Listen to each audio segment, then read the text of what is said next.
Hi guys. Hello! Happy birthday, sort of. Yay. Sort of. Yeah. Yes, indeed. A couple of things have happened since. Yeah, plus technical issues with this damn thing today. And YouTube's being a pain in the ass. Yes, it is kind of nice after 7 years it can surprise you, but also, can it not? Oh, yeah, and the wrong one went live. Damn it. Gotta change the other one now. Yeah, you made two. Let me do that one then. I didn't. I reused the settings from the last one, so that wouldn't happen. Well, let me put the thumbnail back in the other one as well. It's fine. See what I mean? Like, I'm just already done with today. There we go. Now we look great. Drunkyards 11, Stuart. This joint. I didn't realise that when I did my one, 2 or so weeks ago, we hadn't done one since Christmas, which is kind of unheard of for us. We've been so busy. So there ain't been no Drunkyards. So this is their, your chance to fuck us right over, in booze terms. Indeed. So everybody that's watching, hit like. Got 8 people watching. We did have 8 likes before we went live, and had to change a setting, and now it's back down to 2. So Yes. hit like. And I will start sharing all the platforms. Go for it. Yes, please super chat. Get us wasted. I've got wine. I've got Jack Daniel's Tennessee Fire. I've got peach schnapps. So, whatever you super chat kind of dictates what we drink. And we'll see how today goes. So, but hit like, everybody. That's very important. And don't forget all the links down below. You know that stuff. Join the channel if you want to. For everybody that joins the channel, I'll take a shot today. How's that? Let me put in some rules here. For every new channel member,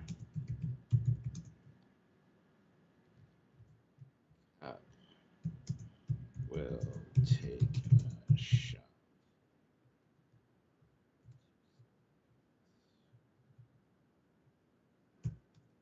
Also, every super chat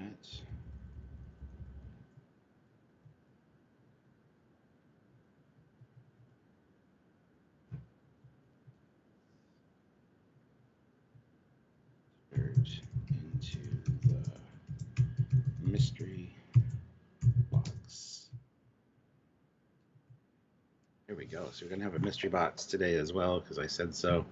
Just the way it is.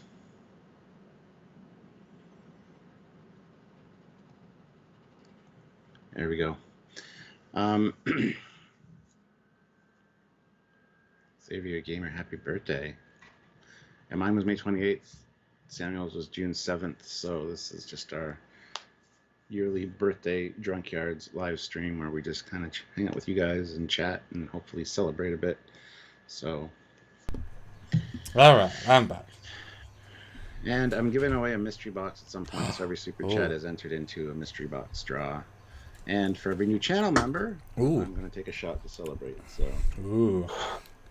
his bladder is up for grabs. Something like that. So, guys, 13 viewers, 7 likes. Guys, hit that like button. Would be greatly appreciated. So let's see who we get in here today. Just checking on the spelling of this. But yeah, it's not been long since I've seen you, Stuart. We had a brief, we're all busy, and now done 2 in a row. On an off day of all things. Yeah. Did one last night too. Oh yeah. Orville episode 3, which I have not had any chance to see yet, so I'm looking forward to that. Although now it's sort of bittersweet in a sense, because we don't know if there'll be a 3rd, 4th season, so are these the epic finals? Are these just leading on to that? Yeah, you know what I mean? Yeah, it's hard to say. I mean, well, you'd think if Seth, if he wants to self-fund it, like put his weight behind it like he did the last 2, he could make another season. But I think he did say at one point, he wants to do other things as well, and it's quite a commitment to doing this. Even if he's not as much of a character as he used to be, it's a big time commitment. Well, it's funny because when you watch this episode, he's very just kind of strolling along through it. He doesn't put much effort into his character in this one, I don't think. Again, he seems very almost. Yeah, he seems very kind of blasé about it. So. Did he direct it, or is he in it fully? I have no idea if he directed it or not. But if he's also directing more of the season in general, then he might just have less mental energy. But he was a good character. He's on screen like 90% of the time in this one. So. Oh, right. Yeah, he just does. He seems to just be going through the paces and not really putting much effort into it. It seems. But that could just be my interpretation. Is it a more grungy sort of story where he's not going to have fun, or is it like? Oh yeah, he's definitely not a. Okay. Yeah, but that's not the point though. The way he walks, even at the beginning, like it's like, it's not. There's no captaincy presence about him. That's weird. It is weird, yeah. Because we kind of did sign up for all of the things in the Orville, good and bad, and that's one of those things. Yeah, so I don't know. I'm hoping that there's more because I do like the Orville quite a bit. Just needs to make sure it keeps and finds its voice. Well, you would think with the amount of cool stuff they made for season 4, in fact I didn't realize they actually replaced their shuttle with the new shuttle. I'm glad they did though. That new shuttle looks great, but it doesn't fit the aesthetic of the Union fleet. The old one did. Yes. But I hated the old shuttle. But the new shuttle looks fantastic. Well, it's like the Raptor from BSG. It should be the assault shuttle. There should be 3 if you're going to have that. It looks super out of place. Like you say, it's too big for the bay as well. Especially the inside is the same interior. It's like, well, yeah. Yeah, and I got a bit of an issue with BSG. I mean, I'm halfway through season 4. Oh, okay. But can nobody land a fucking Viper without like fucking sliding in and like chill yourselves, guys. I know most of the time there's a battle going on or there's damage, but it's like every time you see one land, it's just a shit landing, and there's like 15 of them in the bay all at the same time. Well, let's be honest. You're crashing with style.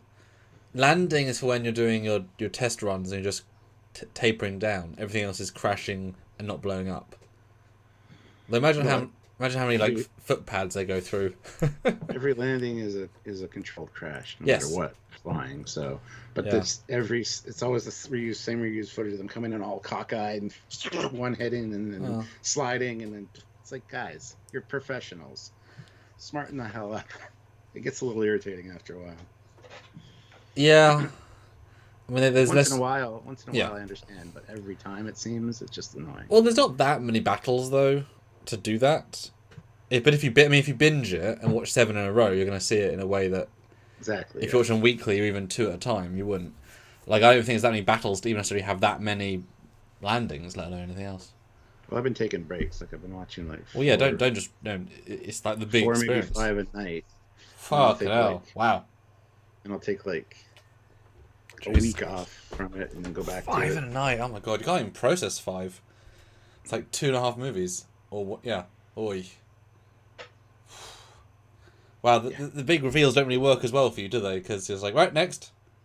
You can't save or anything. Well, so I've got to be, when I eventually watch The Expanse, I've got to like actually not to watch it that way to kind of like. That said, though, the BSG Babylon 5, the third season was too good not to binge because it was just like firing on every cylinder possible.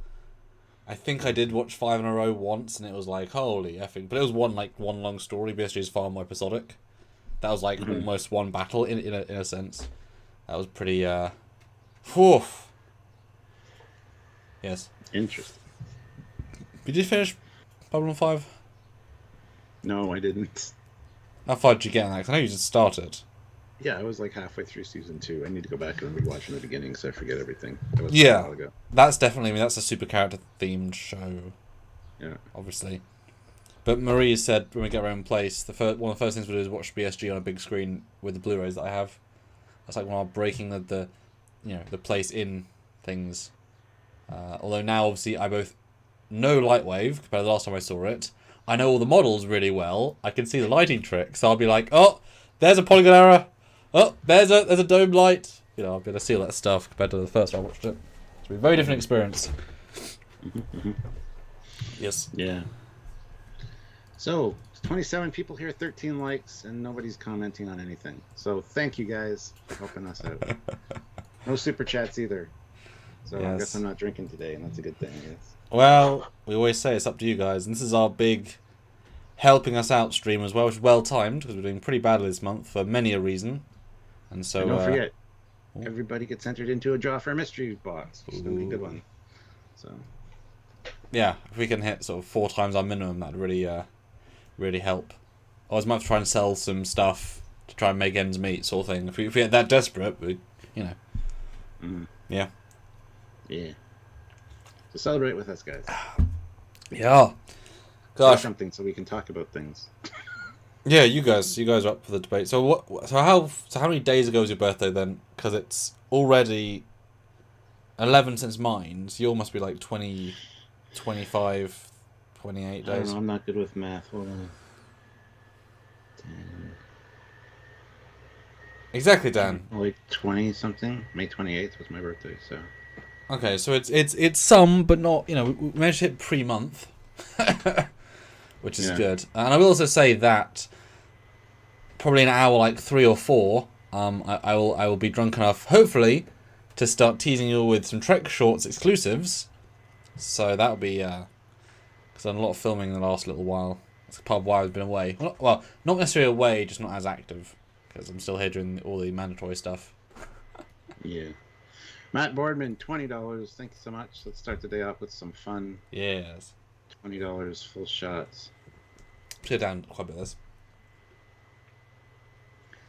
Not shot worthy, but that's okay. I will have a shot of peach schnapps. And of course, check out our today's release video, which was Let's Talk About the Big Reveal, to which I don't know if you saw the thumbnail, but I teased the audience with a picture of Spock. And a picture of Spock from Star Trek 5. Cheers, Matt. To imply it's about Star Trek 5. So go watch that. It's a fun little cyborg debate. Although lots of Spanish spam bots in this one, apparently. Spanish spam? I haven't seen anything. Vencios hormos silen qui Dios tel cumeg. I can't see that. Oh, it's from Pet Rove. Then just hide them from the channel. Why? Just delete them. Well, no. But yeah, you're right. I should. Comment again, though. You can't just remove them. You can't just remove the comment. I do. I guess it just lets me. But you're right. I can report. Mods are for too as well. But I report a spam. There you go. Yeah, we haven't watched those recently, which is weird. Weird. Sean O'Sullivan, €2. Which is better? 6 Defiant, 3 Galaxy, or 2 Sovereigns? Ooh. Depends on the mission, I suppose. That's a really interesting challenge, that.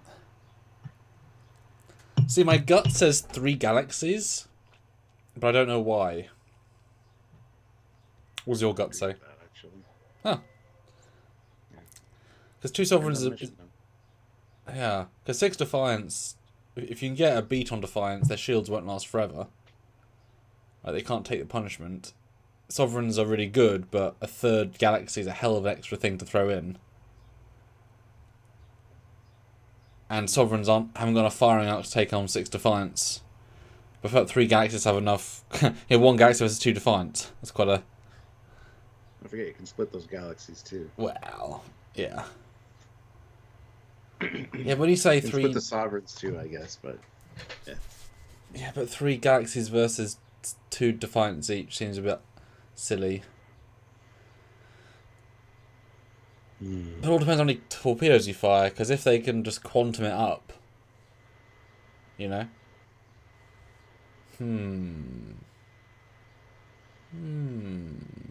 Yeah, same here, Raj. It was a little bit windy yesterday. Today it's warm, but a little bit breezy still, so the breeze really cuts through. So it's kind of cool out there right now. But yeah, it was brutal heat wave for like 3 days. Yeah, devilishly. And it was hotter each day as well, notably hotter, which just shows your body doesn't even get used to it. We got up to, it felt like 43 degrees Celsius one day. It was brutal. Isn't that a point where you just don't go outside ever? Pretty much. Yeah. Could you cook anything on that? I don't know, probably. Yeah. Yeah. Brutal. Yeah, I mean, this aircon unit is my saving bacon, but Marie was feeling quite ill. So it's not even the fact that it's heat, it's the fact that it went from a gentle heat, or a gentle temperature to something like insane heat. And if we're not used to that sudden swap, if it went up, I always say, if I'm asked about it, I wish temperature went up like half a degree each day, getting into summer, so your body had time to adjust. It'd still be relatively quick, but you would sort of get used to it. Versus, going from 21 to 32, it's like, well, go fuck yourself, is what it says to your body. Same thing if it suddenly drops down a lot.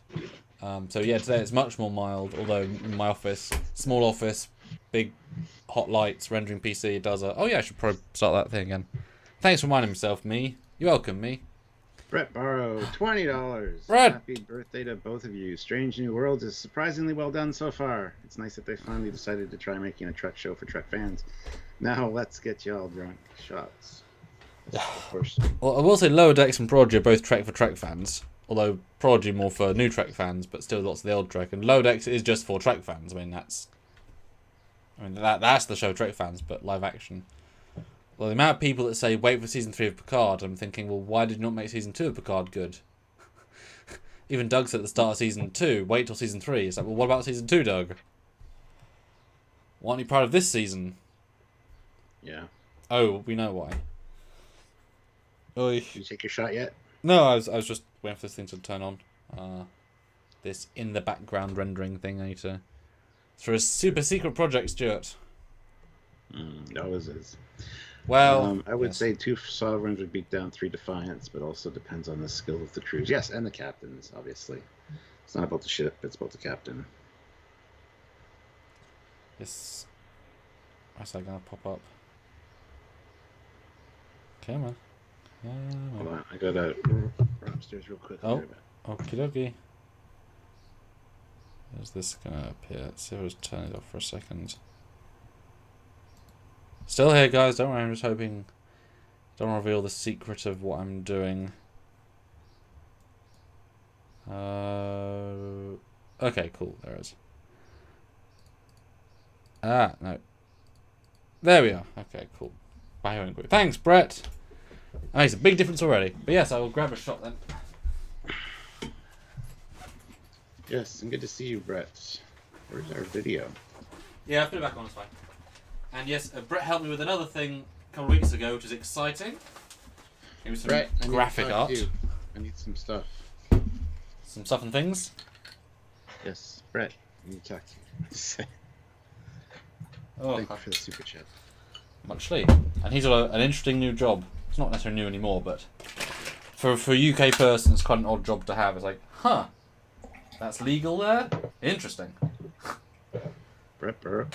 Yeah. Not okay. No, I know that's what I'm saying. For people in the UK, it's like that's legal? Huh. Okay. It just sounds odd when you put it out of context. You'll have to message me with what it is, because I don't know. Yeah. Making my vodka and orange.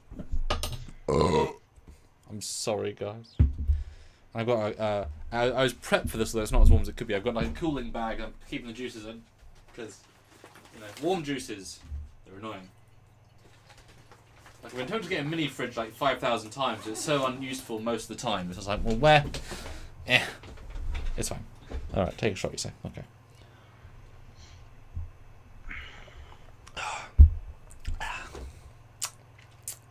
Tangy. But Doc says, I'm sure at this point, every gas class is upgraded with quantum torpedoes. Thoughts? Oh, maybe. I wouldn't assume so, honestly, but I don't know. That's a good point. Well, quantums are substantially harder to make than photons. You would think. So you wouldn't even be able to make the armaments. I mean, maybe you could make all tubes firing both, but you're not going to give most ships quantums. I don't know why fan films, you only use a quantum if it's like, oh my god, using a quantum. isn't just an average thing. The Defiant being the exception because they need every engagement to go their way, so they're going to fire quantums. I would assume it's still super limited, even by Picard era. I mean, even by, not that we want to use Discovery's reference, but even they still use photons up in the future. Doc McGillicuddy, my son's birthday was on the 15th. He's watching with me and says you guys are cool. He just turned 13 and is the youngest Trekkie I know. Well, happy birthday. I don't know what your name is because your dad didn't tell me your name. But happy birthday to you, and hopefully you got some really cool stuff. Yeah, what does a 13-year-old want these days for presents with all the video gaming stuff? And I would say, Minecraft has had its day, but it's never going to have its day. No. Yeah. What sort of stuff would you have wanted when you were 13, Stuart? If you can think back all those decades. G.I. Joe stuff, Transformer stuff. All cool electronics like my Omnibot and stuff. Yeah, I had expensive tastes as a kid. So, yeah, that was... I still do. And they get more expensive as other things change. God, how old was I then? That was 2006, I think. I don't know. I don't actually know what about that. Probably still Yu-Gi-Oh cards, probably, but that's pushing it. Maybe. No. Yeah, Yu-Gi-Oh probably. Rigoberto Hernandez throws in $10. Good morning, Captain and Boom. Sam. I just came back from Mexico, and my fellow countrymen are still pissed about Captain Rios. Oh. I guess we'll have to wait another 30 years for Latino hero ship captain. I'm still drunk. Yeah. Yeah. And it's not even the fact that he's Latino, it's the fact that he's just a great captain by himself. Yeah. He kind of earned his spot. Yeah, no. But in fairness, they could always bring back in some other medium. I'm going to have my half shot for that $10 super chat, so... I mean, he's still alive in Lower Decks. Definitely in Starfleet, so they could always bring Rios back in Lower Decks. Definitely in Project if they wanted to. He could do that, but he won't be a captain. No, but at least the character. Yeah, but clearly they want to have Seven be the captain and then things. But, it feels just like the Star Wars 3. There's no plan. Still feels so different. They feel totally disconnected. Colin, that's his name. Happy birthday, Colin. Happy birthday, Colin. And let's see, Doc also says he got an NX-01 Artist Style. Oh, nice. And a new Lego Optimus Prime. A big one? Because I kind of want that big one. Where's that chat? Why is this bottle not opening? Oh, there we go. And is that an NX1? Isn't that actually an old model now? Like a kind of rare one? That's awesome. Yes, Lego. I was definitely still being to Lego at that point. I had this thing specifically for you, Colin. I used to go. There's a Lego store in one town over from me, and there's conventions there. And they had a build your own Lego figure station, and there wasn't that many options, but by sort of combining a mechanic with some other pieces, I was able to create sort of a tactical officer, which I thought was kind of like the Colonial Marines from Aliens. And they weren't cheap, but every time I would an excuse to go there, I'd convince the parents to get me one or a set. And so every half year, I'd get like 3 more. And so I built up this army, and so by the end of many years, I had like 30 of these people, whole stormtroopers, and so I have enough to make these armies fight each other. And that was really fun, because minifigures, as we all know, are very annoying to get. They should be like less than £1 each, because they're all so tied to their sets. They're not cheap, and if you want an army, it is not cheap. So that was kind of one of the things I did. But I never liked Lego sets. It's still muted. I never liked Lego sets. I was always into like blocks and building my own. Was any of your kids into Lego? Yeah, Christian did a lot of Lego sets. But if you buy a set, build the set. Don't use the pieces for random other shit. If you buy random Lego, which I had when I was a kid, I had a tin of Lego, a lot of Lego. But there was 1 or 2 sets in there, like the old Space Adventure sets. But I would just build like random stuff, which is fun for sure for Lego. But when you're spending $200 on a Star Wars kit, build a goddamn Star Wars kit. Yes, but that's the exception to the rule. Most kits aren't the huge ones. Yes, I had my AT gunship, my Millennium Falcon, but those obviously were what they were. But you buy those really for the minifigures, what I bought them for. For all smaller sets, I don't care about the 3 speeders that are a bit naff. I want the minifigures and then some of the specialists, but all the lightsabers or blasters. I remember Doc, the email is trekyards@hotmail.com if you want to send pictures. Yeah. I remember when I had a bit of money, I guess I was like 17, I found a Lego forum, and I was very proud. I bought like £25 worth of raw Lego pieces, and there were different colours and some blasters and stuff. I was very specific about what I got. It was quite a... I can buy Lego pieces by themselves. I just want... Oh my goodness. That was amazing. My parents knew somebody that worked for Lego, so we just get like lots of bricks delivered. Like I said, I had a big tub of them. And by the way, guys, plural of Lego is Lego, not Legos. Yes. Yeah. That is one of the most annoying things in the world. Never say Legos, because it's 100% wrong. You can even look on the Lego website where they say the plural is Lego. Well, it's like when people say tomatoes. It's an Americanism. It's tomato. You know, it's just wrong. It isn't tomato. You know? It's spelled the exact same, though. There's no S at the end. You shouldn't put an S at the end of Lego. That's what I'm saying. Yeah. Well, it's like the plural of Borg is Borg. Exactly. So, yeah, it's an Americanism, I think, to call it Legos, but it's really irritating, and I hear it all the time. Well, you say it in the accent. Here's some Legos. Like, it works in the accent. No, they're saying Legos because it's plural. I got a lot of Legos. But it works in their accent. Like, no one says it outside of America. Though. No, the American accent. People that speak like me, I sound American to a lot of people. I don't have a Canadian accent. There is no accent. So... Well, there is for Americans, They say Legos. It's not the accent. It's not what it is. But I mean, it sounds less egregious compared to non-American accents. It sounds fucking atrocious to say Legos. You just sound silly. You just sound silly.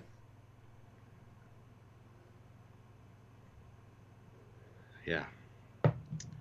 I got to get the Optimus Prime one. It looks pretty cool. But not that I don't need it by any means because I don't have room for it. So. Yeah, and I'd like some Mandalorian minifigures, but I'm not going to use them. I definitely won't give them to my kids. Like, those are my Lego. My kids won't get my stuff. Exactly. I worked hard over 20, 30 years to collect this. I'm not going to give it to them. So Daddy will have his Lego. You have your Lego, and we'll both be happy. That is the way of things. What about Mommy? Does she get her Lego? Sure. I have nothing against that. Actually, she'd like Lego, actually. Yeah. Not as much as me, but that's fine. Cool. 38 people here, 31 likes, guys. Hit that like button. Keep the super chats coming. And, yeah. Who is drunk? Me, says that dude, Vince. We're not yet, so try to help us out with that, guys. Yeah. We always say this is how drunk is up to you. Sippy sip. So yeah, what did you do for your birthday then? Actual day itself, do you remember? Not much, nothing really. We just went out and did some mini golf and had a really good lunch and just had a good time. So was that the friend take out for steak lunch? No, that was in Wonderfest, man. This was with Sylvia. I think my face is actually squished because I'm on the Skype. I've got a long face, but here I've got a. No, you look fine on this end. On the live? Yeah. Let me see.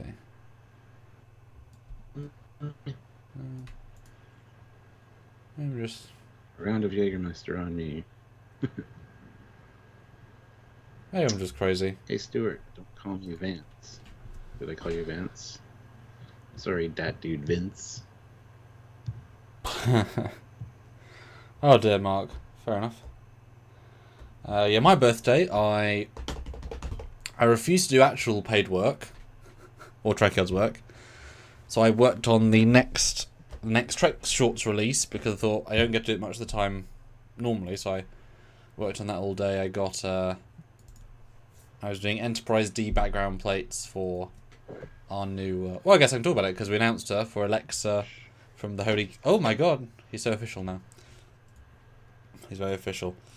Mm-hmm. No, I was doing Enterprise D background plates for Alexa's new film, who is from the Holy Core. She was in that Garrett Bryan's film from 2018, I believe.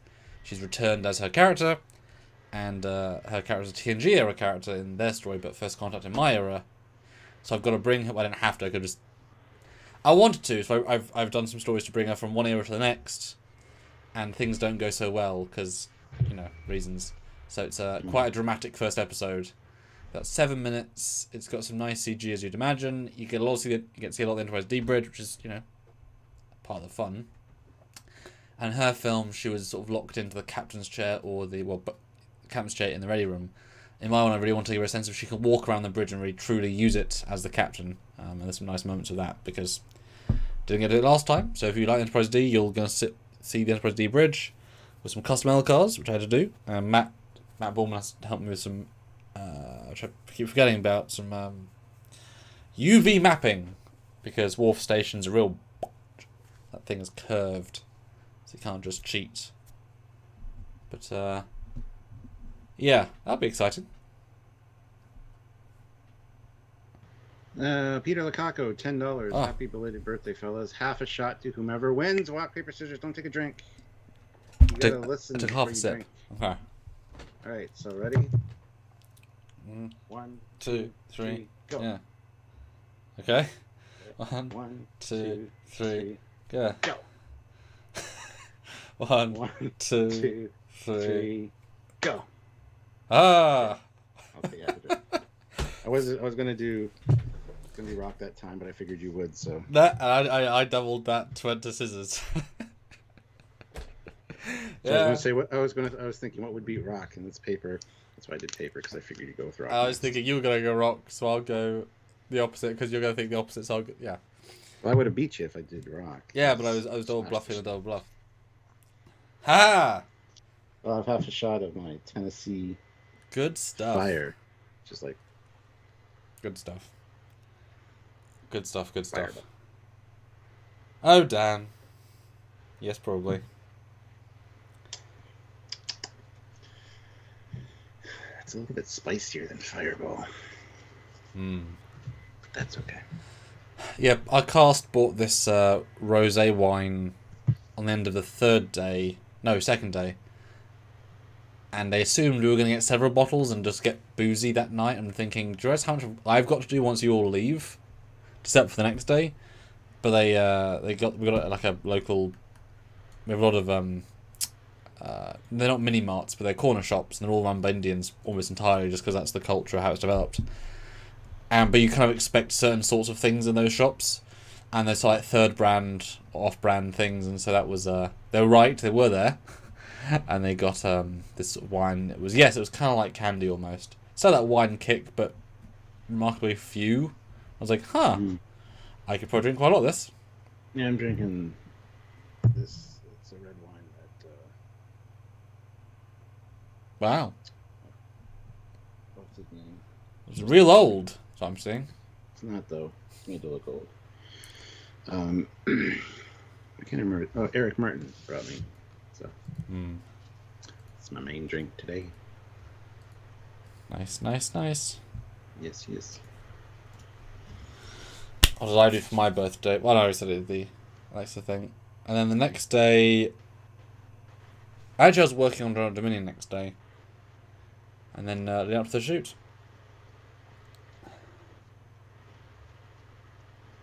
You were too busy is what you were doing. Well, I got the day... And everything else was busy. But I'm glad it wasn't this weekend, because yesterday would have been so unbearable to film in. And today's okay, but not great, and it rained this morning. But we had certain furniture outside the house, because we wanted to make space rather than whatever, so that was pretty important. But we did, it worked, and when we drink a bit more and a bit further in, we're going to, tease you all some pictures, for some Super Chat levels, which would be exciting, because Stuart's not seen any. Well... Did I send you any pictures? I think I sent you a couple. No, you never really sent me anything. So. That's not true. It's true. You didn't send me anything. All I've seen it from your shoots was on Twitter. So, and it's usually from Mr. Cook. Well, in fairness, I was busy than everyone put together, so. Silent Spaces throws in 15 pounds. Happy birthday, guys. Just finished rewatching TNG's The Wounded.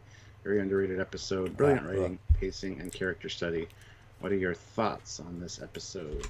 We love The Wounded. We just reviewed it not that long ago. Well, in terms of where we are in our TNG reviews. Yeah. And, it's a great episode. Yeah, fantastically well done. It's almost its own entire like movie in a story. It's got so much depth and so much pathos, and they did a whole new ship for it, and the captain's really good, and the song's obnoxious but fun. I still wish the last briefing room was a better set, because it just feels so like set of the week rather than ready room set. Yeah. How did he get on the ship? Yeah. In through the shielding. Why did his second in command all the way to the ready room? Yeah. What? We need to see more of his crew. That was a big factor that was missing. It's fine. I think they'll go with him through all of thick and thin, but to see his crew be like, "I support you, Captain," even though we're now destroying things, would have been really, really good for that. It feels very insular, but great choice of actor for the Captain, and that's not Gul Ducat's actor yet, as in it's another actor, or is it? No, it is him. It's Gul Ducat in that one, yeah. Yeah, but still with his more purpley, browny plates. It's good, yeah. Football helmet, 1950s football helmet on. Yeah. I think that's one of those ones that I wouldn't necessarily call it underrated, but it's thought over, because it's sort of low key, but it's so well written. Yeah. Yes, it is Mark Alamo. Yes. I did like the redress of the ready room. Well, it wasn't a redress of a ready room. It was just one of the random quarters redressed to be a ready room, and it was kind of underwhelming. But not bad overall. Just made no sense that O'Brien could not only beam aboard. I understand he used to be on the ship. He can get through the shields with the beaming, sure, whatever. But then get from the transporter room all the way to the ready room without any of his crew noticing and maybe trying to stop him. I don't know. There is an instant intruder alert siren that goes off when someone beams aboard. Anyway. Well, he might be able to override that and beam right onto the pad. Yeah, but I feel like even though he's on the ship years ago, the current crew would be more on alert, because they're doing illegal things. I think they'd be more ready for that stuff. I actually wish they had just redressed Picard's ready room. Did they ever redress his ready room once? I don't think so. I don't think it did either. Yeah. What if the upholstery was too expensive or something? Because that would have been cool to see. I mean, it's a Nebula class. I would have loved to see in the same bridge. Honestly, just light the bridge with a different hue. Have him on the bridge. Like it's the same. It should be the same bridge module in theory. Have a sequence on the bridge with a different set of crew as Maxwell's crew. It's fine. Well, then we get the one where Data's the captain of a Nebula class. Even in even the Odyssey had a different bridge than the Galaxy class. You mean the bridge of extreme close-ups? Yes. To hide the lack of bridge. It's like if only they had prepped that setup like 6 months earlier, they've actually had the actual bridge to shoot on. Because they must have timed that so poorly. Like, you know what I mean? Yeah. Because they kind of that much earlier that it was smashed up. Oh well. Yeah, for sure. Although, it just reminded me of what. Did you see the Roddenberry project, their cage recreation? Yes. Thoughts? It's great. It's fantastic. I love it. As you know, I'm a huge fan of that bridge, so seeing that was pretty stellar, I gotta say. 35 likes, guys. Hit that like button. Don't forget, every super chat is getting entered into a draw for a mystery box, which I'll call a winner at the end, and then I'll have to get your information, your deets. So if you do have to duck out before the end, make sure you come back and check the end of the live stream so you can hear who won, if it's you or not, and I'll get that taken care of for you. So yeah, and don't forget, if you want to join the channel, there's a join button down there. Every new member joining the channel, I'll have a shot to celebrate this. So if you join the channel, I'll do a shot. Yeah, Trek reviewer point out Brian did not serve on that ship. It was different earlier in the war. Yeah. Matt says Dan Doctorman has just been brought onto Roddenberry Archive. Yeah, he was already on it as like a consultant, because that's Enterprise from the motion picture is the Enterprise, I believe. but now he's on like a full timer, which is good. Mm. Well, he's finished up working on Picard, so he's free. But it's just shocking to watch that amazing promo and see the love and recreation, and hear Mike and Denise just fawn over the love of it, and cut to Stranger Worlds just throwing the art design away. It's like, how can CBS make two things that are entirely antithetical to the ideas of each other? One is respect the legacy, and one is rewrite the legacy. Visually. It's like, that's a weird thing to be doing both at the same time. At least they're doing one, but it's weird to have both. Yeah, for sure. I don't know, man. It was fun hanging out with Darren Dotcherman at Wonderfest, though. Got to hang out with him and Kirk Thatcher for a bit, which was really fun. Got my honorary Trekspert certificate. It's actually over here.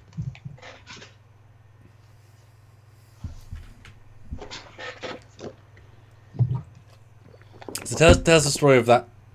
Tell us the story of that then, so people know the context. Well, I was at their booth, and he had some honorary Trekspert certificates. And I'm like, does 7 years on Trekyards qualify for being a Trekspert? He's like, well, I don't know. Well, actually, what did I say? I said, I should get one of those because I'm Captain Foley, and we've been doing Trekyards for 7 years. Going to be 8 years in October. But I think I qualify as a Trekspert. And he says, do you think you might want to reward that, laddie? And I'm like, might I possibly get an honorary Trekspert certificate? He says, I think you probably earned it. Then he wrote Stuart Foley, and I'm like, oh, could you put Captain Foley? He's like, no, I cannot. So I got Stuart Foley written on it. It's signed by him, obviously, Darren Dotcherman. I didn't get it signed by Mark Altman, though. But maybe one day I'll run into Mark and get it signed. So you didn't get me one, then? Honestly, didn't think of it at the time. Makes sense. But you would think it would be both at the same time. Yes, well... That's fine, just... Like, you know, if he was a fan of Trekyards, you'd think he'd also say, oh, I'll do one for both of you. But that's okay. So what was he like in person? He's a fan of Trekyards, he's just aware of those. Oh, sure. He's too busy doing, work. What's he like in person then? Because I know we've met him, but we never hung out with him personally.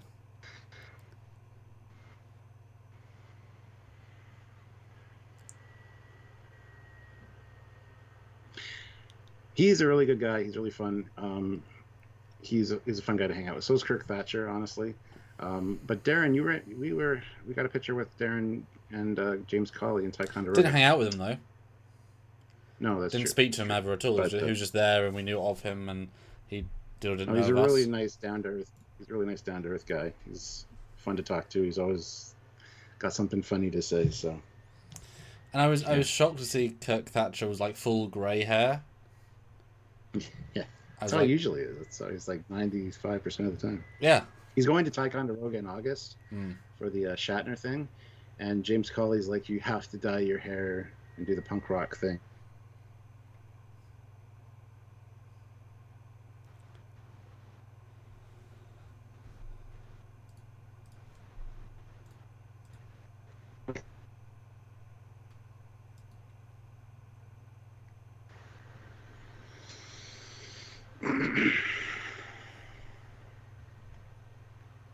Hello, Stuart.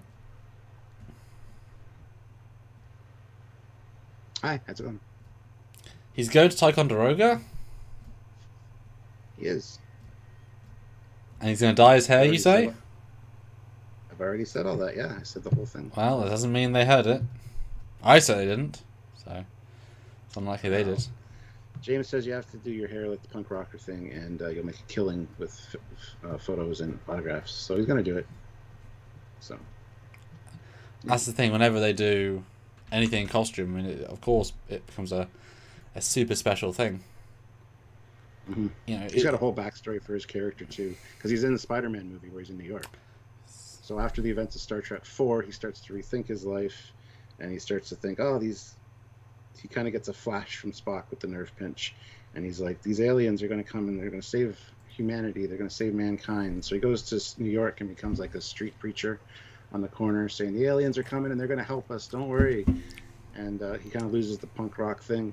And then, sure enough, that's the MCU. So the aliens invade in Avengers and totally destroy New York. So he feels like a bit of an asshole because the aliens did come and they were not friendly nor helpful. So he kind of goes back to his old ways, moves out of New York, becomes the punk rock again, and that leads up to his appearance in Picard. So he's got a whole backstory for his character that crosses over into the MCU as well, and it's really funny hearing him tell the story. So, yeah. And either way, he still hates you. Either way. Yes, it's true. And he will berate you. Yeah, but I was hanging out with him and his girlfriend Mel. I met her first, and yeah, it was a fun little discussion we had. Yeah, no, he said he'd come on Trekyards at some point too. So. Do you know about us already? Oh yeah, he knew who I was. Oh yeah, that was one of the things I'm going to slide into this. So what was the sort of knew who you were level at the event again this year? Very high. A lot of people knew who I was, and a lot of industry professionals too. There we are hanging out front of the hotel, and here he's his girlfriend Mel was smoking a cigarette. He's like, for the photo, I don't want. You can't really see it. God damn it. Don't really want the cigarette in. He's like, I'll hold it for you. And he holds it off to the side, and the person takes the picture and he throws it up and he's like, so makes sense. Is there any specific fan interactions you can remember with Trekyards fans? It's too many. A lot of people coming up and saying hi. Plus, one guy had a Foley class model that he built, which he had in the contest last year, but I couldn't get to last year's Wonderfest, so he brought it again this year, and he had it on one of the tables, and I just never had a chance to actually run into him. So he's like, I left a silver marker by the model. Can you please sign the base for me? So I went and signed it, and then literally 2 hours after that, I ran into him on the vendor floor, and he thanked me for signing it, and yeah, so it was pretty great. Yeah, I was going to say that you won't know what he looks like, but either way, he'll know what you look like. So he can find you. Yeah, you know, not many ships in that stage hall can be signed by their namesake. Yeah, well, yeah, that's true. So that's pretty special. Yeah. Yeah, the Destination convention has got cancelled in the UK. Yeah, I heard they're not doing any more UK based. That's the idea, maybe. That's stupid. Would have been the 10th year this year, and with a pinch of salt, a industry a whistleblower inside Showmasters, who I do actually know works the company, so that leads more credibility basically. So that Paramount, some of the medium high, it's CBS, Paramount, so they were, put together, and it changed the mindset a bit. And while some of the same people, part of the sort of development team, got shifted out to younger people, and they basically said, we don't want European conventions, we just don't care. We're cancelling all European events now. And they managed to just about keep one event by consolidating just the Germany one, which is great for Europe, but I'm certainly not going to travel to Germany for a convention. Most UK people won't, no offence, it's just not worth it for that. Before you continue, Hold on, I just want to interrupt. Starfleet Boy says, oh my god, happy birthday, guys. Hey, Starfleet Boy. Ran into him in Chicago, him along with a few other podcasters. Yes. Trek, Stephen Fathry, and Trek on the Tube as well. So I got to hang out with them. So good to see you, Starfleet Boy. Thank you for coming by. Appreciate it. Starfleet Boy is the guy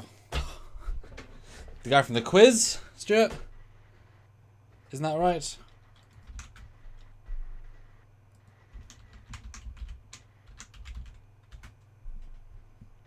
Yep. You know Starfleet Boy. We were on the question of Trek. Yes. I mean, is he free? Maybe he should come on this thing and talk to us for a few minutes. Are you free? If you want to. At whatever in the morning? It can just be audio.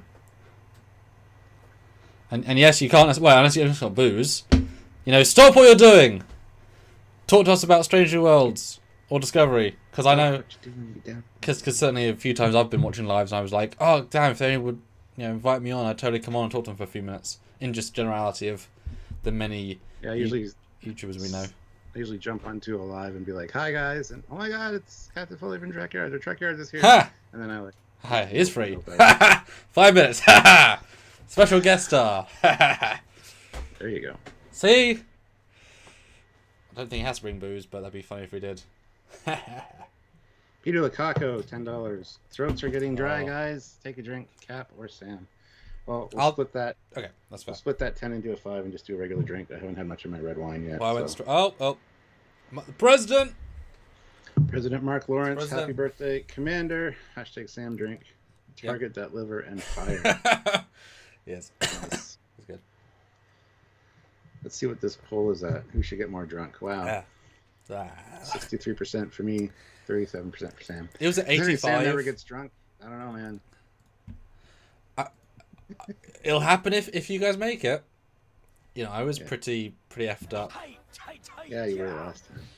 One of the times, like the first time, we both got. I mean, you got destroyed, but we don't talk about that. But we got pretty. I was coherent on screen, and that's what's important. No idea. But that was pretty epic.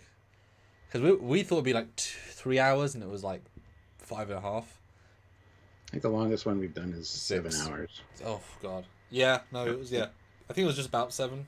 Yeah. Yeah. I think it was. I mean, often with these, when you get to like hour 3 and people are giving like $50 to change uniforms, and it gets just crazy, and it's just life of its own at that point. Because once we hit like our Drunkyards minimum, which we have, everything's just random shit. It's just funny. That's when the booze comes in and the randomness comes in and etc. It just becomes shenanigans. I also want to address a comment here. Danny886 says, "Hey, Captain and Sam, just wondering when we will be doing a breakdown of the Strange New Worlds Enterprise shuttlecraft." We haven't done one. I'm surprised, actually. We did a first cool look. And cool interior. The interior is really great. Well, I guess because they haven't really done any clean views of the shuttle except the concept art and zoomy views from the other episode. Interior, yes. So the front interior bit quite a bit. Yeah. For an episode. And some of the back stations kind of over their shoulders. But we've not got truly clear views of it.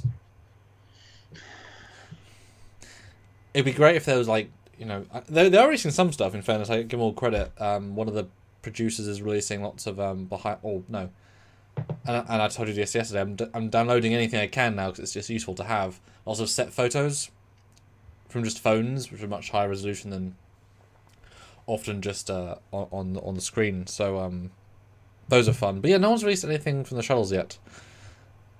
I imagine they haven't built a full-size prop. It's all 3D, and I guess they don't release a 3D package stuff as they did with Picard. Yeah, that's really why only. Well, that's only why, really. If they had more clear shots, we'd totally do it. Just 1 second. Just be a second. Yeah, it is with them. I'm still waiting for them to show a shuttle bay. I know that when the show started. Hey, thanks, Terrence. Appreciate it. When this one started, people shared pictures of John Eves' concept art, which had the TOS shuttle bay inside the bay, and it was almost identical because you weren't going to see it. It just looked the same. The Trek reviewers here. Hey, Trek reviewer. Hey. Eric Martin is here. $20. Happy Eric. birthday. Sorry, can't stay. Lots of running around. But Eric, while you're here, I am drinking the wine you got me. So thank you so much. And we'll be here for many hours. So pop in throughout and pop in every hour and see how much less coherent we are. Having some peach schnapps for my shot. So I can imagine when I get back to Canada, we'll do a Drunkyards in person. That'll just be messy. I've got a better desk set up now, so it'll be a lot better. Yeah. Yeah, because I can imagine like having an iPad with the chat on and just like a whole thing of booze and oi, that'd be a good messy. And if we can work out cameras by then, it could have a nice, sexy camera vibe and, yeah. Yeah, because this camera vibe sucks. No, when you're in person, it'll be even sexier, like it's watching a window into our lives, Stuart. Oh, okay. I don't know if you'll. I mean, I can technically stream in 4K. I don't know if you can. You possibly could. I think that's what it does automatically from the iPhone. Oh well, yeah, yeah, sure. I just meant from the PC, but that's well. Oh, and Terrence Williams vaping, not drinking in Vegas. Oh, yeah. I want to go back to Vegas and see more of the town. Although we did. That was the place we went for Prince, wasn't it? When out into the suburbs, it just felt like a normal American town, which I found kind of funny. Well, it is though. Yeah, I know. I know it is. Yeah. It's just funny, like, foreigners think it as a big thing. It's like, yeah, but it's, except that one bit, it's just a town that most people never go into the... I mean, how many people who live in Vegas go into the Strip? Most people that live there, don't really go to the Strip ever. Yeah. It's like any town. You don't go to your touristy things when you live there. Yeah. And it's so specific to gambling as well, and I guess the food, but there are clever places to eat in Vegas, the spots that you as the clever person know where to go. But it's like London. It's amazing that Marie lives 20-minute train from London, has never been to certain places, and I'm like, how? Because you just don't. Did you take her to Camden Market? Do you mean the main one? I mean just the normal thing? Yeah, the market you took me to. Yeah, that's one of our like tops. Yeah, she was the first going with me, but yeah, that's one of our favourite spots. We love going through there. But we've never been. That was fun, man. Yeah. I love that. And we went on a good day as well. It wasn't too busy. Although, boy, getting that only black pepper free Italian bullshit was bullshit. £8 for plain pasta. I know you enjoyed it thoroughly, but it was like, huh, cool. Gotta support those small businesses. Oh yeah, but yeah, just boo. Yes, Eric, please do. And where has Starfleet Boy gone? He's probably getting all gussied up, so he looks pretty. Oh, that's true. I mean, you have to look as pretty as us to join us. So I mean, we both had a makeup team before this. Yeah. So I mean, you think we just kind of appear on screen? It's a whole thing. Every time I'm late, it's because Denise is just doing all. Which is every time. Is blow drying the hair, and I mean, this is not built. This is not a born. It's built. I just wake up looking like this. That's not true. You've seen me in the mornings. Yeah, your look is far more constructed than mine. Hey, he's almost ready. Go message me on Twitter so we can communicate directly. So check Twitter. Wow, compliments. Guys are hot pair. I will go on Twitter and see what's going on. I mean, I messaged him on Twitter so that we have a direct communication. Oh, he said, "LOL, send me a link," but there is no link. No, we're on Skype, so yes. That's why I said, talk to me on Twitter, and then I can tell you how to go forwards. Go talk to Samuel on Twitter. Starfleet Boy.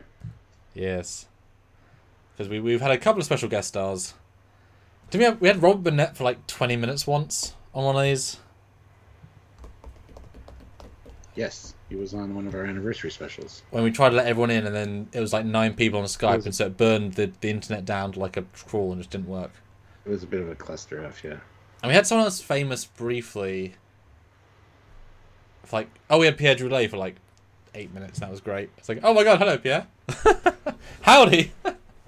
Yeah. That was fun. And then we had the best way to do that would be StreamYards. Yes. Because you can just share the link and people can join. You can keep them backstage if you have to. It's a lot better constructed for that kind of thing. Yeah, for sure. Well, it's what they did for the quiz thing, I think. Or I did a thing once that Vic Mignogna was on, and I was part of a queue, and they just brought me in, and it was like oh cool, you see backstage people, etc. So Raxus says, so who's got a birthday? Well, mine was May 28th. Samuel's June 7th, so this is celebrating both of ours. So, and Doc McGillicuddy's son Colin just had a birthday. So yes. There you go. If Doc is still watching, and Colin, hello.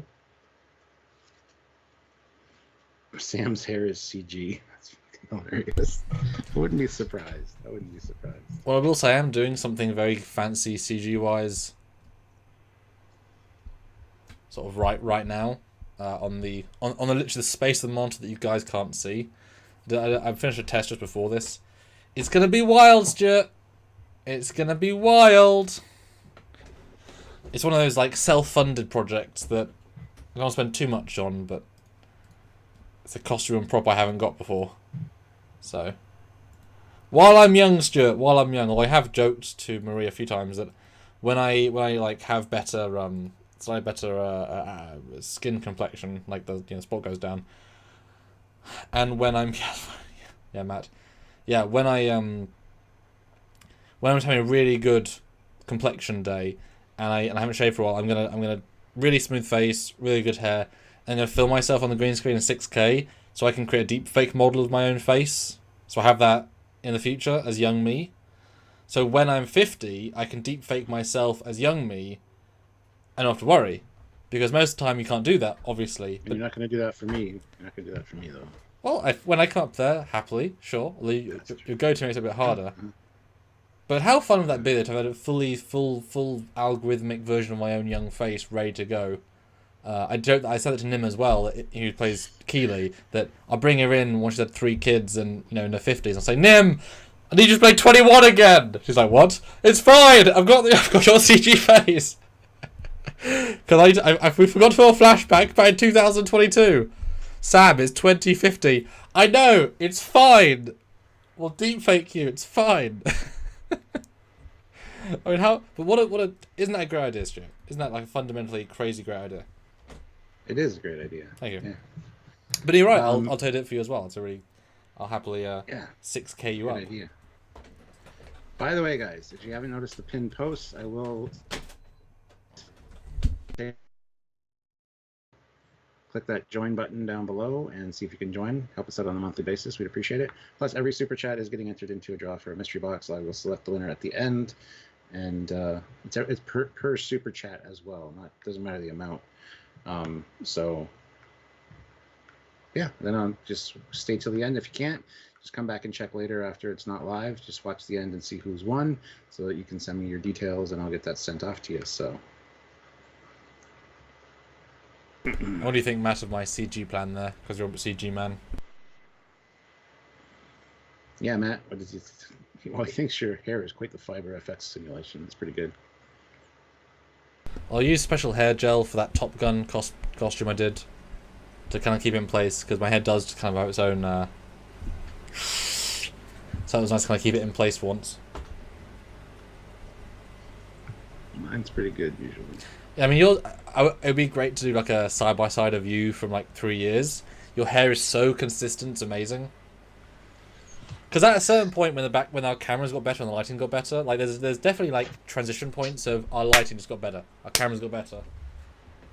And it's shocking. One of our amazing admins posted a relativity video and it's like, oh, our lighting. But we thought it was good and bright, and then you get better. So. Yeah, and better cameras helps too. Thank you, Mark Lawrence, for that. And yet, helps and support that. In 4 years, there aren't really better webcams. Like, I'd love to upgrade and just get a better thing in general, but they don't really make better ones. Like these ones are great. Yeah, they're still fantastic, and people still recommend getting these or the lower version of these, which these are drastically better. Great.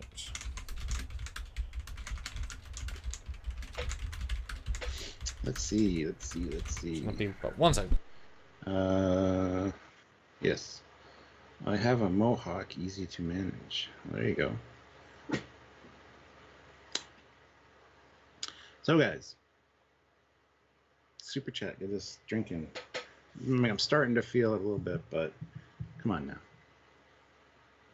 Super Captain Foley his hair is awesome. Oh, Mark is still here. Good to see you, Mark, my friend. And Ozzy and Mark, who are both Federation presidents here on the channel, have commented like right after each other, which is awesome. Speaking of, if you want to join the channel, there's a join button there. Please consider helping us on a monthly basis. And like I said, I will take a shot for every new member that joins during this live. We have had none so far. So at least click the join button and see what the options are. See if you want to join up. You get a rank, you become part of the crew. You get your name highlighted, so we do read your comments a little bit more because they're more noticeable. And you also get a badge beside your name, which changes over time to show how long you've been a member. And as you can see, Ozzy, Chuck, and Mark have been members for the longest amount of time, so they have the coolest badge, I guess. So, yeah, consider giving us a join. It would really help the algorithm and help us out. So, yes. Has Starfleet Boy contacted you yet? Yes, he's loading Skype, etc. Oh. Getting close. Very good. I have to shift everything a little bit, but I have to wait for him to say hello on the Skypes, and then it's yeah. But I heard from because we had an American come down for the Trek Shorts shoot, and he was saying they, as of 2 weeks ago, they've stopped needing masks for international flights. So for me, that opens up seeing America in general again, finally, after 3 years, I guess.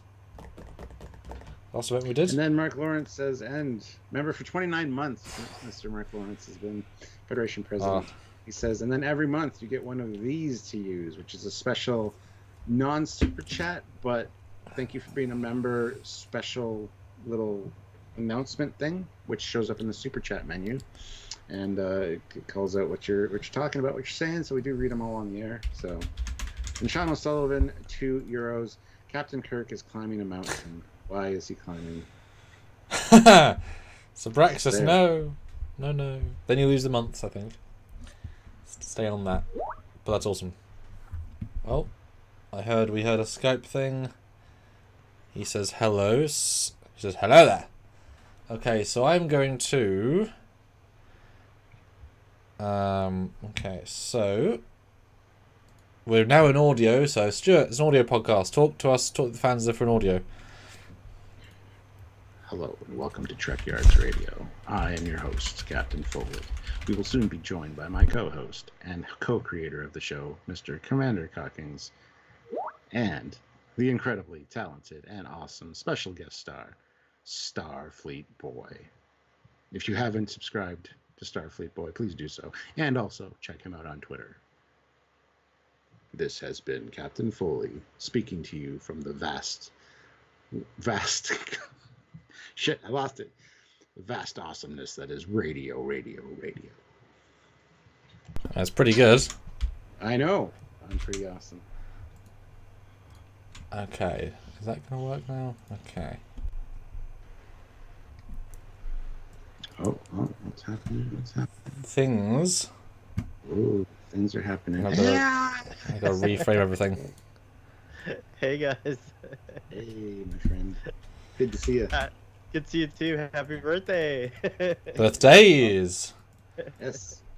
Mine was May 28th. Samuel was June 7th. Yes. Right on. I'm Yeah. May 11th, so we're all in the same vicinity. Ooh. It's cool. And this is Happy birthday to you as well. Yeah, happy pre-birthday. This is not planned, guys. It was truly spontaneous by me saying, "Do it, do it, do it." So any hijinks that feel like they're pre-planned are not. Exactly. And Starfleet Boy, while you're here, tell everybody about where they can find you on all them social medias and stuff, and let us. All them social medias.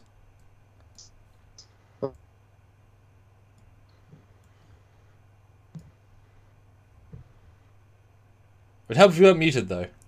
That would help. Oh, I can't hear you. Can you hear me now? How'd it go Yes, on mute? yes. That's weird. Oh, that's so weird. Anyways, I'm fortunate enough to be on all things Starfleet Boy, so just Google Starfleet Boy. But mainly, you can find me on YouTube, and then there's a After Dark channel where we get drunk. I am not drinking right now. I have to get a drink or something. I have to join you guys early daytime drinking. But yeah, so yeah, that's where you can find me. But this is so cool. Thank you for having me. I've been, what do you say, like a long-time listener, first-time caller? That is fair. Yeah, that's fair.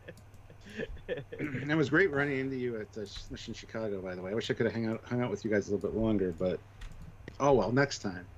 Yeah. Are you going to Seattle, by the way? Yeah, I am definitely going to Seattle, so I will see you there. I actually used to live in Seattle, and I Yes, love that. I remember you saying that. Yeah, so yeah, I'm excited. You were about like, that. "Oh, I just get to walk around and make it look like I know everything," because I do. There's some wild LCAR stuff going on in the on the actual stream. I love it. Well, I gotta reshuffling. Yes, because we're all here together, but many different boxes are needed. This reminds me of a scene from Forrest Gump, and this is all I have to say. That's all I have to say about that. Thanks, Abraxas. So what were you doing today that we not at all rudely interrupted? I was watching Trekyards. Oh, waste of time, man. Better things to do on a Saturday. So you're saying we rudely interrupted you watching Trekyards to be on Trekyards. Inconsiderate. Or very special. It's very special. This is such an honor, and I think we need to get you guys drunker. So start sending those donations in, guys. Let's get those. It's an easy formula. And every super chat, like I said, gets entered in the draw for mystery box. The mystery boxes are always fun, full of cool stuff. Got some new stickers as well. It's the Trekyards Starship Research Division patch. I should probably take them out of the package because you can't see them. Yeah, Stuart is not shy by putting value in those things. The first one was like, seriously, Stuart, that thing's worth like $30 by itself. Holy shit! Just sort of throwing stuff in. Oh, Trekyards really nice. Starship Research Division patch. I need some Trekyard swag. I'm gonna put my name in there too. We have a surprising amount. Yeah. So. Yeah, we got a lot of cool stuff, and it's not all Trekyard stuff. It's like vintage toys and stuff that I no longer need nor want. So it'll be a cool mystery box. Yeah, Stuart has a fair few collectibles in his house. Yeah. Especially considering we reshuffled everything because of the flood. I found a lot of stuff that I was like, this can go. So there's like boxes full of stuff for mystery boxes. So it'll be a good thing. I love all the. I love always looking in your backgrounds. It depends whether you're in your library or where you are. It's like you see a lot of great stuff, and then it's pretty cool. Yeah. Love for you to come visit sometimes. You can see it all in person. There's a lot more that's never on screen as well. So I will. Samuel's been here. He knows, but things have been rearranged since Samuel's been here. So. Yes. I got family in Mississauga that I'm long overdue to visit, and I think that's not too far, right? Yeah. It's an hour and a half away. Yep. Oh, sweet. Which in Canadian terms is just down the road. Absolutely, yeah. For us, it's an annoying travel. For you guys, yeah. Is Samuel a captain yet, by the way? Or okay, here we go with this. Samuel, answer this question. It wouldn't be funny if I was. I know. I do like when we were on our show together. You were the acting captain. That was a good thing. I was like very happy about that. You should be acting captain every time you have to do a solo where I'm gone. That would be great. The amount of times though I do those, I say the full outro, including you, just by default every time. just by default. I think you can see my face just fall apart. Like I kept. Oh, he's not here. At least I'm not forgotten. Who could forget me? That said, though, you know, my late nights, and then everyone turns to Stuart, gets him drunk, gives him super chats, and I just like, anybody there? You'll turn for his. Crickets. Wow. Crickets like typing in the chat. Chirp, chirp, chirp, chirp, chirp, chirp. Also, Sam, kudos to you. You were like the first one to get that Star Trek Picard uniform out into the world, so I feel like that's a huge accomplishment. Yep. First in the world on that. And that was fun because I bought 2 of the season 1 old stock, which didn't have the deltas, because the deltas like really change the fabric. It's too thick and just kind of cumbersome. And I took them to my tailor and said, can you make this? And I gave them high-res pictures, and they said yes. I said, how much? They said, we don't know. We'll tell you at the end. I'm like, right, good. That's a good sign. But hey, what? Before you continue, I just want to put out a challenge. Oh. Anybody that super chats $10, I'll stick one of these stickers to my head. Hologram style. A little while, yeah. So you can see the new Research Division patch in a little bit more detail. He's Stuart Rimmer. Yeah, it's an eye patch. Always a mirror. And I'll whoever gives $20, I'll seek Jahamaran with you. So there you go. For any, I gotta get one of those still. and for any sexuality as well. So you know you're up for anything according to that. There you go. For anything. As depraved as you'd like, it's all on the table. The table is as big as. Anyway.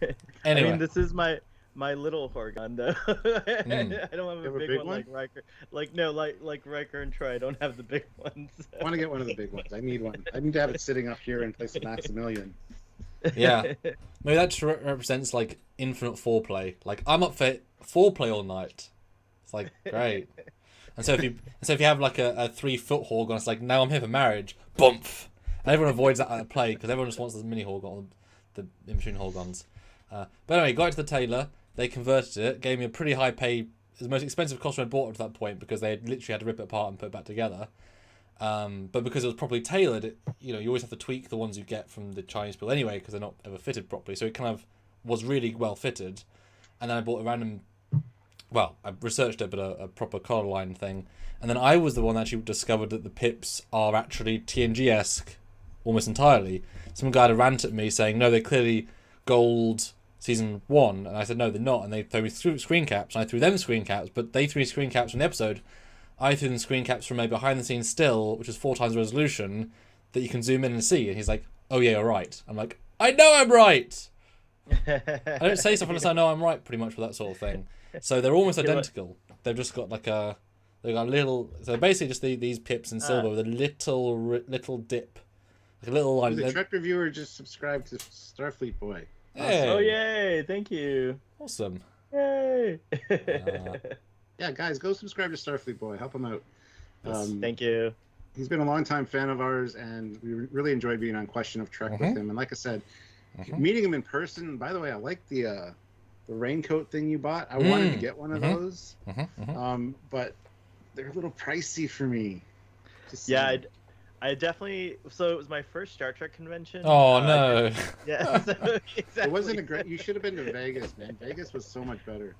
I know, that's what I hear, and I should, after Seattle, if the next city is not as like sentimental to me, I will definitely start going to Vegas, because it sounds like it's like the bigger convention in terms of. It's no longer official. It's no longer official. Right. But I'm sure it still is fun. I mean, like this year, it's coming up, right? Isn't it like It's in August, yeah. In August, yeah, and this year I feel like they have like 100 Star Trek related guests, or something like that. It's just. Or somewhere, it's like a lot. I just saw a lot, I guess. So Trek reviewer, yes, he is on. I think he's on Twitch. Are you on Twitch? Do you have a Twitch account? I am on Twitch. Yes, I do. I'm not active on Twitch. Neither am I. We have a Trekyards. I have a placeholder. Yes. We have a Trekyards Twitch account too, and a Captain Foley one, but I never use them. So. Yeah, when I saw that Starfleet Boy was kind of untaken, I just like scooped it up everywhere. And so I'm on Twitch, I'm on Discord. I'm not active on those things. Mainly, you can find me on Twitter. That's where I'm the most active. Yes. Instagram and YouTube. So yeah, check us out there, and I will follow you, the Trek reviewer. That's very cool. Thank you so much, and anyone else. That's very cool. So what was the lessons you took away from your first Trek con then? Budget more. Yeah. But aside from that, I thought the thing that was gonna be the coolest for me was like meeting the stars and like and like just kind of like seeing the exhibits and stuff like that and the panels.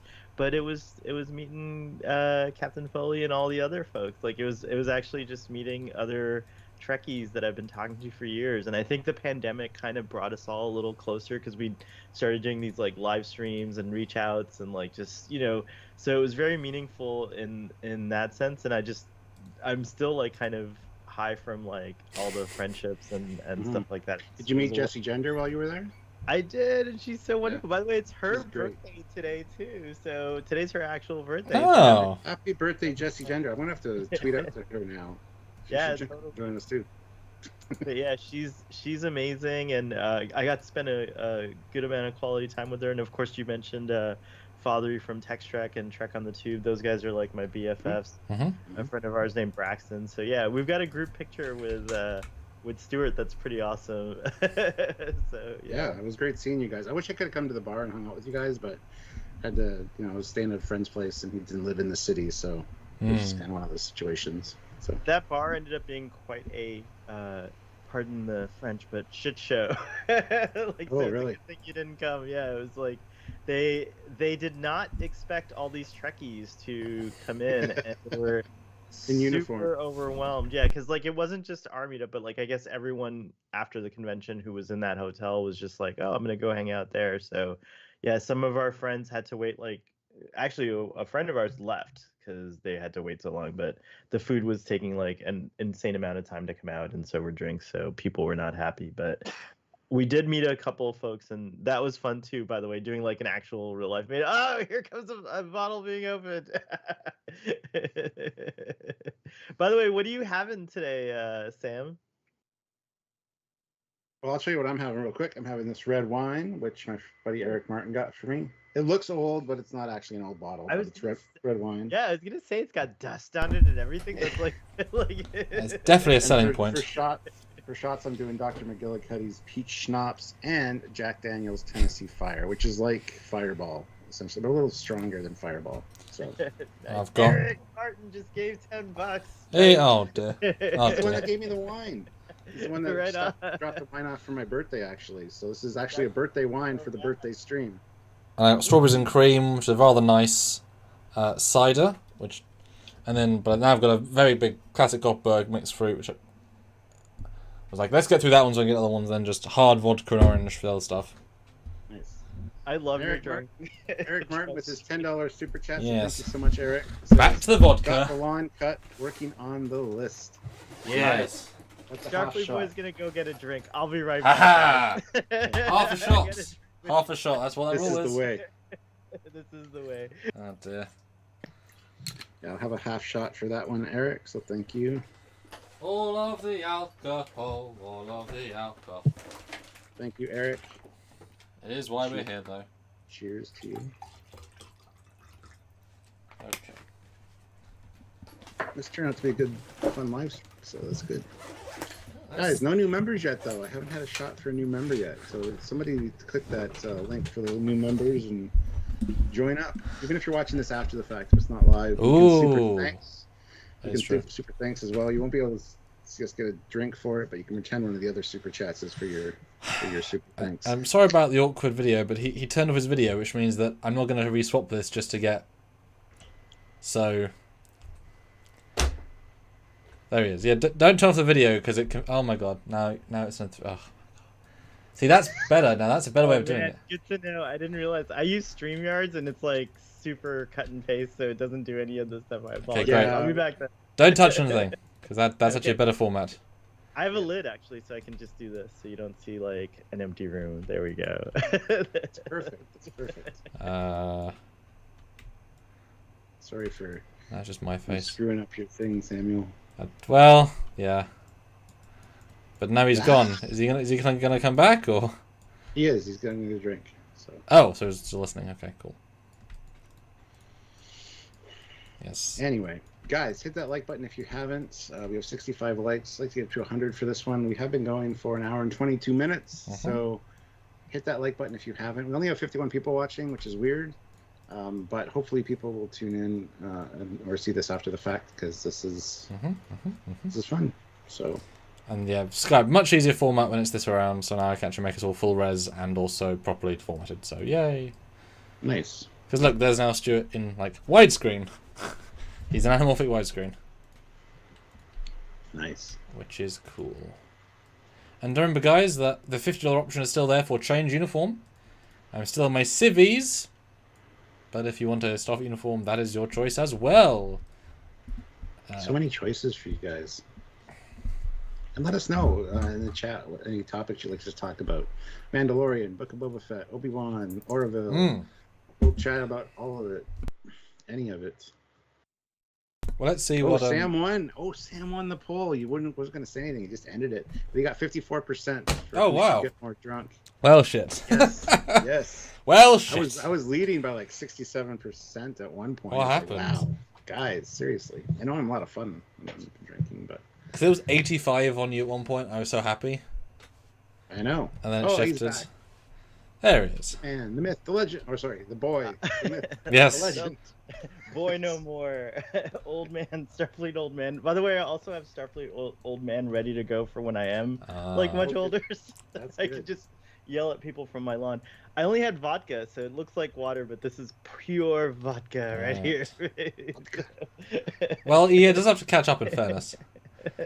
So we're gonna, obviously the super chats do determine what we talk about as well, and you guys can completely side rail us as well. But if you've seen if you're up with Obi-Wan, we talk about Obi-Wan for a bit because that's a fun show to discuss. Oh, I love. Subraxis wants us to talk about the Red Shoe Diaries. Hey, I had some of those on VHS. Those were pretty awesome, I gotta say, back in the day. Not Red Shirt Diaries, then the Star Trek fan series. No, the Red Shoe Diaries is much better. Trust me. the red oh my god, that brings back so many memories. Was that right? Skinamax or which one was it on? I forgot. No, in Canada it was actually on City TV late at night because there were some more raunchy, risque things on Canadian television. So, but yeah, Red Shoe Diaries, hell yeah! I still have some of the VHS somewhere, but Didn't David Duchovny like host it or something, or was he on an episode? I think he was on an episode or two. But yeah, it's kind of just softcore porn essentially. Yeah. Yeah. From Skulder. Is that his name? Scully, Mulder and Scully. Mulder and Scully. Yeah. He was Mulder. Okay. Yeah, Yes, have you seen the Obi-Wan show? Are you up to date? Up to date, loving it. I have my critiques about it, but overall, it's just hitting the buttons right for me. And last episode was really exciting, just to see Padawan Anakin. I think it's like right before episode 2, and Obi-Wan have that duel, and just like the whole like, as long as you do this, you're gonna still be a Padawan, and he hands that to him, and it was just so good. It just like it gave me such. But please DH Hayden. Yeah, he hasn't aged that much, honestly, but I'm surprised Disney didn't spend a little bit of time. Yes, he's not 19 anymore. Fans have done a better job since then de-aging him. Well, you can tell they just didn't. Yeah. It wasn't a case of they didn't do it bad, they just didn't. There's part of me that like for like continuity purposes, I would have preferred a de-aging, and I think like you said, there's so many people that do such a great job at it. Like there's no reason not to do it today. But like I also enjoy performance and actors, and so I was kind of pleased to let Hayden have his moment out of the suit. Yes. Like he needed to have. Yeah, and like just to have him like documented as he is, like it was just kind of something about the purest, actor performance thing in me was like, how like so many times in the past, like I can't think of a specific example, but I've seen like where like for example Sir Patrick Stewart doing a younger version of him, but everyone else is young, but he's not in Tapestry. So I kind of like didn't mind it as much, like I was like playing younger but still looking the same age, but like trying to like do it through like your inflection and your performance. Well, he matched his old performance. I mean, he was very he was right in there. And that's a very specific version of him as well. But it was, people have commented either do it or don't, and you can say that going through a de-age filter might lessen your performance, but no one says that Samuel L. Jackson didn't act his heart off in Captain Marvel. Right. He's got a fully different face the entire film, and he does the exact same performance. True. So you can do it flawlessly, or you can do it like Luke Skywalker, because there's a difference between de-age and reconstruct face based on... Because Mark Hamill looks very different to 40 years ago. Hayden looks pretty damn close, so it's more a case of loosening the wrinkles. It's just, he looks 40. That's just the biggest problem. And Samuel, I'd like to thank you for applying the de-aging look to me here, because I'm really wrinkly and ugly in real life. Oh, you went grey in the third year. Look smooth and like... Yeah. Like I was 30. I just turned 48. But I don't know if you know Starfleet Boy, but I actually do de-aging for my fan films. I don't know if you've caught any of those. I have. Yeah, I haven't caught you de-aging yet, but I have to go now and look. That's cool, very cool. Yeah, it was premiered in Nick Cook's Pursuit of a Dream, which is the Starship Intrepid fan film, where he goes from being in his mid-20s to 50s, and I de-aged him progressively less. And, isn't just like a test, it's like he's fully CG faced the first, 9 minutes of 16. And it's so subtle, my dad didn't even notice until you end the film and restart. It's like, oh, god damn, he looks much younger. Because it's quite well done. And now, because I sort of unlocked that as a feature, I've got multiple short films where one character is fully de-aged the entire film. Because when you can suddenly take a character back pre-First Contact, you open up all these story possibilities. So there's many films where they're 100% de-aged the entire film. And then for my most recent film, I upped my lead actress age from 27 to 52. So I had to digitally age her up, which was rather good. And that was a whole thing. So, I'm doing that quite a lot these days because it's just creatively just amazing to be able to do that. That is really, really cool. Wow. Okay, I'll go check that out. That's awesome. You should age me up. I want to see what I look like at 80. I want to see that too, actually, for me. Hello to Donnie Pearson, who's giving a shout out. Whoever gives the $20, I'm going to take that whole shot of vodka, and you guys will see Starfleet Boy get a little lit here. So just $20 $20 will give us all a full shot. So there you go. We will Yeah, share the so pain for sure. It's just waiting here for whoever gives that 21st, though. Yeah. You'll get to pick whoever does do $20 super chat. You can either go with my Tennessee Fire or my McGillicuddy's Peach Schnapps, depending what you want me to have. So So, what's your favorite and least favorite episode then? of Kenobi, Yes, you're asking me or both him? of you. Both of us. You go first, Captain. For me, it was this last episode 4. My least favorite would be episode 3, probably. You mean 5 and 4? No, 4 and 3. We're not at episode 5 yet. We are. No. Yeah, We just 5 did was the last 5. one. 5 was the. It's Oh, six, was it? 6 is the, next week is gonna be 6. Yeah. Episode 6. Oh, seriously? Okay. Yep. Oh, well, yeah. So Season 5 would be finale my this favorite. week. Yeah, 5 would be my favorite, and then 4 would be my least favorite. Sure. Yeah. I don't Yeah. remember what episode 3 was now. Yeah, I think I'm gonna have to say they're just in rank order of the way they've been airing. So for me, 5 was the favorite, and then they each are a little less favorite after that. So yeah, so 5 So is 1 my- was your least favorite then? now that I've seen all these. Yeah, yeah. Oh, Even though okay. 1 was cool, but I would think. I'm trying to think. Mm. So 1 is just kind of like him being feeling sorry for himself, which is cool. We need that, and the whole introduction of the Inquisitors and stuff like that. So it's good Working for at a salmon factory. yeah. Mhm. Mhm. And then 2 is rescuing Leia on the planet. Then 3 is stranded on the desert planet Yep. and meeting and fighting Vader. 4 is just Oh, yes. 4 is basically New Hope again, but on a planet. Right. Rescuing Leia from yeah. And 4 5 is people cannot fit in a speeder. I'm just going to say that right now.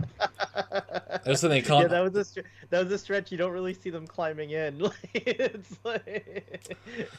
And then the pilot's reaction to the other person getting shot down, like, Okay, question to you both then, because I watched that thinking I'd sort of missed something. Who was the guy at the start? Who they play us off as if he's been a character we've known for years. The big black guy is like he's here's this guy. Like, who is he? Why do we care? no idea. I don't think. yeah, I think he's like, yeah, It's one of the rebel character. resistance leaders. Because he's played like, hello everyone, yes, help him. Who are you? What? Well, he calls him General Kenobi, so maybe Yes. maybe he He was a in the Clone Wars or something. But something, like, yeah. who the hell is he? Because the same thing, like the pilots went to care, but we don't know who they are. Of course, we don't care. I wonder if that character was gonna be someone else, more like a character From that was Rebels more or something. yeah, or something like that, and they couldn't get the actor or whatever. And, Should have been Forrest Whitaker. Oh yeah, what's his name? one. Oh, Sal yeah. Carrera. What's his That name? would be a. Saw Gerrera. Saw. Saw Gerrera. But would he be bearded or bald, depending on which cut of Rogue One you're using? I prefer him with the hair, honestly. Yeah, it was kind of cool there. That would have been a big get. Wow. Yeah. And before he was crippled, so he could like be fighty as well. Yeah, we could see, because we've seen him when he was younger, and then we've seen him when he's like at the end of his life. So it would have been neat to. When he chooses to die for no reason. Yes, I'll take on the destruction wave single-handed. Well, Martin Pelt just threw in 20 euros. That's a shot. Boom. All right, so there's a full shot, right? Like, here we go. There we go. Oh my gosh. Oh, Vodka in the wait for morning, Stuart. in the afternoon. Cheers. Want me to have the peach schnapps? or Cheers. Hold on. I gotta Oh, pour Hold my- on. Hold on. I'm gonna go peach schnapps instead of Tennessee Fire. And what time is it there for you, Starfleet Boy? What's that? It's 2. It's not so bad. I thought it was the morning still because I woke Cheers. up late, but it's Okay. 2. It's 2 in the Okay. afternoon. So, Thank- cheers, guys! Happy Okay. birthday! There you go. Yeah, it's Ah. yeah. You're in the same time zone as I am. Eastern Ah. Standard Time. Damn, that was good. This is like lava rock filtered vodka. So, ooh, Nice. I feel like I feel like William Shatner when he took the Romulan ale shot from McCoy and he does that face. Like it's like Yeah. Oh boy. And it's got a warm feeling in the top of my head as well. It's like, oh, okay. Yeah, that felt good going down my throat for sure. Yeah. Thank you, Mark, for helping me start my day. Started off right. Start out with alcohol and Trekyards. It can only get worse from here. Yeah, I found each Kenobi episode so different. I think 4 was definitely the weakest, just because it didn't have a real. Even though it was super story driven, it was super story light. Very strange. It just didn't quite hit the ground. What do you think about? Did you watch Red Letter Media's take on? Yes, I did. The first 4 episodes. I haven't seen it yet. Give me They say give me a it looks very cheap. Yeah. I agree, and yet I disagree at the same time. Well, they said some parts look very cheap, some parts look very big. It's a very confusing show, kind of like the first film. Yeah. Well, yeah, yeah. I have to say, like, it's so far it has. I mean, to me, I think I kind of agree with that, but I always try to wait till Blu-ray to like hold on, because like Picard season 1 looked so much better on Blu-ray than it did streaming. So I heard Disney Plus though puts out a pretty high quality stream. Yeah, but yeah. I haven't really watched it on a TV yet, or maybe I'm having like bandwidth problems. But yeah, it does sometimes have like pixelation or even like artifacting, which, you know, to me I'm like, oh, I don't know. But then I found out Disney doesn't have any immediate plans to put any of this stuff out on Blu-ray at all. So I'm like, oh, great, I'll never know. That's just a stupid marketing decision. Well, that's the thing. We're 3 years past Mandalorian season 1. So Blu-ray, 4K Blu-ray. I think they'll release it all when it's complete, though, because that would be better to get it all complete instead of having to piecemeal it out. Yeah, Taylor T just threw in $50. Hashtag Cap Drink. Hashtag Sam Drink. Hashtag Other Guy Drink. Yes, that's a. I gotta go get a shot. Hold on. Yes, you do. Thanks for all the amazing videos, guys. Awesome. Hold for me just a second. I'll go. Don't turn your video off. Just put the slip on.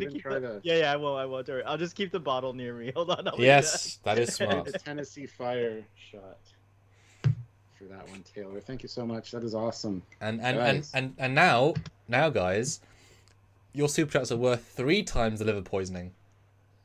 That's true. You're killing 3 people instead of 2. I mean, if you want to cause damage to the livers across the 3 guys, you're continentally destroying 3 countries worth of livers: Canadian liver, American liver, and English liver. 3 different countries of liver. That's 3. That isn't that weird to think about? When you make us drink for 3 different countries worth of people. That's the internet, guys. That is the internet. Furious, he is another YouTuber called Starfleet Boy, who does a quiz show and other things. Happened to be on the channel, and we've had him. We've been on his channel, so we brought him on as a. Hey, he hasn't been on his channel. He was on Question of Trek, which is not his channel. Well, he was just one of the guests as we were. Well, then he became a regular host after that, so it's kind of like his. Yes. Well, he's been working with them since. Yeah, that's what I meant. He has some recognition. So go subscribe to him. He's on all the social medias. He's on Twitch. He's on Twitter. He's on YouTube. Yes, Taylor T, exactly. But now is a good time to put some $5 in. I'm just saying, maybe we can spam some $5 sips. I'm just saying. Okay. All right, I brought the bottle. That's a big bottle. Ooh. Yeah, this is that Reka, like it's an Icelandic vodka. Ooh. It's really nice. By the way, I don't host the quiz show. That's a Question of Trek, but we were on it together. Yeah. So. Well, tell everybody what you do on your channel then. Yes. So Starfleet Boy was. I'm holding this bottle next to my head here. The alcoholic known Starfleet Boy says. Starfleet Boy is a casual and informal conversation about Star Trek, like 6 years. Wow, 6 years ago. So about when are you gonna have us on? It's happening. It's happening now. Now it must happen. But about 6 years ago, I was living in Seattle, as I said earlier, and I just thought, like, I love Star Trek. I want to just talk about it, like, casually and informally with my best bud, and so kind of similar to what you guys do, but without. You guys are focused on like ships and things like that, but you guys talk about everything in general. But similar, but we started doing this thing with TNG. It's my favorite show, and so we finished all of TNG. We did discussions for all of that, and now we're on to TOS. So every Saturday, today we're not doing one, but every Saturday at 3 we discuss the latest TOS. There's only a few episodes left. We're at the end of season 3, and then we're going to go on to the animated series. So it's just a personal journey of Star Trek and talking with folks like you guys. And so, yeah, you will definitely be on. You will get invites ASAP, I promise. Awesome. Have you? Well, we were in season 5 of TNG. We were doing TNG reviews when there was no new Star Trek.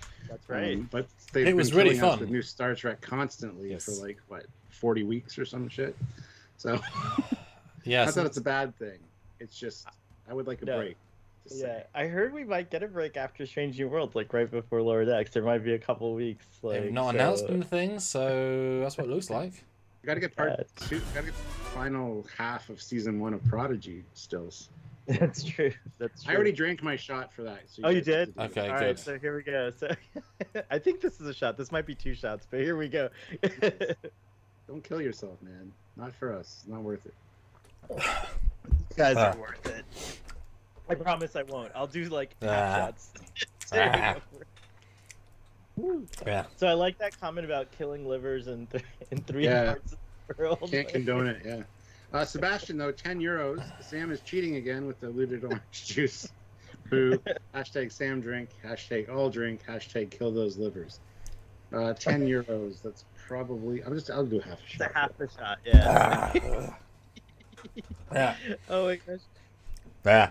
It's a good thing I don't have to go anywhere today. We're just doing Father's Day stuff early. Tomorrow's Father's Day in the USA. Yeah, here too. And the UK. Oh, cool. Their Mother's Day don't match up, but their Father's Day does. Some weird. Oh, that's Cheers. wild. Cheers to you guys. I never even noticed after like years. Yes, you asked me, Stuart. Does it feel cheap? Yes. It's weird because if Obi's walking through a desert for 10 minutes, that's obviously very cheap.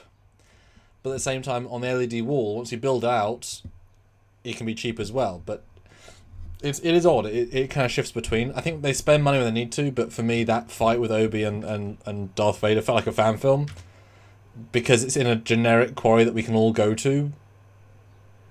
I get the simplicity of it, but one thing that you realise when you watch Star Wars is that only in the last 6 years lightsabers give off light because they were always digital. And so when they suddenly have this fight where they're in the dark and they're being lit by their own lightsabers, that's how it would really be, which is never how it ever was, which means your brain sees it as sort of if you've seen fan films, that's how fan films are because they use real blades. Right. And so for me, it's like that. I could go shoot that tomorrow with the Darth Vader costume. It was like the way they shot Ewan. His hair was like here. It's like you really couldn't tell it was him for half the shots because it wasn't him. Presumably, he wouldn't need to do all those stuff. So it felt very fan filmy versus a not really clean, good fight. So thematically, it was great, but I wish it wasn't at night and it wasn't in a quarry, which is the entire fight. Just the same fight on a planet would have been much better, I think, or a sci-fi environment. About him dragging Obi-Wan through fire. Beautifully gruesome. Revenge thing, but then he could have used the Force to take out the loader droid that was carrying him away. It was just kind of silly at some point. He let him go. He can also just walk around the fire or jump over it, or walk There's through a lot. it. He's a goddamn Darth Vader. Yeah, he could just walk through. that is true. His suit can survive space because it can have a fire. Yeah, that's a good point. Maybe he's afraid of fire. Like it's like a. Well, he internal... is. No, he is. Yeah. Oh, okay. Would okay. be. Yeah, it's true. It's true. I wonder though, like, you know, there's a couple of things also in episode 5, like the sequences in the I want to call it Echo Base, but it looks a lot like Echo Base, but muddy. But Muddy base. Muddy Echo Base. The sequences in the in there, I'm still having trouble kind of following this. I haven't watched it again, but like initial viewing, I'm like a little confused as to like, okay, so Obi-Wan hands, you know, Camille Nanjiani his lightsaber, everything. Then because he's presumably going to get captured, but he goes out there, he has this dialogue, and then he comes back in. So I don't know. It was it was a little weird, but maybe, do you guys watch it more than once? Do you follow it better or anything, or do you have the same? I usually watch it 3 times before I do my kind of review on it. So I watch it once, but I'm very good at seeing things because my filmmaking perspective. I just found it. I mean, I think we can both agree. We can all agree that the action's the weakest part. Like almost none of the action scenes are good, but clearly the director's not just good at action, which is easy to do if it's the same director. You're not good at everything, but to have the stormtroopers in like 5 foot distance from the rebels and to not hit, like they just they linger on wides where no one's hitting, and it's like, but it's literally impossible. Like they get away with it in the New Hope when they've got an entire docking bay between them, but when there's one house level of distance, it's a really terrible scene that's just stupid, and they should have found a better way of doing it. I mean, we know that stormtroopers are bad shots, but they're not that bad. Because there's also literally 50 of them. I mean, it should be a massacre. It's very strange. I don't know why they thought it was a good idea. It needed to be like, you know how, like, you know, like more near to like that sequence in Attack of the Clones when you see like they're coming at each other and there's just all you see is like blaster fire. Like, like the dust is coming up and you can't see. Coming up and you can't see. Like, I felt like it needed to be more like that than it actually was. What are you smiling about, Stuart? He's just smiling because he's getting drunk. Nothing. No. I've got a bit of a distraction over here with my wife. So. Oh, nice. And Stuart back in sort of 7 to 8 minutes. But yeah, I think the action's definitely laying it down. But that's the thing. 30 seconds. Let's get come on. You're that good to her? Jesus Christ, takes me 30 seconds. Amazing. But the action's pretty lackluster. But the stuff with Kenobi's the most interesting stuff. Like, just linger on him. Linger on Vader. It's shocking they took 5 episodes to have a flashback. I think any of us would have had them from the entire season. It's like with Data in Picard Season 1. They should have had Data flashbacks in every single episode to kind of keep bringing the narrative, like, developing it. And so to bring us to this late, kind of like, why waste all the time between? Because that's the most interesting stuff, is you're not watching the show for anyone except Kenobi. So why? It's weird. Yeah, and like that's the stuff you kind of want, right? Like there's a lot of potential to tell the in between stories of their past, like to have like recollections. So, One episode left. Yeah. What are your predictions? What are your predictions for the finale?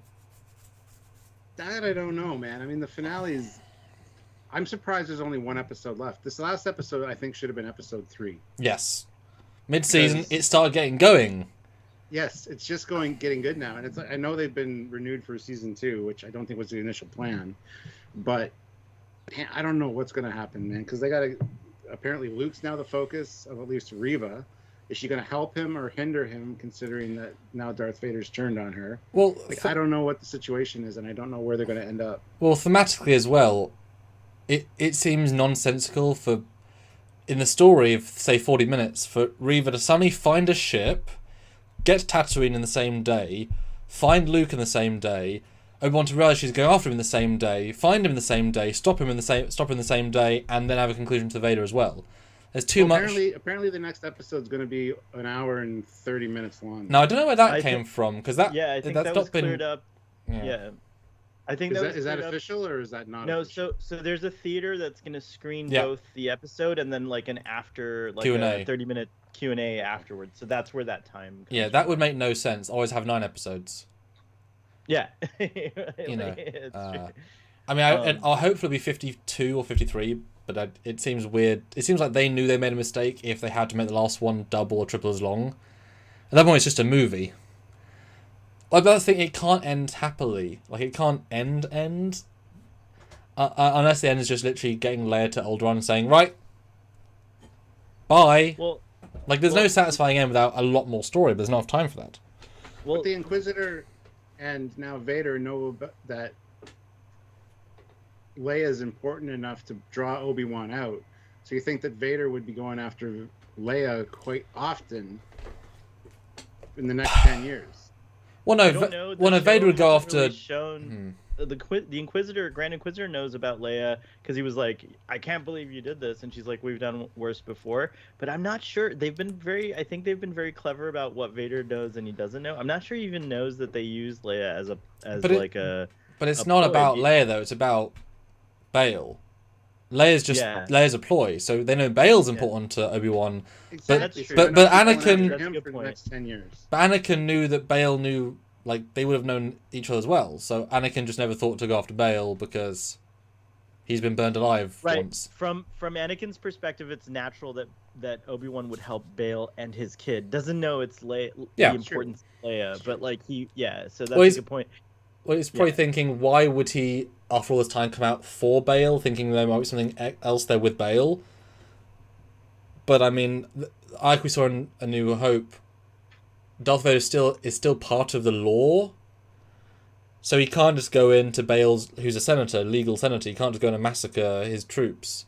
There is still a political side to it. So Stanley's has a good point. Vader has tunnel vision when it comes to Obi-Wan, and that's absolutely true. In this one, yeah. I have an idea or a prediction. So, like, you know, in Rebels, one of the most awesome things was Maul's demise, Darth Maul's end with Obi-Wan. So they can't do that. You know, there's no way because Maul's not a part of this or anything. But I think that's going to be Reva. Like, Obi-Wan's going to have no choice but to kill Reva. Like, Reva's going to come after Owen because she remembers Owen. She heard that little message and she heard the name Owen and child. And she's thinking, oh, like, she's putting things together. So she's going to go down to Tatooine. And then that's when Obi-Wan's, like, going to have no choice but to basically, like, duel with her. And so I don't know if they'll kill her or not, but I think that's gonna Well, be like. I think crucial. that's where I'm conflicted because considering now that Vader knows her agenda and has turned on her, I'm wondering if she's going to actually not go after Luke and try to protect Luke. Oh, that might be interesting too. And he did leave her alive to see what she does. Like, there's no reason why he would have left her alive other than to see And everybody's freaking out about she's going to live. Yes, lightsabers cauterize that wound. Most people that get stabbed with a lightsaber survive. Yeah, and plus that might already be where if she was stabbed as a youngling, like she might already have like parts or something in that area, so it may not have been as bad. But yeah, Vader I think intentionally left her to live so that she could. Well, she said she hid among the bodies when they went cold, so she played dead. Yeah, I don't want to see a third twist though, where it was already sort of bad enough that we're following her this entire story because we know that's fine, but to say. And I left her alive after this, just so I can track her, just so I can... That's too far. Like, no, he thinks she's dead because he's like, stab dead, move on. Move on, okay. Which is fine, because he's, like I said, tunnel vision. He's pissed off enough. But I think that would be a better twist, like you just sort of alluded to. Because she's not... The fact that she's not really a villain, per se, is very interesting. Have a kind of... Not go light side, but say, you know, later plan here. But it's a hard character to work with, because she's very one-dimensional, and yet, because of the youngling connection, she's very dimensional if you go that far. I'm just shocked that we didn't get, I don't know if you thought this as well, both of you, that first scene where we see the temple, we see the younglings, which we sort of guessed one of them would be important, but I was surprised we didn't see it at that point. I was expecting the scene to continue after the younglings in the scene, and suddenly Anakin comes in, and we see Anakin as Hayden massacring people, and we start with this horrific sequence of just him just butchering people left, right, and centre, and then it cuts to Obi-Wan being like, and I'm old now, like this massive contrast. And I'm assuming or hoping we're going to see more of those. You know, what did Anakin do in between? Because especially if he's recruiting people as well, in theory, that's a fun idea. If he leaves younglings alive, he sends his dark side into, you know, there's things you could do with that if they planned it that way, but they focus too much on stuff that's unimportant in the grand scheme. But by doing so, it's kept very small. I mean, it certainly feels like a very, very small story. And you can't go too big in something that's clearly not as big a budget as it should have been. But do you guys think we're gonna get like was the lightsaber duel that was promised the one between Obi-Wan and Anakin that we saw, or do you think there is gonna be another Vader Obi-Wan showdown next episode, or do you think they're gonna leave it at that? Say that again, sorry. So yeah, sorry, I may not have been coherent. I've had a couple of shots. No, my alcohol's definitely kicking in, so I just didn't hear you correctly. Okay, so we had an Anakin versus Obi-Wan showdown that was pretty cool, and they'd been alluding to like something with Obi-Wan and Vader maybe. Do you think there's going to be one more duel that's going to kind of like set that line in motion of like, last time we met you were the master and I was but the learner? You do think so? Okay, cool. And where is it going to be? Because it can't be on Tatooine. I mean, he hates sand. Well, it won't be on Tatooine. It'll be on the way to, or possibly to Alderaan. But I think I love that last line of, you know, you're so focused on winning that you'll always be a Padawan until you overcome that. I think that's going to be very important. Yeah. Because in Star Wars, when I left you, I was but the learner. Now I am the master. So he's going to learn a lesson from Obi-Wan, I think, in the final episode. Yeah. In the final battle, that'll lead into that line in Star Wars. I agree. That's cool. Yeah. Oh, by the way, wasn't $50 a costume change? Did you get? They sort of implied it was for all of the booze. Oh, okay.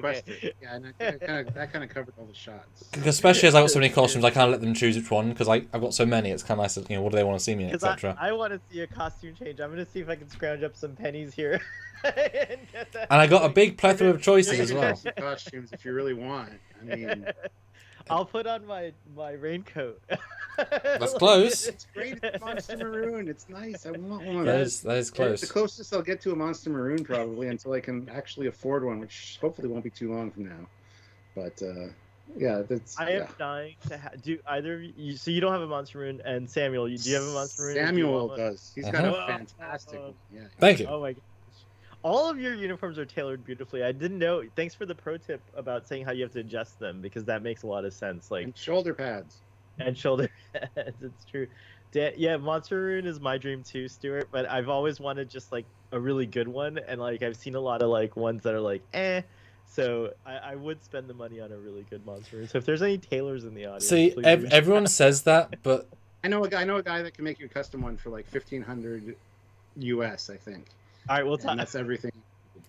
So, because the Monster Maroon, there's those every Chinese version ever, which is a thin material, and it's shit. yeah, it's not Everything's even. too big and it looks stupid. Well, yeah, you can get on a size better, but it's just a thin material. There is zero middle value because Monster Maroon is a heavy fabric, and so Monster Maroon is always $1,000 minimum just for the jacket.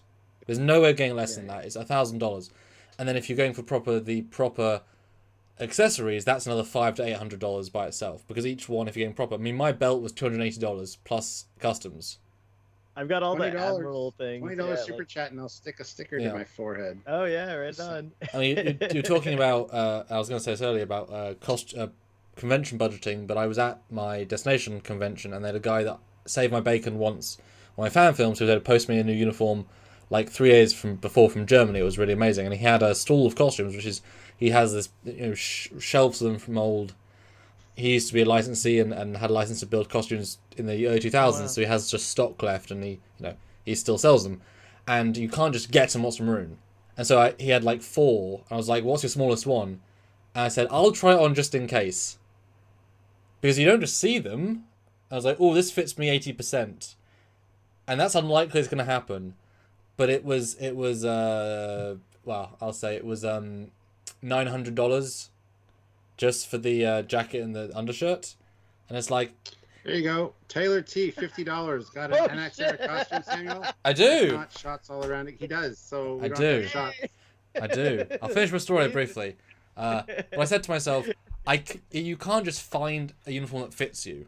So buy it now, or I'm never going to find another one. So I did. I bought it, and then it took me another year to get, or it took me 12 months to get the rest of the stuff, because obviously it mounts up. But once you're done with it all, it's like boom, I can now get into a Monster Maroon very quick. Well, I mean it's right. I can see it. It's right there.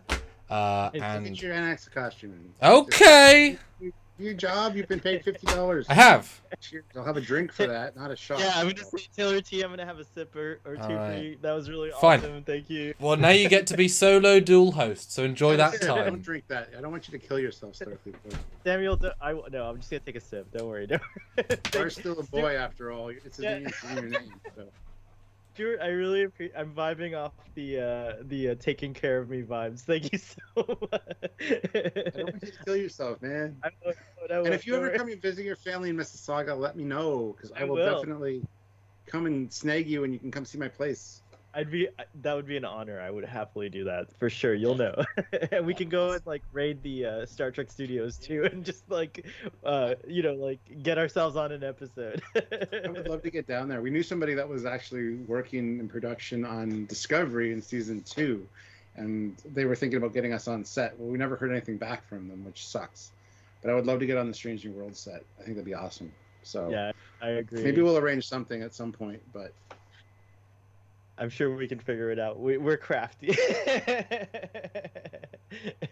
That's good. we got credentials. Look, we got business cards. Yes, we should Trekyards make- and Starfleet Boy. We belong I think we here. should be bold and make like fake Federation IDs.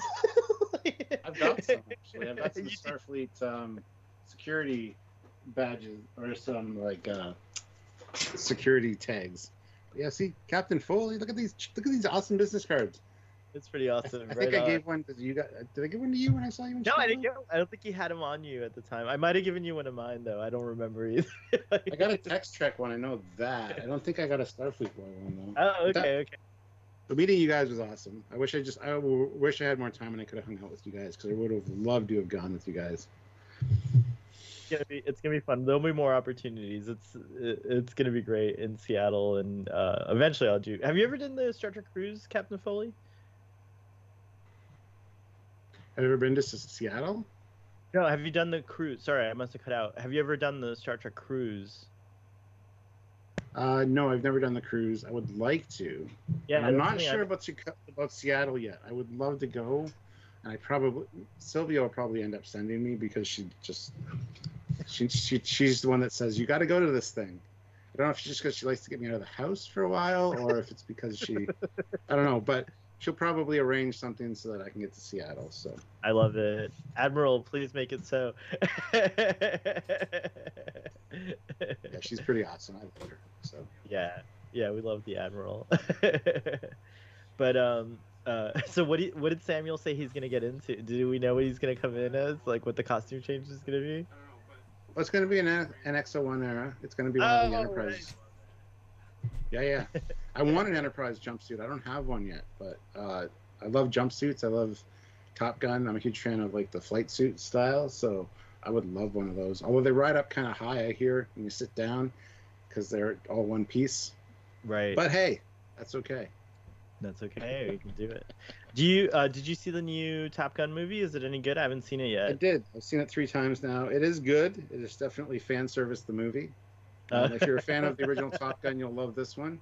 It's also, I also call it Ace Combat, the movie. If you've ever played the game Ace Combat, the mission they have in that is very Ace Combat centric, and it's really good.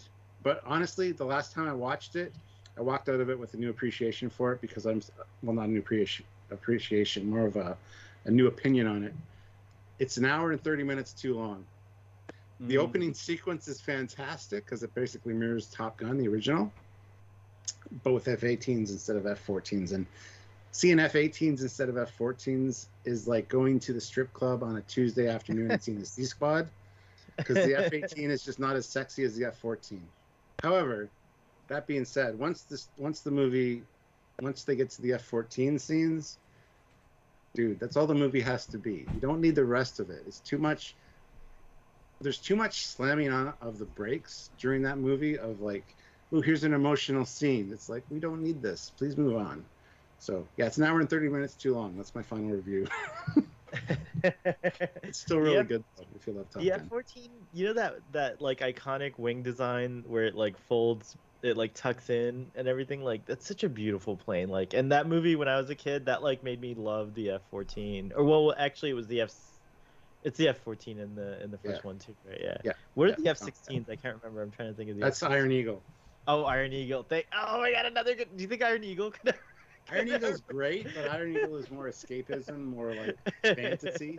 But it's really fun. I love Doug Masters. I love all the Iron Eagle movies.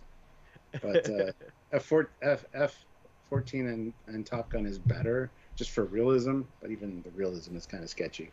But the F-14s are still in service, which is pretty amazing. They're not. They're only in service in Iran.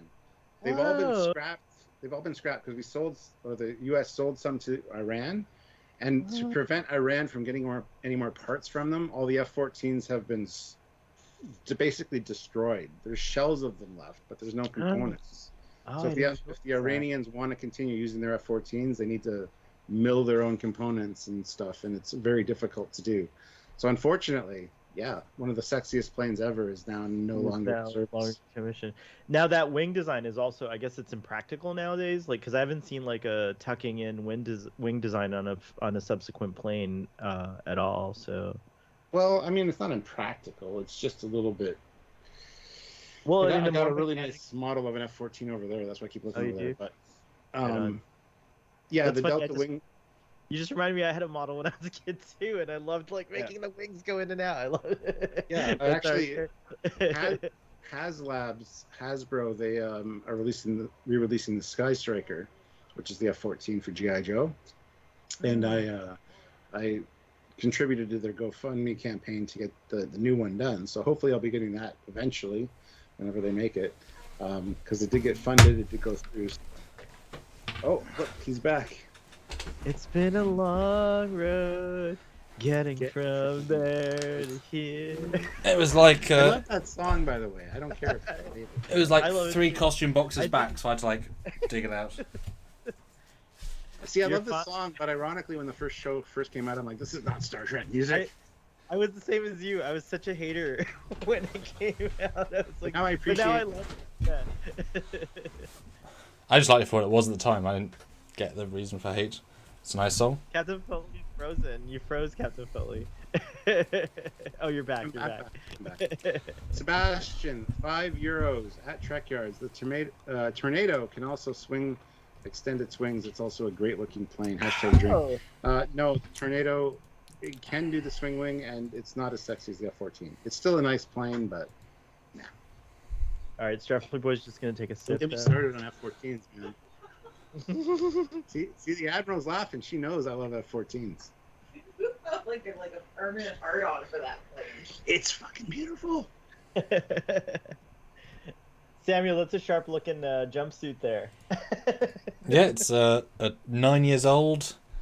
Bought for a woman 2 sizes smaller than me, but it fits us both. We intercut uniforms if we need to.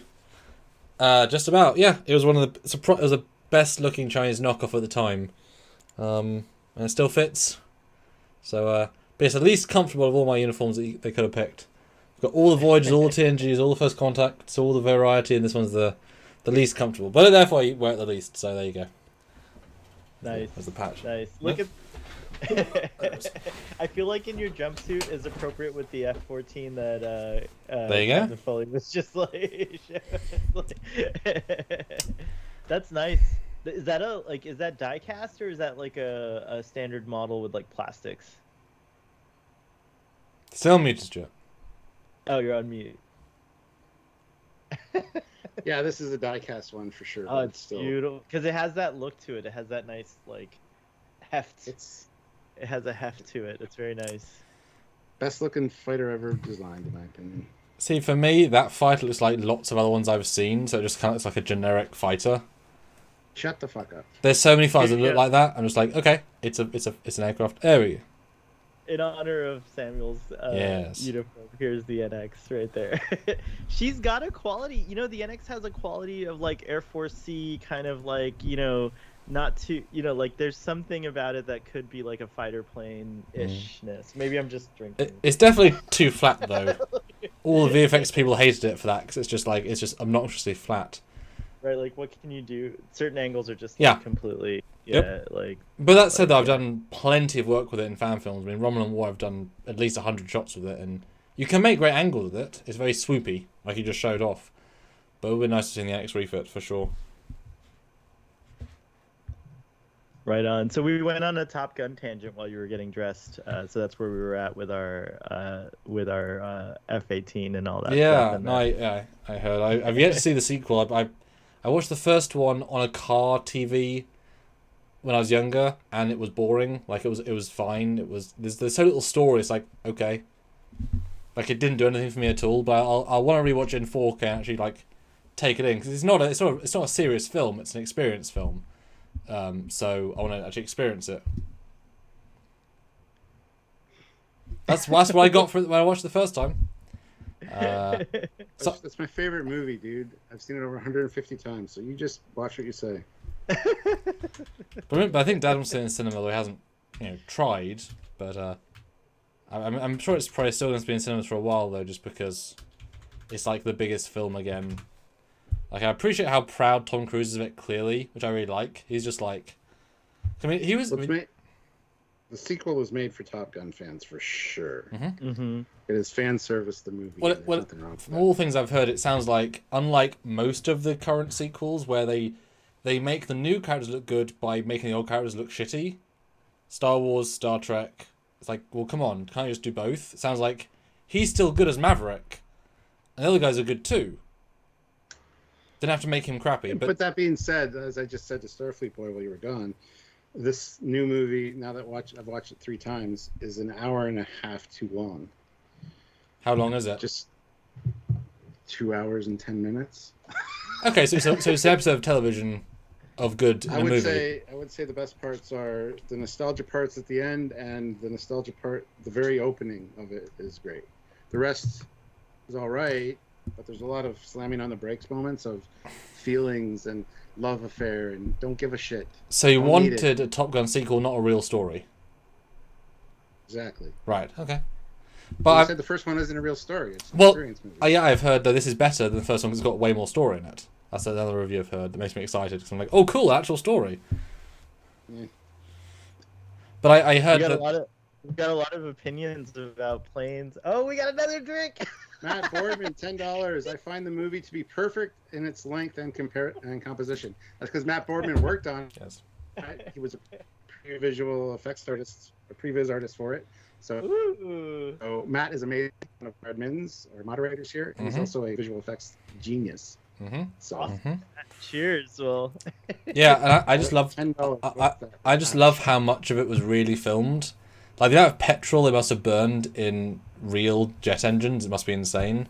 But that the first one was all real footage. well, it had to be. I mean, that's not an achievement. That's just it had to be, in a good way. Like, but that The Navy even let them fire a real missile.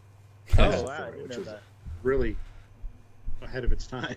So I'm excited to see. Although I think even Master behind the scenes featurette said there's a ton of CG in it because they couldn't get you couldn't legally obviously get planes close to each other. Get them that close. Exactly. So it's always got CG in it, but there's always real in it. So it's an interesting integration of.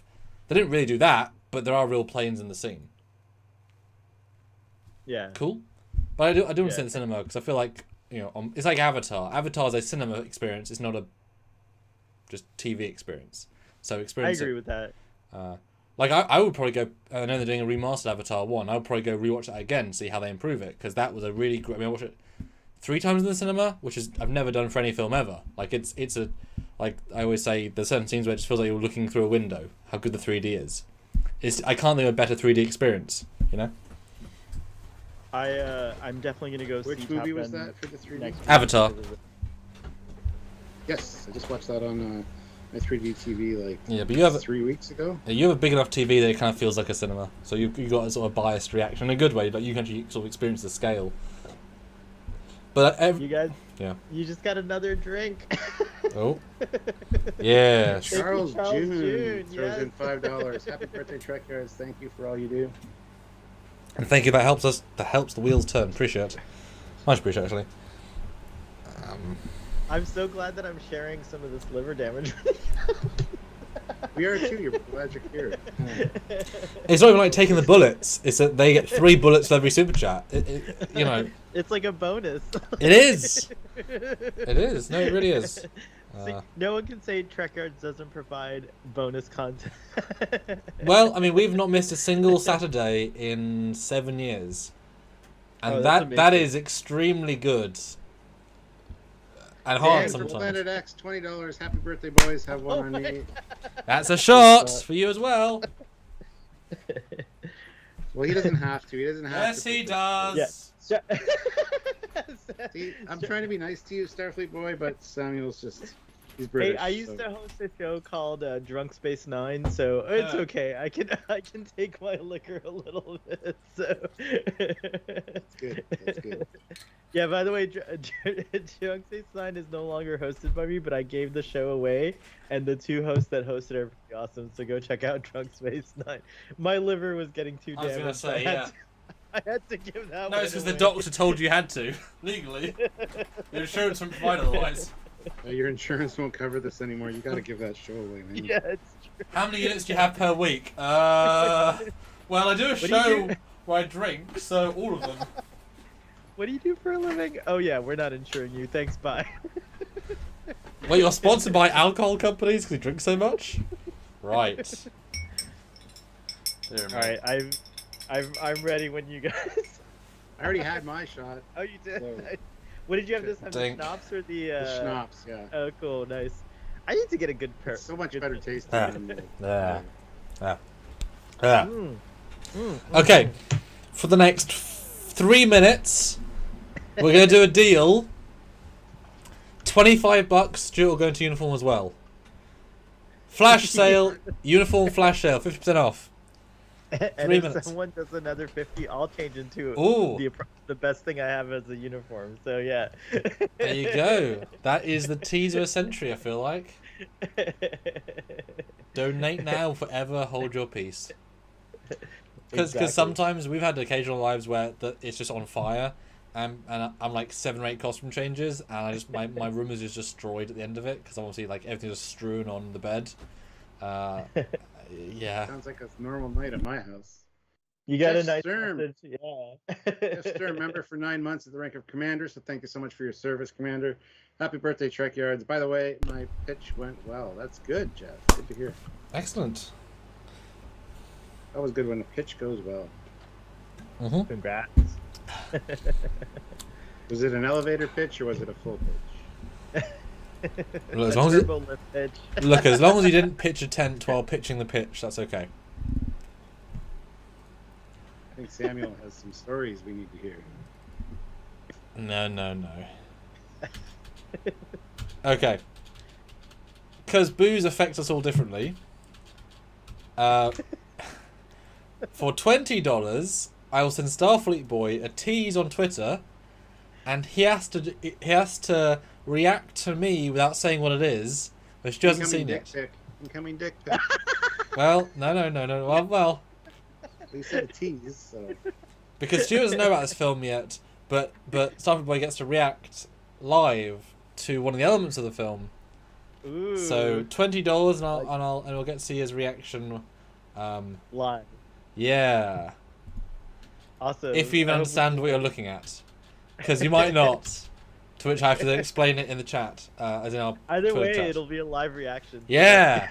$20 and I'll do that. Because I love it. well, we're still waiting for $25 for me to change costumes. That's true. So. 1 more minute for that as well.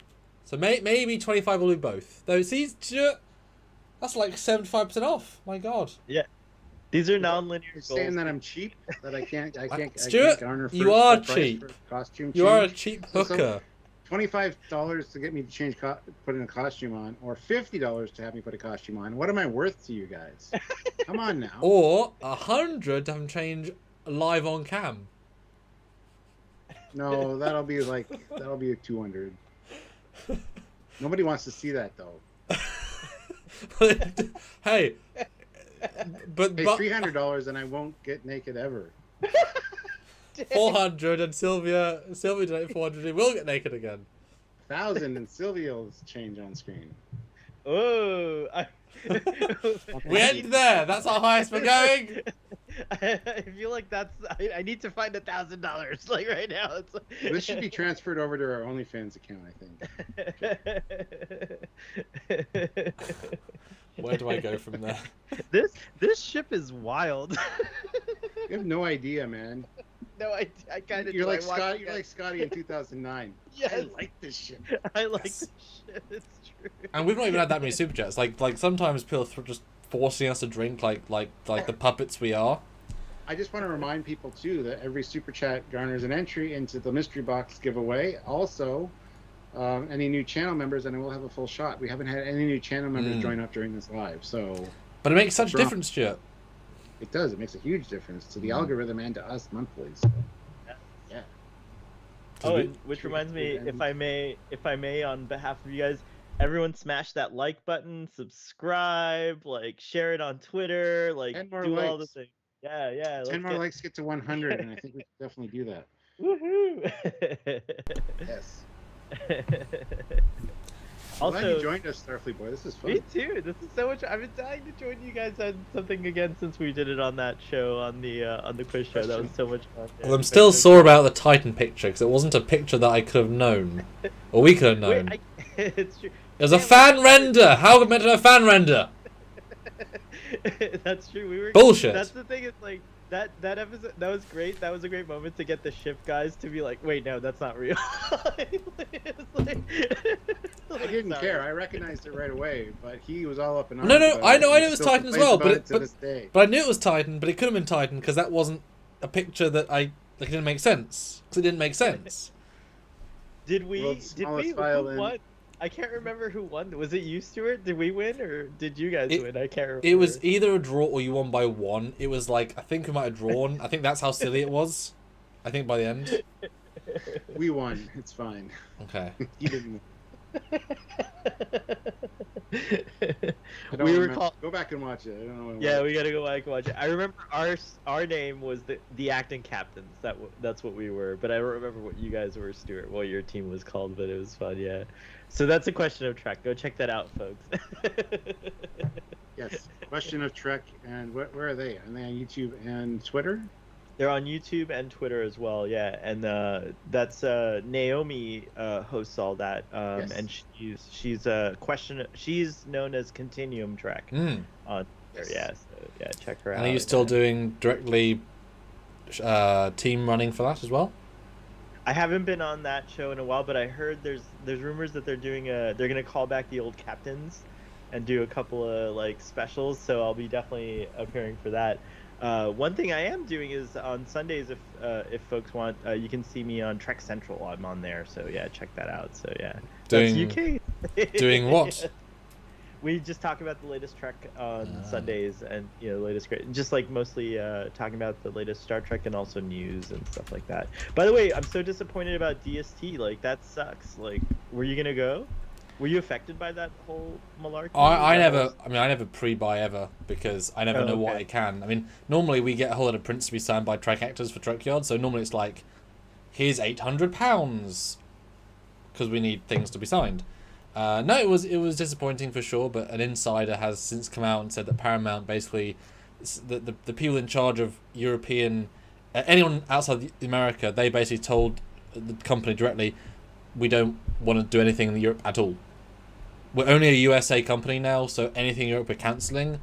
So don't expect any conventions in Europe at all that are officially licensed. And because you can't make a big convention without being licensed, I mean, I guess when we kind of sensed CBS was very insular to America, given their lack of respect for the international markets through CBS All Access for 5 years. So clearly that's what they're doing. But to cancel every convention in Europe, there's more to the world than America. So they don't care. Confirmed. Also, their merchandising sucks. Right. Yeah. Well. Yeah. I was like a little disappointed. Of course, like recency bias. When I came back from Mission Chicago, I was like super hyped. But like when I started to see what other conventions do and like just other things, I was like, oh yeah. But it's all right. To be fair, I've been to a few Star Trek conventions, and Mission Chicago wasn't a good analog for that. I'm sorry, that's your first one, because the vendors were very underrepresented, because it was only CBS licensed stuff, which I get, but the vendors in Vegas, it's so much more of an experience to go in the vendor room in Vegas. It was amazing, yes, and I'm sure they're probably all authorized as well, but at least they were. They won't be anymore because it's not the official one. But Vegas was such an experience. That vendor room was amazing. Well, they know that that's a huge draw. Whereas Chicago, I was kind of shocked in seeing the video how little they had, given that was their prime outing. Like that should have been their big. We'll build a bridge, we'll build a corridor. It seemed like they didn't do anything almost, which seemed odd, especially as Vegas had obviously a bridge, etc. But I was lucky enough to go to Vegas in 2008 when CBS was, it was still CBS and it was still. We also went in 2019 as well, which is the last CBS one. Which, yeah. I'm just saying. Which was great. Yeah. But that still had the same problems. When I went to the one when I was younger, Star Trek was ostensibly dead, so it was very much a legacy thing, and so they didn't care about official vendors or not. So the vendors room was huge because anyone could apply. So you had prop makers, you had costume makers, all this massive variety of stuff because anybody could get in. When we make it only licensed, you have a very, very small amount of stuff. Even when we saw Novos that one time when they were still in like massive distributes, they were still there promoting certain things that never got finished, selling some final stock. Like there's so few licensees because it's very expensive that to limit it to that, it's just kind of no spite your face. It's very unfortunate. I get why, but it's a failing philosophy, even with the broad. And I was thrilled to see the stuff like what you bought, Starfleet Boy, the jacket. That was a great thing to show. Valenti, yeah. But having a booth where you can sell Strange New Worlds boots for $250 is not a real booth. That's not a real thing. $400 though, but yeah. Yeah, that's not a thing. That's a look. We are fancy. They might have made 20 sales from the rich people, maybe 50 if you're lucky, but it's not a booth for average people. Right. At least they can bring the real stuff from the real shows. That's where they come from. And in fact, they were going to bring a whole lot of stuff to Destination in the last one, and they cancelled all of it until the last minute. So they've really just, I don't know why. I mean, all it takes is one person at the head of Paramount to say, we don't care about Europe, and then they don't care about Europe. But it's weird to go from where we were 10 years ago to now. It's so insular. It's very strange. What's odd is that, like, you would think that, like, why cancel this year's? Like, just do it next year. You know what I mean? Like, it seems like... And the 10th year anniversary. Yeah, it's a little odd. Like, it feels like they probably had to, like, pay for some things that were already paid for. You know, it's just... Oh, weird. yeah, no, the convention organisers, they'd already paid for a 3-year lease on the convention location, so they've now got to run something at the event hall in some number of years that costs, like, £800,000, so $1.2 million. Then I have to do something in that venue contractually. It's like, well, holy shit. If they can't figure it out, Trekyards takeover. I say. I mean, just give us a $1.2 million discount, we'll be there. You know. But the difference is, though, yes, they need to. CBS also needs to do like a YouTuber panel, like yeah, Denver, like Denver Comic Con did, where they focused on YouTubers. We were a part of that. We were a big part of that. We actually like filmed and hosted a lot of their panels that year, and it was fantastic. They need to do a YouTuber panel or focus on YouTubers to talk about Star Trek. Yeah, but only licensees, and the fact is YouTubers are not being paid by CBS, so they can call out the bad things, and you don't want those people on a panel because... Watch our content. We don't call it just bad. We're not Doomcock. You know what I mean? Trekyards is hella fair and hella, like, legit. Like, there's no one should doubt that. When we can get called out by both sides, you know, doing something right. Yeah. Cause, I mean, you guys have had Mike McMahon on, but you also are not afraid to criticize. It's great. You guys are great. Yeah, I don't want to fanboy too much, but I will fanboy. This is fanboy boy. Yes. Starfleet fanboy. Well, Trekyards boy. you know there's a line when we can still talk to all the people on the shows and yet be honest about the shows. I will be honest, though. We had a pretty significant Prodigy connection moment after the first episode aired, and I told, and it was like, the second episode was like, they're watching. Ha! Because, like, you change your context, but very quickly, like, but you've still got to be honest, and they respected that. And for Mike McMahon and his crew, they Trekyards holds us to task, is what he said in the last interview, which hasn't been aired yet, which will probably air before season 3 releases. Oh, right on. But he says Trekyards holds us to task because a lot of times there are moments where, like, what will Trekyards say about this? We got to make this correct. So it was a shockingly good interview. Yeah, I love that, and I want people to see that, Samuel. Yeah, we're waiting for Dave now. That'll be next, I guess. Right. My favourite quote of that is, totally seriously, Mike said, "Oh, we fear Trekyards." Okay. And you can see my face just sink.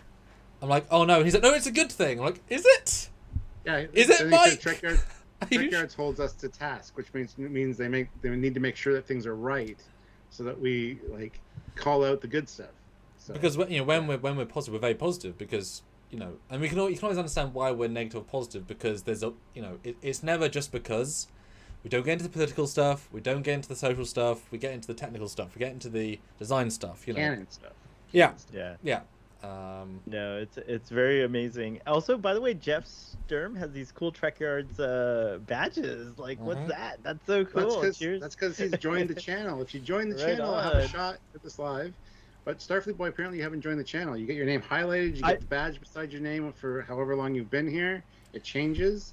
And you also get all the cool emojis that you can use in live chats. Starfleet Boy is going to join the channel. Currently, he's been made redundant, so he needs to generate some extra revenue. But yes, he will. Here, I'll share all of the emojis you can use in our live chat here, so you guys can see that you get to use these during lives. There you go. There's a whole bunch of them. The Foley class is one of them. I want to put the Horizon in there, but Samuel still hasn't sent me the proper size to add that. So speaking, I feel like go ahead. Sorry. Well, speaking of, let's talk about Stranger Worlds. Then this last episode just came out. It's pretty new still. What are your thoughts on that then? I dig it a lot. I thought the whole, of course, the Cybok thing. I've been waiting for this. Like when they brought Spock into Star Trek Discovery. From that moment, I was like, can they bring Cybok back too? Samuel has been saying the same thing, so he's super happy about this last episode. episode. Well, it's shocking they didn't mention it, because Burnham grew up with Cybok in theory in the house. Yeah. Because if she was there from that young, Cybok was still in the house at that point. So We can get flashbacks with Burnham. well, hey, fine, sure. But I don't know why they didn't mention Cybok. Like, that was obviously you're inventing a new sister out of nowhere. Talk about the other brother. Like, double down. And they didn't mention him once in 4 or 5 years. But now he's getting his own thing. It was very cleverly done. I mean, there were the way the episode just played out and everything with the, you know, like at first you're thinking, oh, this is like T'Pring's job, whatever. It's kind of mundane. She rehabilitates people, but of course Cybok would be there at some point. Like, it makes so much sense, and it's like, you know, I want to know how he agreed to go to Arkurstastunk or whatever it's called. Like, do you remember like the Arkurstastunk? I think he agreed. I think he was forced to. He might have More been of a prisoner. Well, if a phase is point out as a prison guard, where she's like, no, this is a rehabilitation center, which is the same thing basically. Well, if you point a phaser at his head, it's logical to go with them. But he's not about logic; he's about emotion. So, well, I get scared. Yeah, phaser pointing at my head, I'm gonna go. But upon rewatch, I love that the actor Jesse James Keitel, like, actually, there's a lot of Angel is a lot like Cybok. You can see the influence. Like, you can see like sort of like how she's like let she's loose. Like, you know, she's a pirate, but she's also like Spock. You can like be free of your binary ways. And that is like, what Cybok did. Yeah. Like, there's like a Cybok MO going on there, and she I was really great. appreciate that. Yeah, she was normally great. she'd be a character I wouldn't like, but I liked her as both the counselor version of herself and also the bad guy. Like, she was fantastic. And even though overacting is fair, everything's in context. Angel was in control of the Enterprise. There was 2 people left on the ship. They had a full set of guards, and the other crew is on another ship far away going to Klingon space. They've won. You're allowed to be overconfident. So it worked in context. You know, very, very specific, but worked tremendously well. Yeah. And what a skin tight suit! My God, what a choice! What a choice! How often do we see cat suits nowadays, right? Like, it was great to see another cat. Like, it was great to see a cat suit in this time where it's like, now it's a choice. Like, it's rather than, like, I saw on the Ready Room that Jesse had like a choice, like had saw all the different things, isn't it? Right, and helped pick that one. Yeah, and so there was collaboration, whereas like it feels like, I mean, we don't know all the ins and outs, but it feels like from what I've seen in the past, the cat suits were like forced upon the actors, like, you know, you have to wear this cat suit, like, you know, like, so. Well, I mean, that is all costumes though. I mean, you're getting paid to do a job. I mean, they're all forced. Right. In fairness, 100% agree. Yeah, in fairness, you're 100% agree. You can refuse sometimes. Yeah. You go into a contract, but you just hear about the suffering. You know, you hear about the suffering, but you know that this time around it's like a different vibe, and but also that catsuit was awesome, yeah. And that's where I started suspecting the character. I was like, like I don't know, that outfit's telling me something. like you're about to take over the fucking ship. Like I was like, oh, something's going on here, but I still enjoyed the reveal, even though I kind of predicted it. Well, and did you predict Cybok at any point?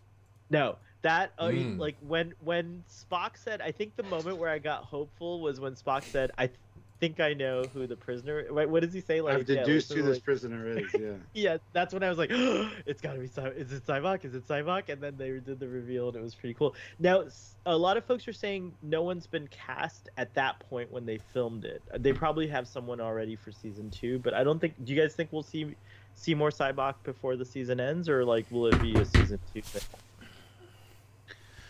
I'm hoping it's before the season ends, but I can see him being a bit part of season 2 for sure. But I mean, there's a story to tell there, and you can, as Samuel pointed out, you can retroactively make Star Trek V a lot better, or at least Cybok. Yeah. Because he does say, you know, you asked to join me once, or whatever it was. Yeah, I do a hashtag called fuck yeah, and then Star Trek whatever movie it is. So I did a fuck yeah Star Trek 5 hashtag event, and I noticed that, and so I actually tweeted about it. So what Cybok says is like, this is your second chance to join me. So there was a first time where he tried to convince him. So it's so perfect. Like they have the ability to. Well, it's 28 years earlier. Sure. I mean, he's but not going to be a cult leader. He's not going to be all these things. He's not going to know about Shakara, whatever. He's not the gonna... army of what is it called? The army of Army of Light, yeah. Light is not around yet. Although, yeah. See, obviously, when we watch these, I'm thinking how I'm going to talk to Stuart about it. I think what's he going to say? We analyze in quite a deep way. I mean, 2 hours is a long time to go for 40 minutes.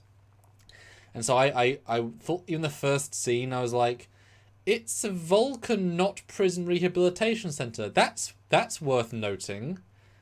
Mm-hmm. Yeah. And about midway through, when she starts mentioning about all the different, I knew Vulcans, I'm like, ooh, they're not going to play this, are they? As soon as they say, oh, they know you, Spock, I thought, there's you think it's Cyborg, but they're not going to do it. But they actually did it. So I got from halfway through, I'm like, that might be Cyborg. Because that would be the coolest thing to do versus the logical thing to do.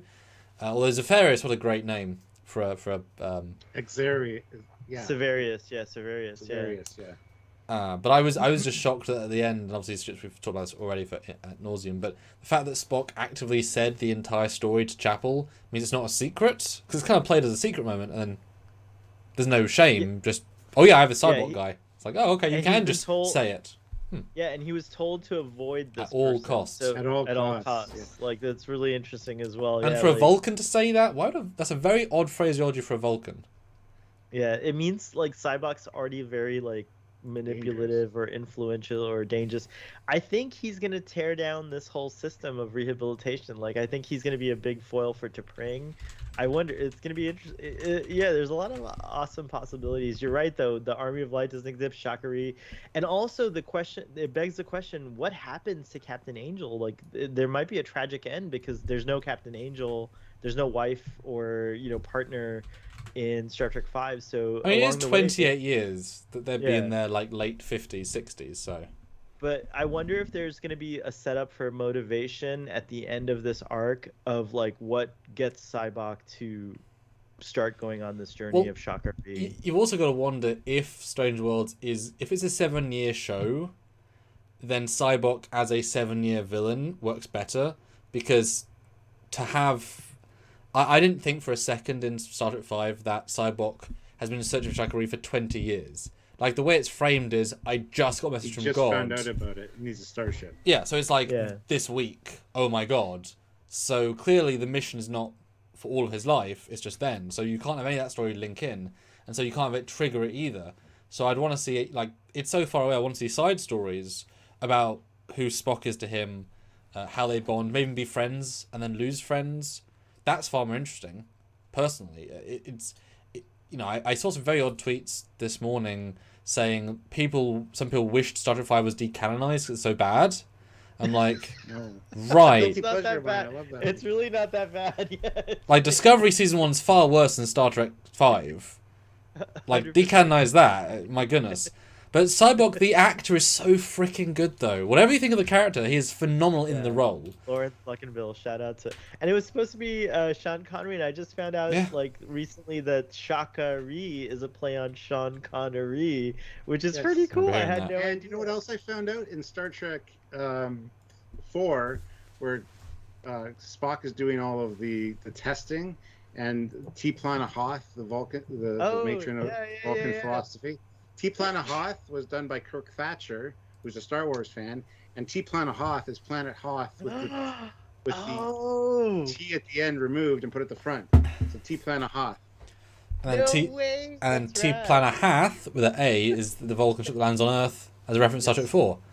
Yes. Damn. Kirk Thatcher also did the voice for the computer for that scene as well. So Kirk Thatcher's not just really from Star Trek. But it was a lady's voice, wasn't it? You guys, I thought so too. I thought so too, but then he was talking about it and he said no, he was the one who did the voice. He said the famous "How do you feel?" Yeah, he wrote all the questions. He did the voice. You guys. Yeah, he also did the puppeteering for Star Trek 3 of not the Targ. The Targ. He was crunched under Krug's chair doing the Targ. I thought a Targ was what we saw in TNG, the pig thing, but like that was like a different pet. No, it's the same thing. It's the same thing. Okay. For my birthday this year, I got a signed thing from Kirk Thatcher that I'll try to go and get it, but it says "I hate you" or something like that. I was literally just hanging out with him a few weeks ago at Wonderfest, Oh We wow, were that's awesome. we were outside of the hotel just chatting it up and got some pictures, and he's a good guy, and he knows He's about also Trekyards, so Yeah, and he's also an amazing like he's had such a rich not just Star Trek but involved with the Muppets heavily. He was like Jim Henson's like right-hand person for a while and stuff. So yeah. yeah, Kirk He had a lot Thatcher's of input on Star Trek 3 and 4, so yeah. Yeah, he helped Leonard Nimoy a lot. Like yeah, it was really cool. Well- What a neat guy. I mean, now you've got me thinking. Maybe we should get him in a fan film, being the Vulcan voice, Vulcan computer should. voice. Yeah. You should. Correct. correct. There's a new poll up, guys. Go check it out. Woo. Is Star Trek 5 a good film? Yes, it is a good film. Meh, it's an okay film. Or nah, overall, it's not so good.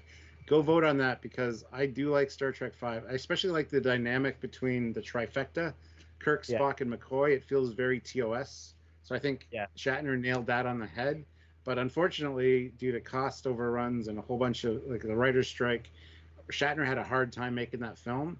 So I think it gets a lot of hate when it really shouldn't. Yes, 78 decks is ridiculous and going up. They started deck A. That's the bridge, guys. And it's deck A, not deck 1. Just saying. But anyway, there are small little gaffes like that. Well, so. Oh my god. As weird as it sounds, that film sings of the people that wrote it aren't Star Trek fans, because they misunderstood all of the other characters except Kirk, Spock, and McCoy. They misunderstood who Uhura and Scotty is. They understood the relationships. They of course, Sulu and Chekhov aren't on the side of Cybok. The fact they do is silly and ruins their, like, hurts their characters. The deck thing doesn't make sense. Like it's a non, like, Shatner doesn't understand Star Trek at the time. So there should have been a canon police person to kind of say, well, no, we need Shatner, you're overruled. They're going to work with you. Because imagine if it was an ensemble film, you know? Imagine if it was, like, true that everyone would have fun. Oh my gosh, that would make me They really screwed the pooch with Scotty and Uhura romance. Like, what the hell was that? You guys, I like that more than Spock and Uhura personally. Oh, I do yeah. too. Yeah. I do Yeah. too. You can tell that the JJ people only watched, like, the first 3 episodes of TOS, where there was a little bit of, tell me what Vulcan's moon is like, you know, or whatever. Paint Yeah, me Where naked, they sing Spock. together in What? Charlie X. Oh, obviously Spock and Uhura have a relation. No, they don't. No. Watch more Star Trek, you dumb assholes, before you make a movie. I mean, Yeah. they have their free pass with it's the Calvin timeline. So yeah, you know, like I'll give them that. But you're right, like it didn't feel as good. Like to me, it didn't feel right. Like I actually even like thought like, no man, Scotty and Uhura should get together. Oh shit, you got another thing, Peter. $20 from Peter Lakako. Drink up, boys. Question. Trivia question. How many decks on the Enterprise in Star Trek 5? Yeah, 74. Is it 74? Or 79. It's one of those two. I think 78. Oh, well, I there you don't go. know. That needs to be fact checked. Somebody fact check that. But in But how reality, many decks there's are like there really? Yeah, there's supposed to be 20 something decks, right? there's 21 decks, I think. 21 in the decks, yeah. refit, or 24 at the most. Yeah. I think it's 21. I think it's 21. One forgets, but when you see the Enterprise like next to an aircraft carrier, I'll take a shot for that, Peter. you realize how what the size actually is. And I've seen some of Yes. the like And, size comparisons. and it annoys me people that say it's a spaceship that should have huge corridors. There is so little space on that ship for how much tech is inside. Every bit of space is important. I mean, the Enterprise Strange New World corridors are far too big. They're wasting space left, right, and center. Like, this is a functional ship. It's not a cruise liner. That's the Enterprise D, which is 3 times the Yeah. size. In terms of volume, it's like 20 times. I like this illustration I saw. I can't remember where, but like if you got the whole crew complement of Enterprise Yeah. D, it's like a tiny amount, like just That's placed. Eric Henry. Oh Eric yeah, Henry that did that you see video. Henry. He does Thank you. Yes, fantastic yes. work. He's Yeah. been on our show a few times. He's a good guy.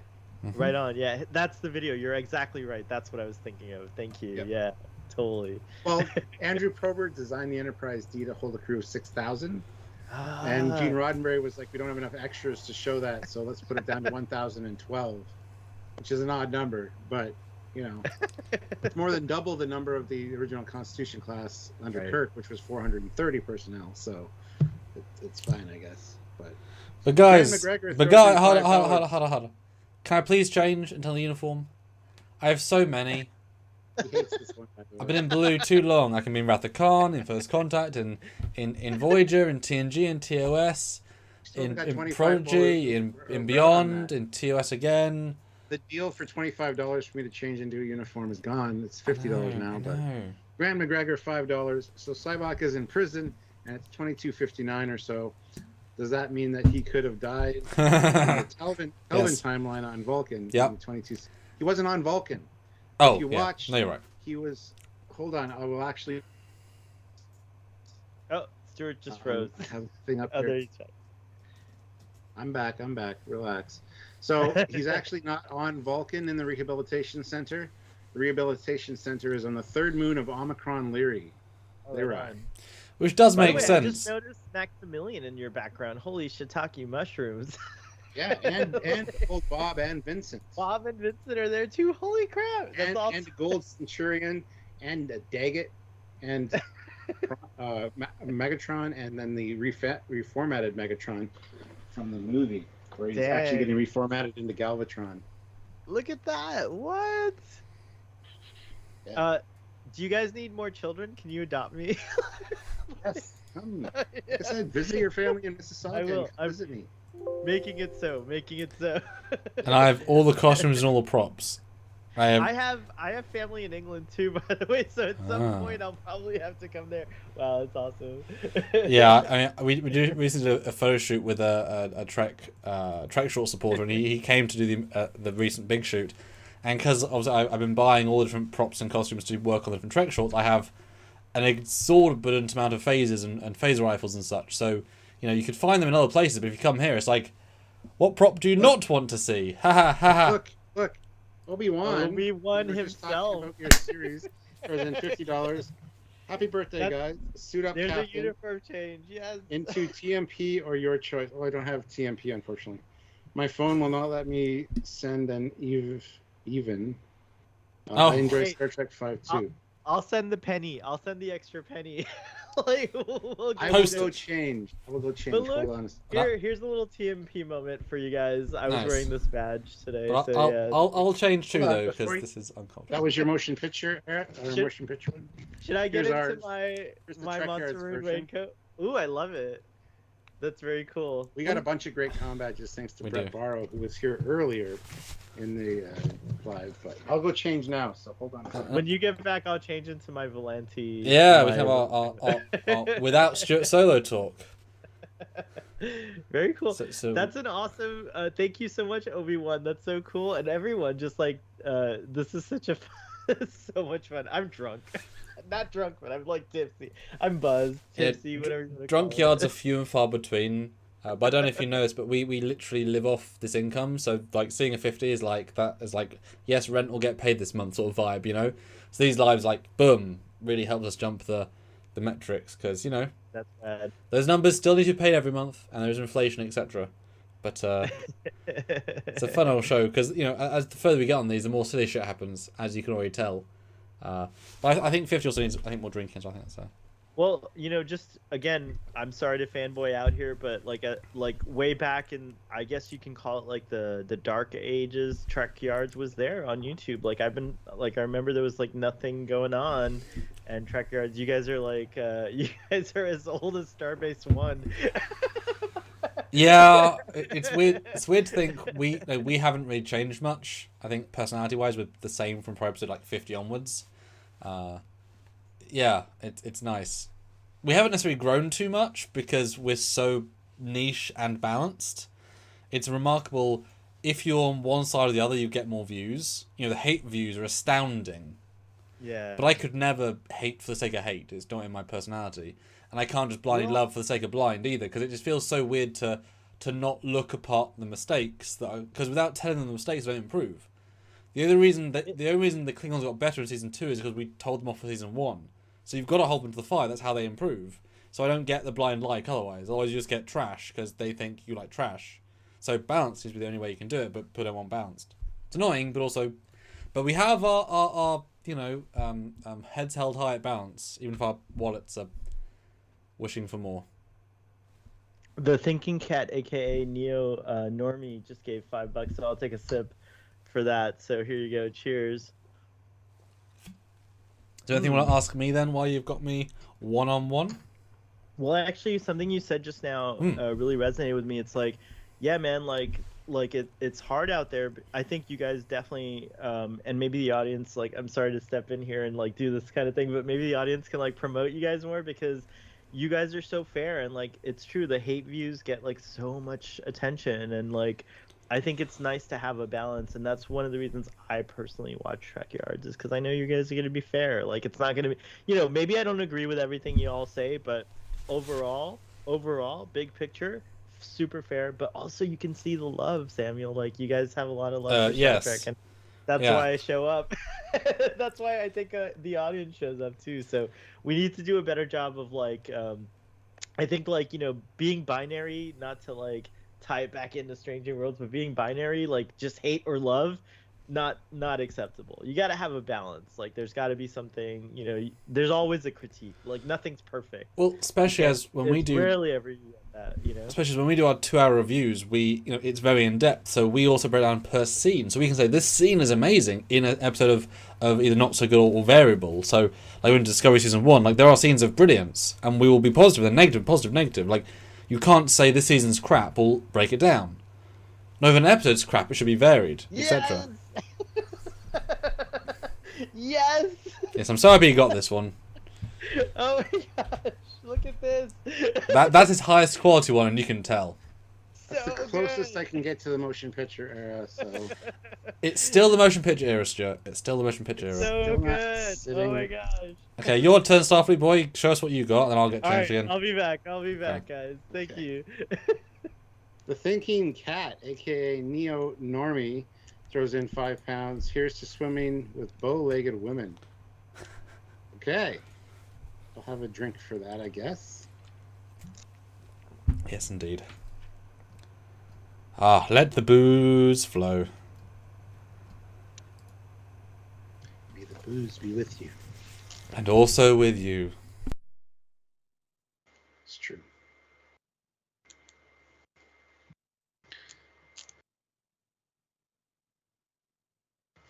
So, guys, nobody's joined the channel yet, which is a shot from me. As a welcome to the channel, welcome to the crew. So please consider hitting that join button and joining the channel. 98 likes. We're still 2 away from 100. We should have 100 by now. Oh my God, Stuart! What the hell? Going for almost 3 hours now. So what's up with that? And Obi-Wan asks, "Is my dad going to be here?" No, he's currently in another country, and obviously they therefore couldn't book him to come down. Obviously, a little bit farther away. But I know he wants to be on sometime soon. We're just talking about a balance, that we don't get the views because of balance, but we have our moral Stephen high W. ground. Fathry is here. Text Trek. Sorry, I didn't mean to interrupt you, but Text Trek is here. Good to see you, man. I met him with Starfleet Boy in Chicago. So I was going to say, if you just came in, you're missing one of your friends who's here. There he is. 'Cause I saw you on live. So this is a, Yo. so meta. We're representing different eras here. So Enterprise era, we got TNG era, we got the motion, the whatever the hell you are, because you're TNG hybrid, not. Well, give us a. This is the other. I like I said, I broke my bank at Star Trek Chicago. So this is the other Volanti Designs, which is like a TNG. Well, stand up. Give us like a 12. I want to see it. 12. I want to see it properly. All right, so here we go. How much was this then? I have this. I don't remember, but it was probably $350. My guess. I was gonna say, was it over 100? It was over. Yeah. Fucking hell. Okay. Yeah. So I'll be the. Is it like nice fabric though? Does it like feel like thick and premium, or is it kind of? It's super nice fabric. I've worn it out in public, and people commented it without the comm badge, and so yeah, people have been like, "That's a cool jacket." So yeah, it's really rad. Brief aside, then I'll get changed to something else. There's a wonderful meme. One of our Queen's speeches from like 4 years ago. She's wearing an almost TOS full uniform. Yeah. Yes. It's like similar thing. Like you go out in public and some might think it's TNG, some people might not notice, and it's like, Queen, just wearing Star Trek uniform. Well, That's Good Tea Nice House throws in $20, so thank you. Woo! Come on, guys. What's a Drunkyards without some singing? Can we hear Heart of Oak, a.k.a. Cheer Up, Me Lads. Come cheer up, me lads. I gotta get the Captain lyrics. Picard fashion. Oh, well, something tells me Admiral Cockings would sound amazing. Cheers, boys. Thanks so much. I'll have a shot for that. Some of this peach schnapps. This is really good tasting. So More vodka for Starfleet Boy. Uh-oh. Okay, well, Starfleet Boy. Steve, Tex Trek is here, Starfleet Boy. I don't know if you noticed, but Yo! It's a Can I give crossover. a promo for Text Trek? yes, Do. please do. Today at I think it's, hold on, let me look at the time. I gotta look at the time. He's got a Patreon. He just launched a Patreon and he's doing like a good luck. watch along Congrats. of Amok Time. So go check that out. And that's Ooh. gonna, maybe Text Trek will point the time out. I'm a little too drunk to remember the time at the moment. Hold on, I got it here. Oh, 3:30 Central, which is 4:30 Eastern. So yeah. Although if Trekyards is going on, you'll have to go and watch the after party. I don't know if I'll still be going then. But maybe. Okay, Starfleet We had Boy. 100 likes finally, so that's good. Thank you. You can pick my 101. You're at 101. you can pick my next uniform.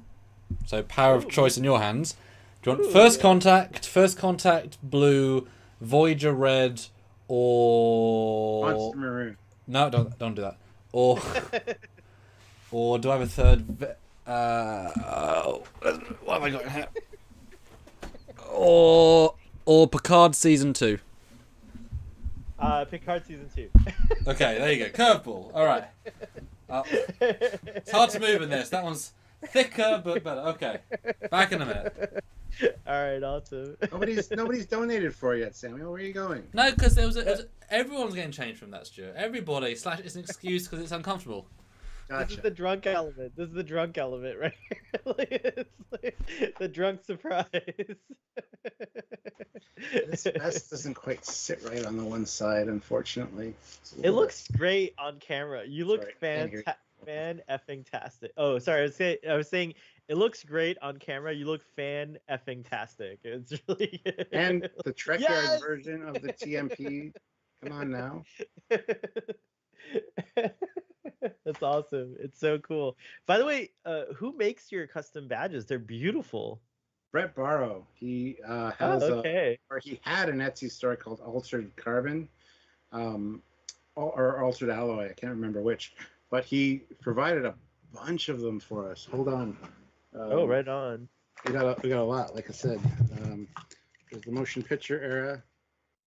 Look at that. Yeah. Uh, I've got my fan sets one here, which is really pretty. I like this one, and I have an old one from when I was a kid, which I have somewhere around here. Here's but, one of our Trekyards Mirror Universe, Oh, look at that. and the other version, the gold version. Right on. Let's see what else we got. Brett Barrow does great work. He is kind of awesome. That's not good. What I like about this Volante design thing is I have a flap. Like I know. I have a flap. I can go We like also got this. this from him, which is Ooh, look at the All that. Good Things version. Yeah, the All Good Things version. Well, no, that's actually the Future Imperfect with Yes. Riker. There's the Yeah. All Good Things version right there. Yeah, there it is. Yeah, very nice. Very nice. We even have some. Well, most of mine are hung up. Actually, they aren't in these boxes. Hold on a second. I'll be right back. You're hosting the show now, Starfleet Boy. I'll be right back. Okay. Well, hello, folks. So, like, let's get more drinking donations. I want to see these guys get smashed. So, feel free to give some more donations. Don't forget to like, subscribe. Yeah. So, yeah, let's do it. Let's get these really hammered. Although we don't want them to pass out on screen, so I don't think anyone can hear what I'm saying. That's funny. You didn't hear any of what I was saying, right? No, I was like, I want to get you guys really drunk. More donations. Starfleet Boy is hosting Trekyards. So here's our Discovery Season 4. Ooh, beautiful. Oh my Trekyards. gosh, that's rad. One of our Section 31 versions. Ah. This is the Lower Decks Trekyards version. We got the standard Trekyards com badge right there. Right on. And also, this is another Section 31 version with the split. Oh yeah, with the split. I don't know if I remember you guys talking about this, but what do you think of the split insignia? Like, what is the I hate whole it. deal? Yeah. We hate it. I noticed I don't have any split insignias, except it is an homage in a way to this one, right? Like actually the one from All Good Things. Like it is kind of a weird, because that split But it the shouldn't be in Discovery. It shouldn't be in pre-TOS. yeah. So And actually, Disco should have had its own. It shouldn't have had a Delta, in my opinion. Like it should no, have had shouldn't its have. own, They shouldn't have. It right? was the They should have had Enterprise. a It different. was the thing. Enterprise exclusively until they completed their 5-year mission and got the honor And saved of the like refit, the galaxy. Yeah. and also became the flagship. So they're not the flagship in Strange New Worlds, even though they keep saying they are. They keep saying it, and they're And- not. Oh. And also because they completed their 5-year mission, it's the only one of the Constitution class ships that came back from that 5-year mission that they got the refit and the flagship designation, and also their Delta became the standard across all of Starfleet. Right on. James, thank you for the donation, and I am going to take a sip for you. James McGill, $2. Everyone have an awesome Father's Day weekend. Yes, Father's Day tomorrow. Hopefully my kids will show up. I don't know. I think they will. I think they'll show They up. better, little bastards. Your adopted son, me, I will show up. Starfleet Boy. Yes, Starfleet need to come by. Starfleet Boy will show up for Father's Day. Can you imagine? You're like, yeah, this is my other son, Starfleet Boy. And Power 543, who is Samuel, says, who misses Sam? I don't yet. I mean, yes, we all miss you, Sam. He's coming back in his Picard season 2 uniform, so that's gonna be pretty awesome. I have By the way, one did we read the anybody wants comment me to from change. Good Tea Nice House? Did we read that comment, Stuart? Do you know? Yes, The you did. 20 I did Oh, sing okay, the song. Come cheer up, me lads. Come cheer up, me lads. Yeah, it's really good. You know, here we go. Sip also. Yeah. That vodka is good. You could drink it just by itself. I mean, this not to do any product placement, but this like Icelandic vodka is pretty damn good. Hell yeah. Starfleet Boy was not expecting to be drunk today. He's got, but he liked Trekyards it. corrupting the youth. Yes, it's true. It's 2014. What a great crowd you guys have. Your fans are so awesome. Your audience is amazing. I really love it. Yeah, Yeah. our regulars are fantastic. We love Yeah. We love these guys. Yeah, this chat's like making me so happy. Like I'm so honored. Thanks guys for having me on this thing. It's like It was so great cool. for you to just pop in and say hi. Like, we appreciated that. So I'm glad you joined us on camera, which is awesome. Yeah, no, anytime. Like I love, again, like I think you were off camera when I was telling Samuel, but like you guys were around during the Dark Ages, and like that's how Yes. like I've been around. I don't think I was there from day one, but I was definitely there from early on, like Yeah, back in the day. we were the only, we prided ourselves on that. We were the only weekly new Star Trek content because there was nothing on the horizon. Discovery wasn't even announced yet, and we were the only one doing weekly content. And the pioneering days of YouTube too, right? Like YouTube No, was not kind of quite. not Not quite quite. the pioneering days. It but wasn't yeah, the but, Wild West of YouTube. It was more of the beginning of the industrial age, I guess. Victorian YouTube. There you go. Stuart, while I have you just by yourself, can I ask you a few questions? Like, I know you probably No. answered this a million times, but what was your first contact with Star Trek? Everybody asked me that, and I don't remember. My brothers were wow. into Star Trek That when I was old. born. I was born in '74, so I just grew up around it. They were huge Star Trek fans, so I don't remember what the first thing I saw was. I don't remember any of my introduction to Star Trek. It was just always been a part of my life. So I have no answer for that because I don't remember. I now know your age. I'm 78, by the way, 1978 over here. So Yeah, I just turned 48 in May, and you just right on. turned- You're making without- 48 look hella great, by the way. I'm just gonna Thank say, you, like, I love you. I hope I look as good as you when I'm 48. That's like Thank you're like really doing a great job there. And Look at Megan- Samuel. Megan Bruns, a member for 2 months at the rank of commander. So thank you, Commander, for your service. Thanks for cheering me up on this brutal week. After this brutal week, I'm sorry your week was brutal. Mine wasn't the best either, but we're here to entertain, and that's what we do. So thank you, appreciate it. Same here. My week was a pretty big bummer too, but this has made me happy. But look at Samuel. Look at this. Custom made. Unlike the Chinese ones, it actually Pops. So I can actually wow. I can actually Wrath of Khan it if I wanted to. Nice. Yes. Very nice. Very nice. Yes. Thank you. First in the world. I can say that. You were. General You Grievous legit- asks Starfleet Boy, oh, so you're 78. You look very good for 78. What moisturizer do you use? It's called "Don't Go Out into the Sun Ever." Or just Blood of Innocence. I mean, Yeah. In combined. the basement like I'm doing right Guys- now. Guys, alcohol is a preservative. True. It's true. He's not wrong. Sam, I was asking Stuart, but what was your first contact with Star Trek, if you don't mind indulging? I'm sure you've answered this question a million times, but if you don't mind indulging it one more time. I've been told what it is. Oh, okay. Versus what I know it is. I've been told I was shown Corbinite Maneuver when I was 3. That's rad. I don't remember that, obviously, for obvious reasons of being 3, but I have no first memory because it was always there. And unlike any other show, it was always part of my world, and so I didn't think anything of it, especially until then I did my own fan films. It kind of became a thing again, obviously, with this. But this is why I think I sort of... I'm from the generation where... And you are as well, in a similar way. Like, if you're born with it existing, and it's just something that you live with, then, like, the whole everyone's equal is just part of your psyche, because that's just... It just is. Yeah. So it's just... Well, of course we're all equal. What do you I had mean? the same answer as me, honestly. Yeah. It's just always been there. Because my brothers were huge into Star Trek when I was born, so...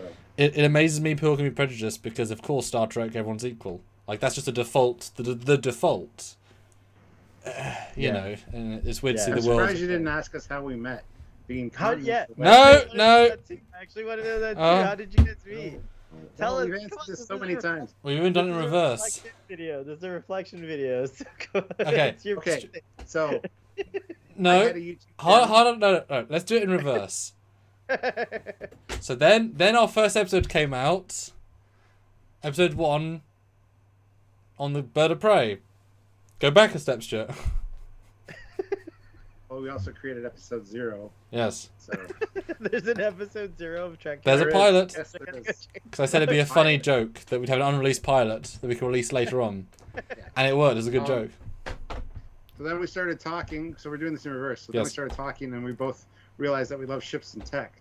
So let's Yes. not. Why not?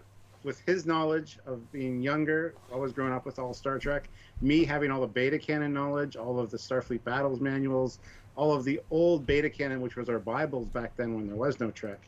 Yeah. Why not create a show that we'd want to watch talking about ships and tech using all of our knowledge? And then go Does back. anyone- And then go back a step. We met on the YouTube's Off Talking, and he wanted some 3D animations for his channel. I made them. We had a break. We got talking even more. Got on a Skype call. Had a big conversation. Oh my God! Let's make a show. Back a step, Stuart.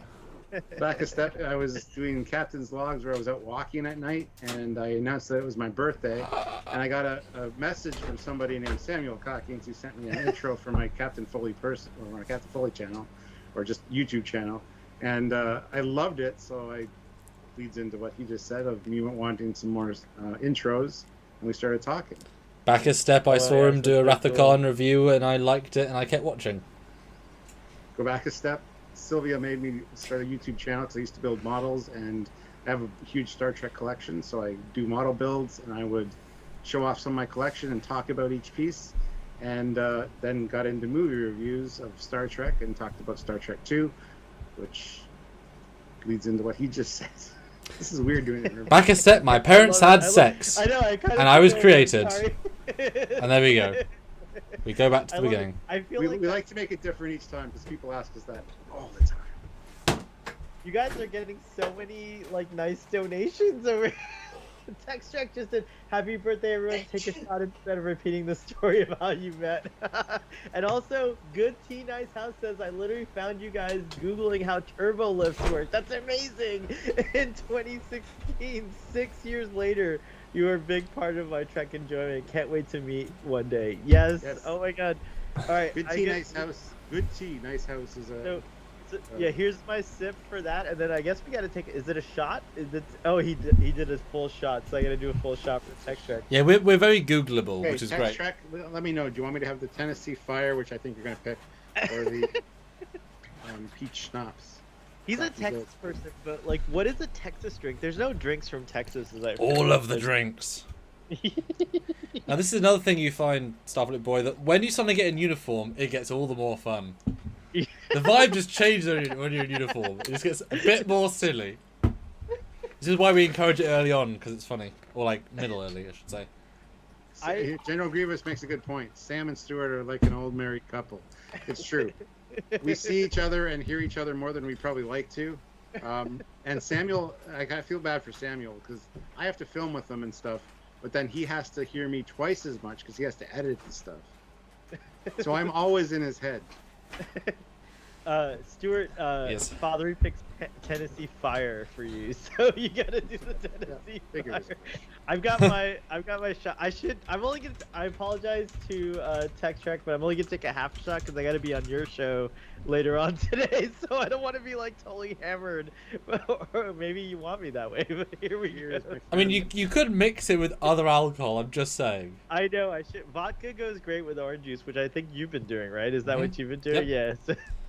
Like oh my god, we got another. Like, you guys are great. Always make me smile. Look, Megan, thank you, Megan, for this. Is such a nice moment here. Cheers. Need to pour more wine. 'Cause Well, now I'm out of I mean, wine. that's what these lives are. The Drunkyards are always like a nice, like everyone comes together sort of situation, which is lovely. So, Love it. thank you. Makes a big difference. I'm so honored to be included. Thank you, guys. Pleasure to have you. It really is. Thank you, sir. Thank you. All these Drunkyards are different, and we appreciate the difference because we've done 11 of these now over the many a year. So Russ Knuckle Iron Guts says, Captain, you look like you were going skiing in 1976. Thanks. General, shut the hell I up. need to change my costume, so somebody please donate, because I'd like to change into a new one. Sam, it's your are you birthday. guys- I hope you're still drinking orange juice. I always said shut up to him as well, so. Yeah, Dan. Are you guys watching the Orville, and what are your thoughts on that overall? Sure. It's just, yeah, that's. I've not seen episode 3 yet. I'm sad that season 3's lost a lot of the humor that season 1 and 2 And I'm had. more sad about that. You're okay with it. I'm more sad. No, I'm pretty sad. I love Seth MacFarlane humor. The first episode of season 1 was a little heavy with it, Yeah. unfortunately, but they toned it down very quickly and got a nice balance. But season 3 is way more serious, and I don't know quite how I feel about that. Like, it's good. It's a good TNG analog. Like, you can picture TNG characters doing the exact same stuff.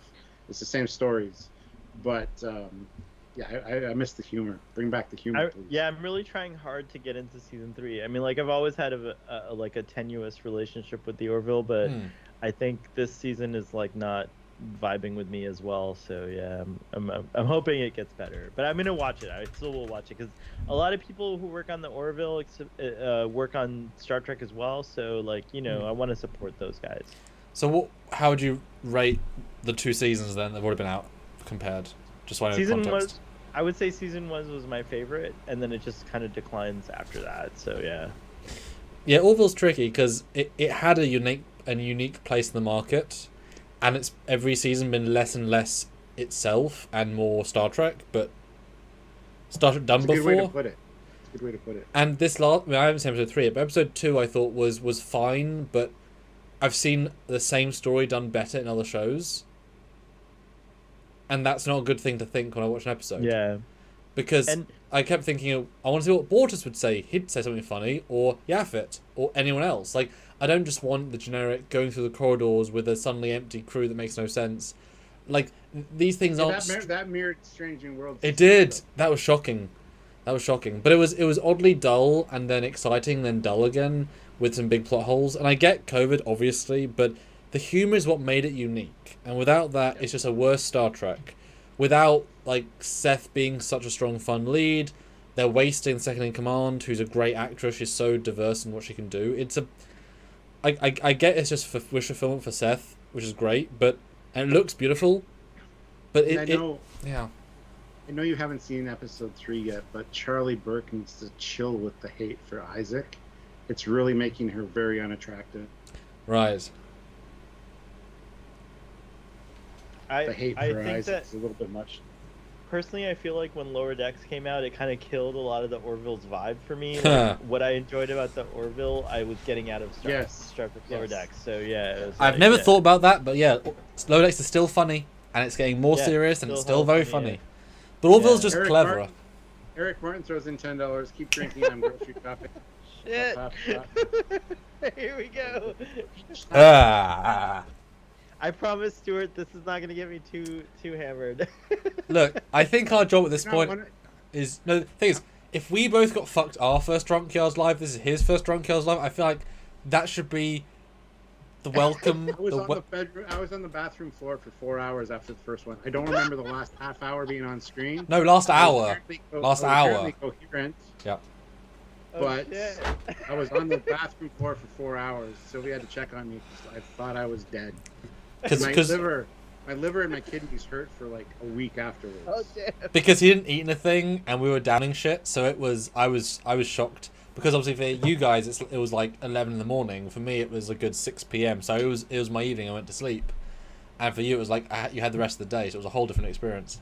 But yeah, it's your first Drunkyards live, so I feel like you should learn. Learn the ways of Trekyards, my friend. Young Padawan. Yes. Yes, sir. Yes. I will always be a Padawan until I stop. Until you've done 1,400 episodes of Trekyards, yeah. We've done 1,400 episodes. Oh no, that was the first wrap. That was the first leg, Stuart. We've done more than that. I know how we've many done a lot more than You that. guys have your 1,400 episodes in the can? Check how many videos we have, Samuel. Yeah, I don't know how many. How do you find that? Last time I checked was like 1,800 at least. I think I'll look it up. Here, let me see. Let's see here. Because it's we've done a lot of years. I mean, at one point they were daily. At one point they were all. Well, in October will be 8 years, and like I said, when there was no Star Trek, we had 3 or 4 shows a week. Yep. We had like Star Trek Originals. We had Star Trek or One Hit Wonder. Trekyards Originals, Trekyards Classics, Trekyards Legends. We had a bunch of different shows.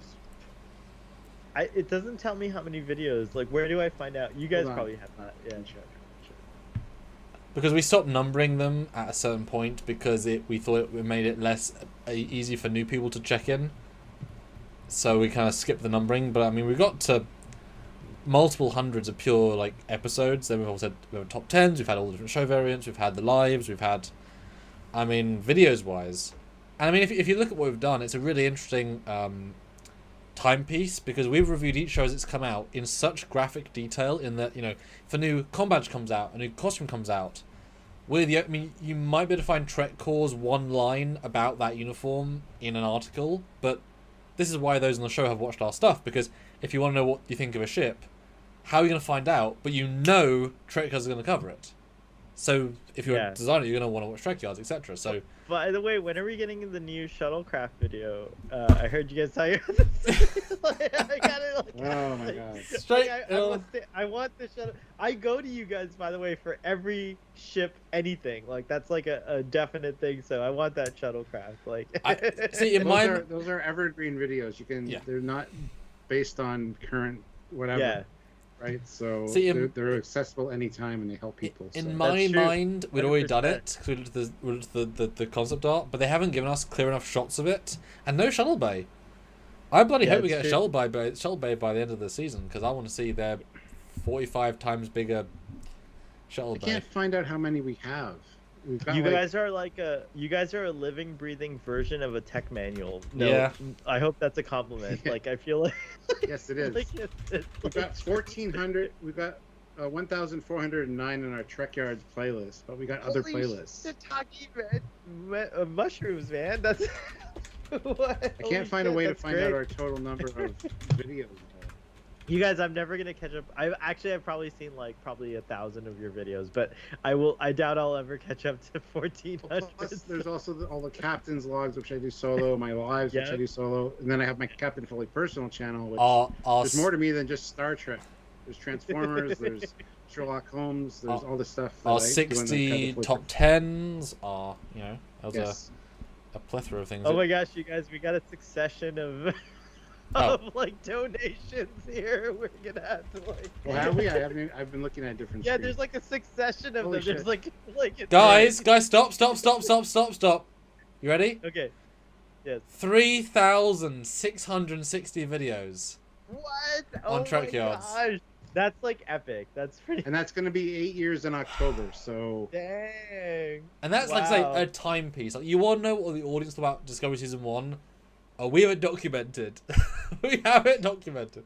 When it was leading up to it, we were excited about it. Oh, yeah. so like I don't know if you watched this, but we did this amazing. My favorite things we ever did was of the trailer, the 2 trailer, 2:30. I did about 20 separate videos of each single element, like the corridor, the turbolift, like one shot. And we asked in that video, is it Prime, JJ, or alternate? And we'd like review each element separately because they all have different things. Like the Shinjo captain's chair is just the Kelvin's captain's chair. That means it's Kelvin. The corridor. It was such an interesting show, and then it was none of those things. That was the answer. Well, let's get to the super chat. God. Sebastian, £5. I think Orville without humor is just fine. I especially never liked the toilet humor. I'm looking forward to next week's Krilla-based episode, #drink. But yes, just fine, but it could be better. Like, just fine is not what we want, though. We want it to be great. I missed the Seth MacFarlane Blackjack and Hookers vibe. Ozzy Madero's $2 skeleton hands. The most famous catchphrase of Trekyards, yes. Yes, that goes back to a Sylvia and me live stream where we were playing Mortal Kombat. I'll stop you with my skeleton hands. It was a Sylvia thing. We were high on mushrooms at the time. Oh my gosh. Marco Van Osh, £5. Happy birthday, guys. Cheers. Thank Another you. drink. Thank you. Obi-Wan, $20. Oh. Enterprise. Rouge Planet. I think you mean Rogue Planet. Synopsis. I love that episode and was in love. Oh. Is your free? Yeah. Am I back yet? Yeah, you're back. Am I there? There, I'm back. You're... I'm you back froze now, okay. again. Obi-Wan, Okay, you're $20. Enterprise Rogue Plan episode synopsis. Shit I'll read it. sucks. Go. Am I back You yet? keep. Am I back? You keep. There we go. There we go. I love that episode where the alien showed herself to Archer as a hot blonde from a story he hadn't heard as a child. Yes, I remember apple blossoms in her hair. Rogue Planet was a planet that was not currently in orbit of a sun. It was tossed out into deep space, so it was a dark planet. They were hunting game, which was this chameleon creature. And Enterprise stopped by and was like, "What the hell? This isn't cool." And yeah, it was a rogue planet that wasn't in its planetary system. That's all I remember. Boy, from it, and the hot. I was googling it. Apple blossoms in her hair.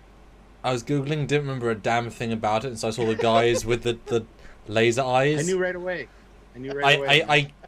Yeah, hunting a lady. I don't remember that episode This for is shit. why I'm the captain, and he hasn't been upgraded.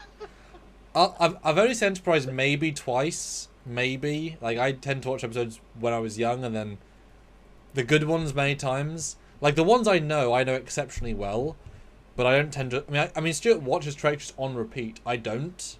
I never have. So you know TNG just from watching it in the background. I don't have that experience. That's what makes this a great team, though. Mm-hmm. I've got the old school knowledge and a different perspective. You got the younger school knowledge and a newer perspective. Because there's this great thing we used to do, and I'm sure we'll go back to when we did the TNG reviews. We did the pre-season drinking, like we go through the entire season giving our review scores before we've rewatched it, and explaining what they are. And we'd each go off our audio so we couldn't hear. We'd each pitch the show, and the audience would vote who got it closer. And we'd keep track. And normally Stuart would win because he watched them on repeat. But the ones that I got so much more detail than Stuart. Detail, yeah. Like I can visualize all of the scenes, and he's like, "Fuck, I don't know." And I'm going through this, and Stuart's like not listening. He's like, how the fuck is he still going? Yeah. And I'm like, and then Cork does this, but there's a contrast there. I have a very very good memory for certain ones that I really care about, and Stuart's like, I mean, yeah. And then to hear like change costumes, guys. Just pointing that out. Oh. So Oh, come on, Well, guys. well, Let's get it. Obi-Wan $20 was quite nice, so we'll take it. You know. Okay, I'll change. We Peter have one more, Lukaku, Peter. $5. Yeah. Have a sip. Congrats on over 25 million views to date. Yes, 25 million views is a milestone you guys for have sure. 25 million views. Wow. Congrats, guys. And they're hard-earned Where are views. views at? Where are views at, Samuel? Do you have that? Or It's true. It is hard earned. It's true. Because I know now that I'm a YouTuber. Because we're a niche channel. Like, you're never going to get views with this sort of content. 25.7 million. And that's okay. You know. Let's elevate Trekyards to the next level. Let's figure it out. You know, Starfleet Boy, I really appreciate what you and Tex Trek and Trek on the Tube said to me at Chicago, where we were like the grandfathers of the Trek content. It made me feel old, but did we say that? I'm Oh sorry. yeah, It should yeah, be more like you did. The founding fathers is what I want to revise that to say. The founding fathers. Well, okay, I appreciate that, but we were around and we were here doing weekly Star Trek content when there was no weekly Star Trek content for 2.5 years. There was no whisper of Discovery. There was no whisper of new Trek on the horizon. There was Beyond. You and Junkball Media. I don't know if you guys follow them, but I'm a child of you guys and Junkball. That's where I am. Like I'm 100% a child of that. So yeah, kudos to you guys. And I'm gonna take a shot for that. Because we're doing. Oh, look at that! Martin Pelt has joined the channel. The rank captain. Welcome. Yes, finally gotta join. Yes. Cheers! For that. Starfleet Boy, make the drink. You ready, Stuart? You ready? Stuart? I'm almost ready. Okay. I'm pouring my drink. Wait for it. I'm almost out of my fireball. Well, that's a shame for your liver. You ready, Stuart? Hold on. Yes, I am ready. 3, Thank you. 2, 1, dink. Cheers. Cheers, as it said. Hold on, don't get too far ahead of ourselves here. General Grievous, $5. Enjoy your day, Sam, and have a true Warriors drink on me. I don't mean your usual prune juice either. LOL. But that's good for his bowel movements. So prune juice all around. The problem with being a general is that he outranks the captain of commanders. He just can throw shit at me. Problem is there are no generals in the Starfleet, so. Well, but what about Dreadnought? I mean, he's probably a general. Dreadnought. Well, he is the General Grievous of Star Trek. I guess. Now, I will tell you a little story. I talked to Aaron, one of the writers of Prodigy, and I talked to him about that because it's one of our big things. Like, it's just General Grievous, and he said that he told the design team, and they were like, "No one's going to notice." Corey Brown has joined the channel at the rank of captain. Oh my god! Oh, more booze. Shot for me. You guys don't have to take a shot. Whoa. Okay. Oh, just you. Oh. Okay, to the channel. I will take that. I will have a shot of peach schnapps here. Hold on a second. They're saying Martine got a bonus. 2 captains. See, oh yeah, Starfleet Boy. Corey Brown, welcome to the rank of captain. You can join me. Starfleet Boy. This is the problem. Anytime. I've worked for years. I'm still a commander, and these schmucks with 1 or 2 button presses outrank me and force a salute. Do you see the annoyance I get? That it's a double-edged sword here. But Corey my Brown, goodness, Commander Cockney just called you a schmuck. I respect you, my man. Yes, I'm not gonna call you. Because you get in the captain's lounge. I've been 8 years. I don't get a captain's lounge. You get to hang out with me all the time, dude. I'm doing the. Oh yes, true. I thought I meant for them. Yeah. You get private dinners at the captain's table. Now, come on. Damn, we could take a sip for General Grievous, who gave another $5 that says, "Enjoy your day, Sam, and have true Warriors drink on me. I don't mean your usual prune juice either." Or a drink for that. So there we go. You guys, Starfleet Boy has to go break the seal. I'll be right back. Good stuff. Chris Willem is like, how much for the captain's solo? Well, if you want a real solo performance, that's going to be $1,000. Can you imagine someone put that in? No one would. No, we had a $500 one once, which was an accident. Yeah. We were so happy for 5 minutes. And then you want to do $5 or something? It's like, oh shit. Talk to your bank, man. We can't correct that. And then do you remember it fucked up our metrics? So suddenly it looked like blump, so all the other metrics looked pitiful. That was quite annoying. Yeah. Yeah, but we've had some really good super chats. We've had $100 super chats. We've had some fantastic super chats. Yeah, I mean, speaking of, guys, we're doing really well. But if you want to super chat and get us more drunk, yes, we're here. That's what we're here for. So. Oh yeah, the amount. I mean, obviously, you guys do appreciate the amount it helps, but it helps so much. It really does. You have no idea. Yeah, because we've been a shitty month. It's been a shitty month. Yeah. Strange New Worlds is underperforming, which is sad, and we don't know why. So. It's shocking. We assumed this would be the big show. We were kind of not necessarily hoping and praying, but we were hoping for sure. And it's weird. I mean, because we're here all the time. It's not as if we're not doing the same content. We're always here, man. We live here. Yeah, well, yeah. This is our daily grind. And we're being always entirely positive. So you can't even say it's because we're hating on it. As Picard, we were negativizing more than positive. Like we're really enjoying the episodes. It's weird. Obviously, recession and world economy fine, but like we've still got to make our basic bread to keep going. Because without that, you'll have to start getting more private eye work. I have to do less work on this, and it just ends up for bad things. Like you want to see this content, and these sorts of lives we do rarely, but they have a big deal. I'm gonna go change my costume. Okay, Stuart. Well, okay, wait until he comes back so we can have a duo. Fine. Yeah. This thing doesn't sit right. I gotta get it tailored because this side is always off. Oh yeah. I don't know why. Stuart, how goes the Voyager tailoring? I'll get it tailored at the same time I get this fixed. Oh look, Peter the Caco, $50. Don't want to spill a drink on the beautiful uniform. Time to change another of your choice. Perfect. And that helps. I'll wait till Starfleet Boy is back before I go, though, so Samuel has somebody to talk to, because, let's be fair, Samuel's not very good on his own. I'm just kidding. Corey Brown, $20. Hashtag Sam drink, not my fault. Alright, Starfleet Boy needs to drink $70 worth of booze, so I want to see that. Samuel is great on his own. Well, thank you.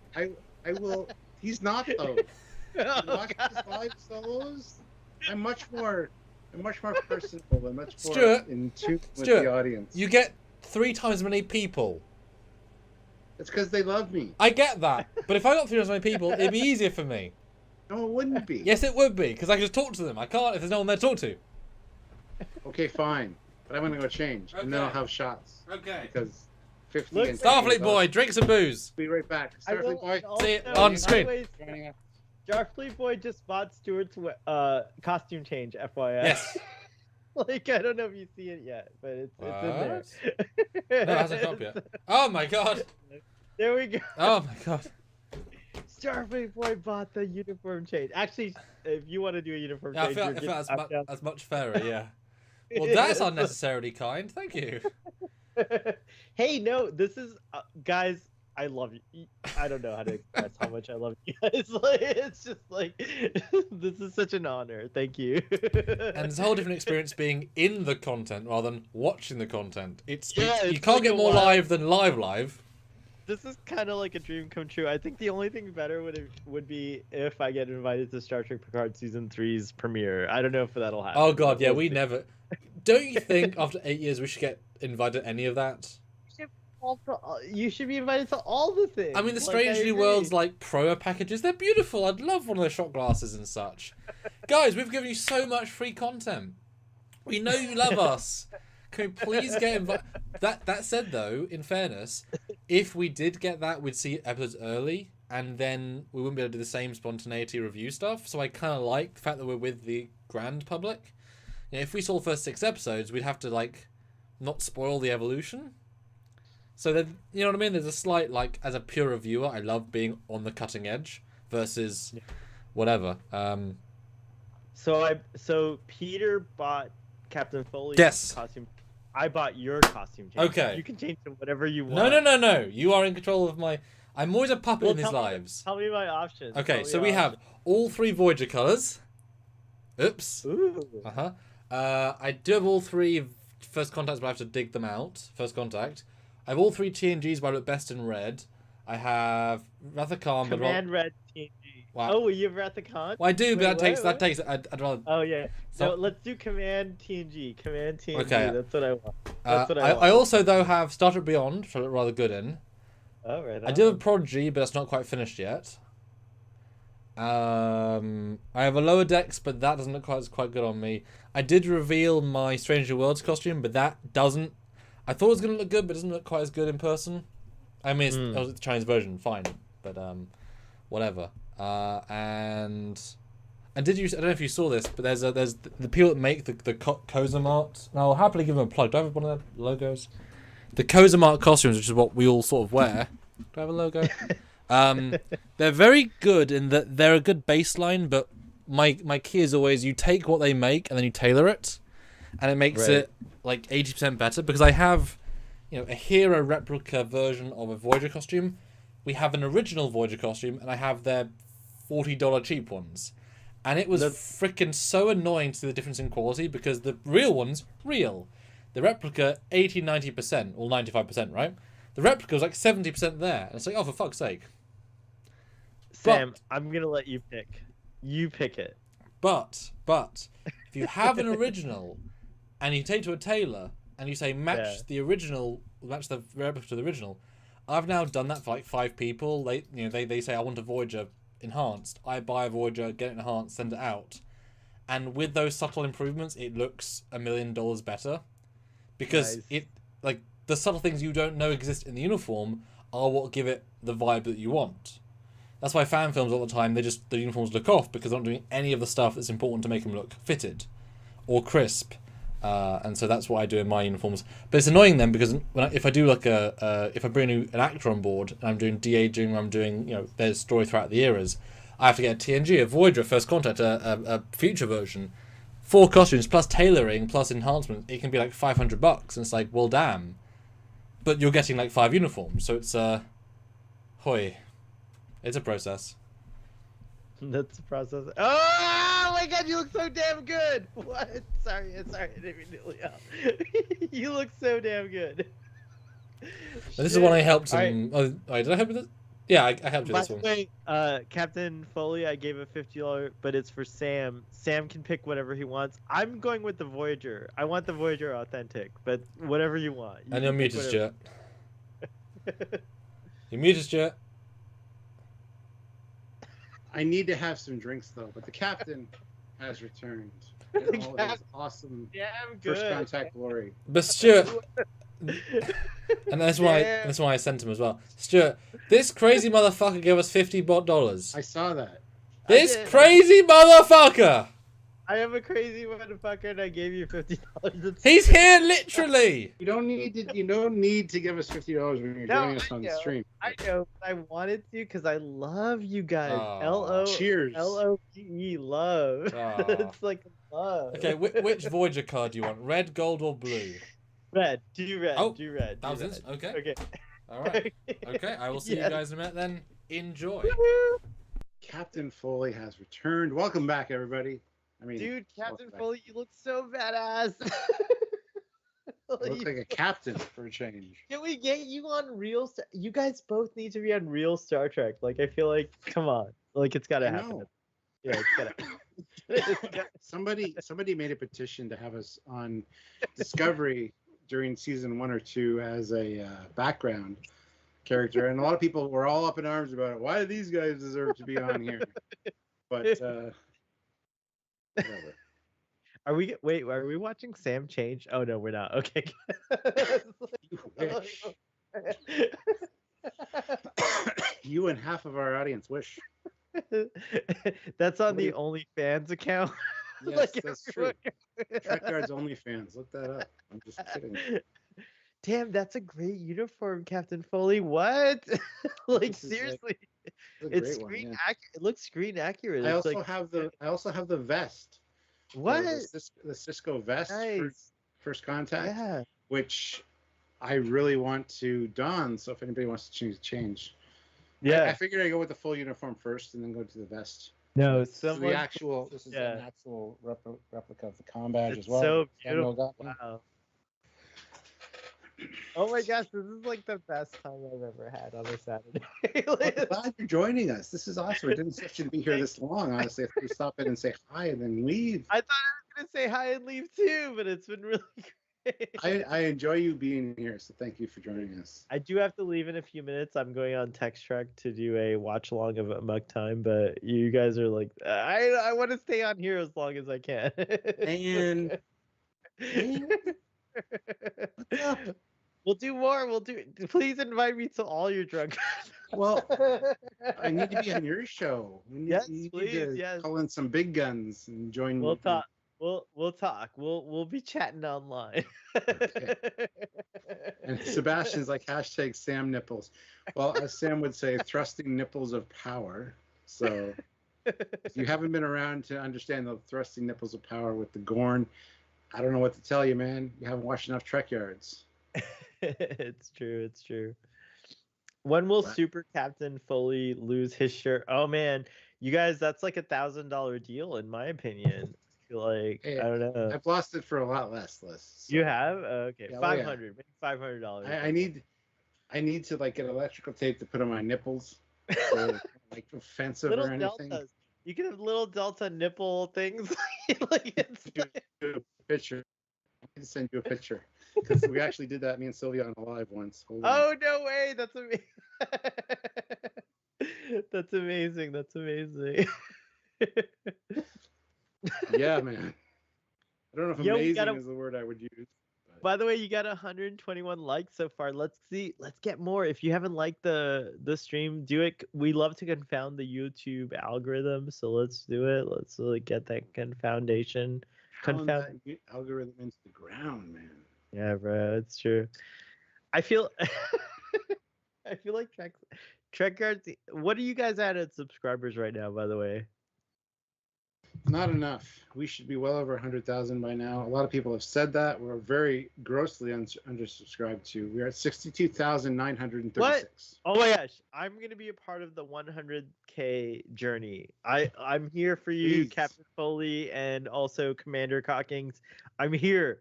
I'm going to be part of this mission. You've got me in your fleet to get you to 100K. Let's do it. Damn, man.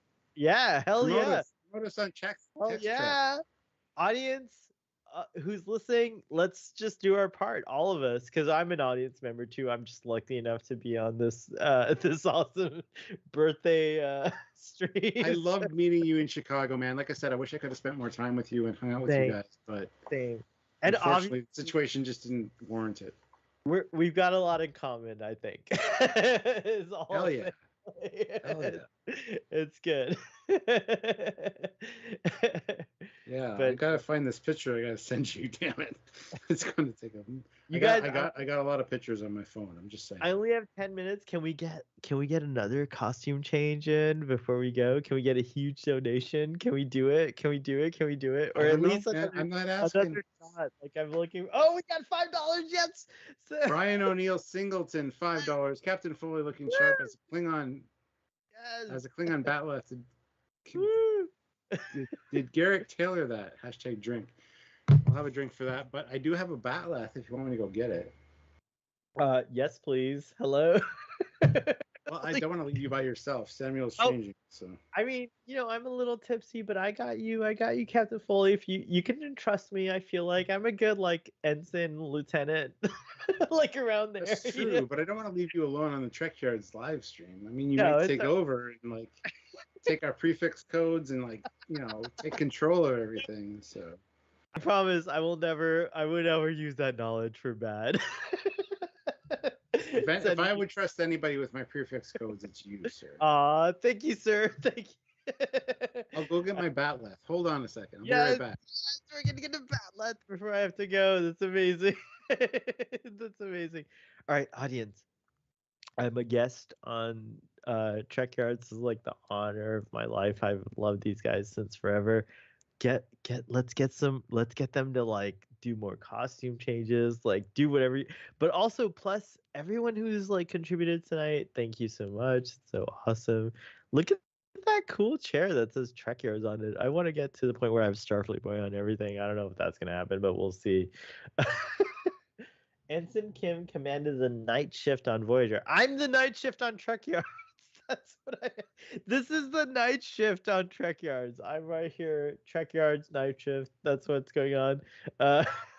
Audience AMA time. Let's ask. Give me some questions I can ask Trekyards in the next like 10 minutes because I gotta go. I gotta go to another stream. But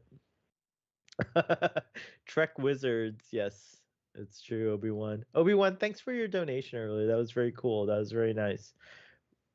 Oh my gosh, I'm pretty drunk.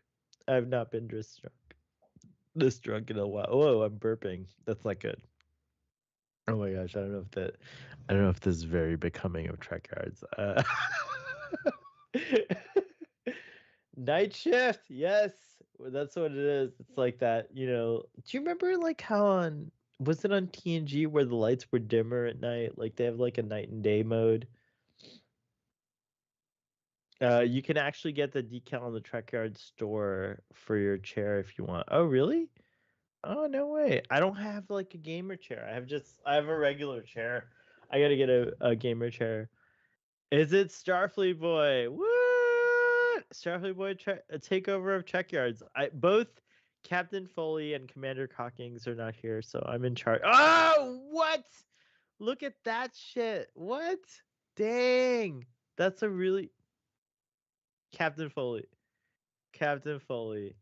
That is rad as fuck. What the hell? Oh my god. Like, could that really cut a bitch? Oh my god, it's really cool. Yeah, oh my gosh. Oh my gosh. Oh my gosh. Oh my gosh. Oh my gosh. Oh yeah.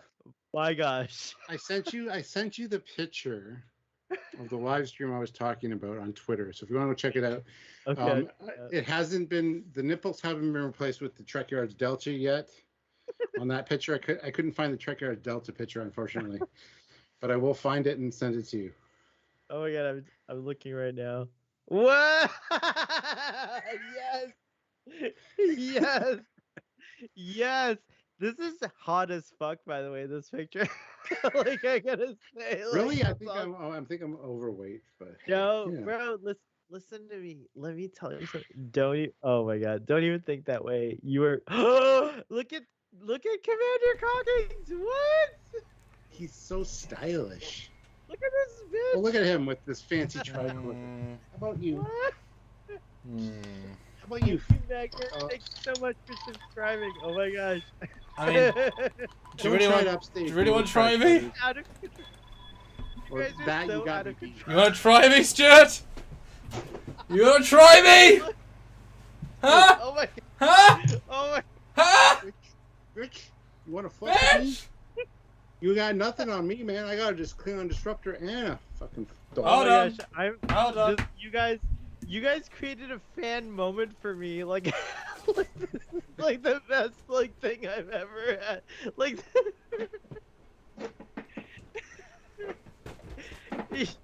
I'm glad you're enjoying yourself, Starfleet Boy. That's awesome. You wanna go? You wanna go? With son. I got one setting. I gotta set this to a good setting. Oh my god. Hold on. This is like full kill. And rifle. Don't fuck with me, man. I got you. I got a bat left, motherfucker. Don't even start. Oh my gosh.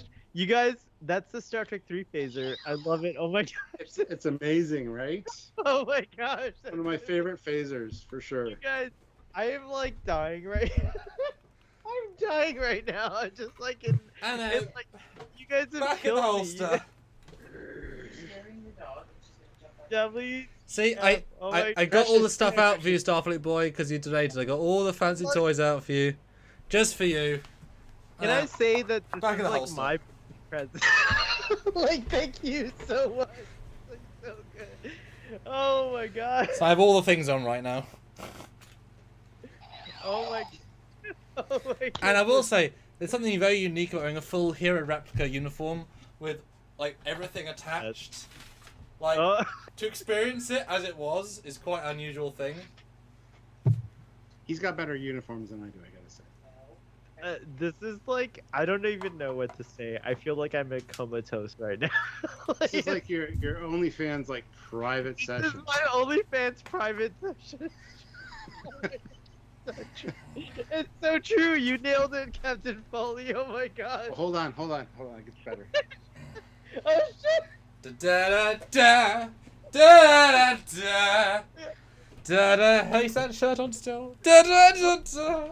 What is happening? It's because you threw in an absurd 50, so we thought we'd just splash out on you, which sounds dirty, but look, on this last little Silent Spaces throws in £10. My money on Captain Foley to win champion standing. I love you so much. Yes, I will win. I mean, champion. I want to get that bowling ball that has that he used for a trophy in that. There's a bowling ball. Yes. Like Yes. champion stand. It's a great. Parallels is a great trophy. episode. Good call. Good call. Guys, Okay. I have to go. Starbase 1 is calling. He's got to me. go. He's got to go. He's got to do it live. Can't you be on both? Just keep 2 streams going. We'll talk to you on one ear and. Could that be possible? Can I No. try that? You guys are willing to try that? You gotta zoom with one, Skype on the other. You can mute us. You can stay on screen. I mean, Oh my god. you can And it mute makes- on your end so we don't hear your others live stream. But if they want to go join that, they can. Yeah. Well, it's a Patreon stream, so I'm on a Patreon stream next, which Ah. is like, you guys have Patreon, by the way? Oh yes, that helps You so do? much. Oh, I'm subscribing to that shit. Oh my Oh. gosh, guys, go check out. Tell us about your Patreon. That's amazing. Patreon/Trekyards. Check it out. It's like joining the channel, only Yes. not on YouTube. Yes. So All right. What do you do on Patreon? Okay, Lit- tell me about Patreon. Okay. I gotta know. The thing about Patreon is that it's there for you to support us, but everything we do is free because we don't believe in paywall. Because everything should be for everyone, so it lets us do more rather than paywall. Can I be really? don't do anything stupid? extra. But Starfleet Boy, you deserve extra from us. I'll send you any pictures you want of Guys, me. I'm Just saying. I'm yours. Can I give you guys a virtual hug? Can we do like a virtual hug bullshit? Like Yes. can we, Okay, like, 3 eras combining. It's like, I gave oh you my a God, I real love hug you in guys. Chicago. I fell. Yes. 3 eras of Oh my- Trek. You guys, thank you so much for having me on. But also, audience, like who's here, please get these guys drunker and get these guys in fucking other uniforms. He's gonna watch this live. He's gonna watch this after it's the live. I is am. done.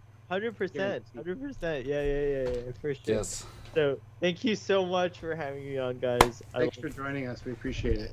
Thank you so much. All right, bye, guys. Bye bye. Hey, Starfleet Boy. Nice to have you here. That was great. I loved having him around. He's a good guy. Yes. All the different. And where's our regular person? Nope. Doop. Okay, Stuart. Yes, So how was your birthday? it was good. How about yours? Was yours It good? was good, yeah. And then I had Wonderfest right afterwards, which You is did. fantastic. Yeah, tell us about Wonderfest, because, you lived it. Dude, getting to meet Kirk Thatcher and hang out with him out front of the hotel while people are coming in. I was standing out front, and Nick Meyer walked in, and I'm like, that's Nicholas Meyer. And I don't know if you've ever seen Simon Merckx, who's another YouTuber. No, actually. He builds models, and he's like, oh my god. Okay, Nicholas Meyer is a lot shorter than you'd expect. I said the same thing about Doug Drexler when I met him. Yeah. Remember? Yes, I'm you like, did. You're shorter than I expected. Nicholas Meyer's the same way. I ran into Nicholas Meyer 4 times before Cool. the convention even really started. I didn't really say hello because I didn't want to disturb the guy. But he is great. And I posted on my Captain Foley personal channel a large section of his Yeah. talk that he gave.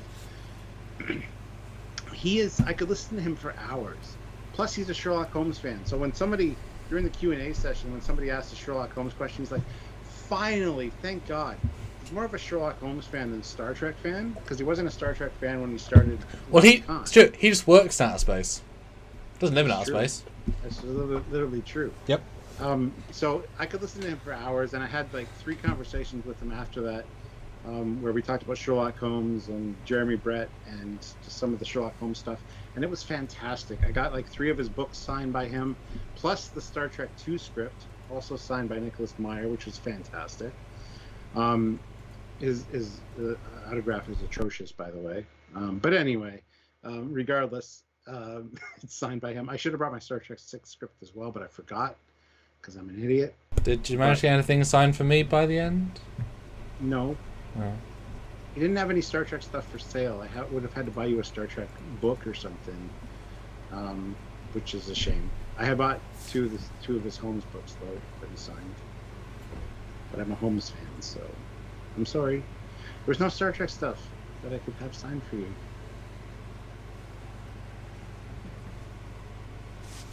Did you learn anything new from him about the Star Trek stuff? Yes. If you, like I said, if you go to the Captain Foley personal channel, there's a whole speech where he talks about how there was like 5 versions of the script before he got called in.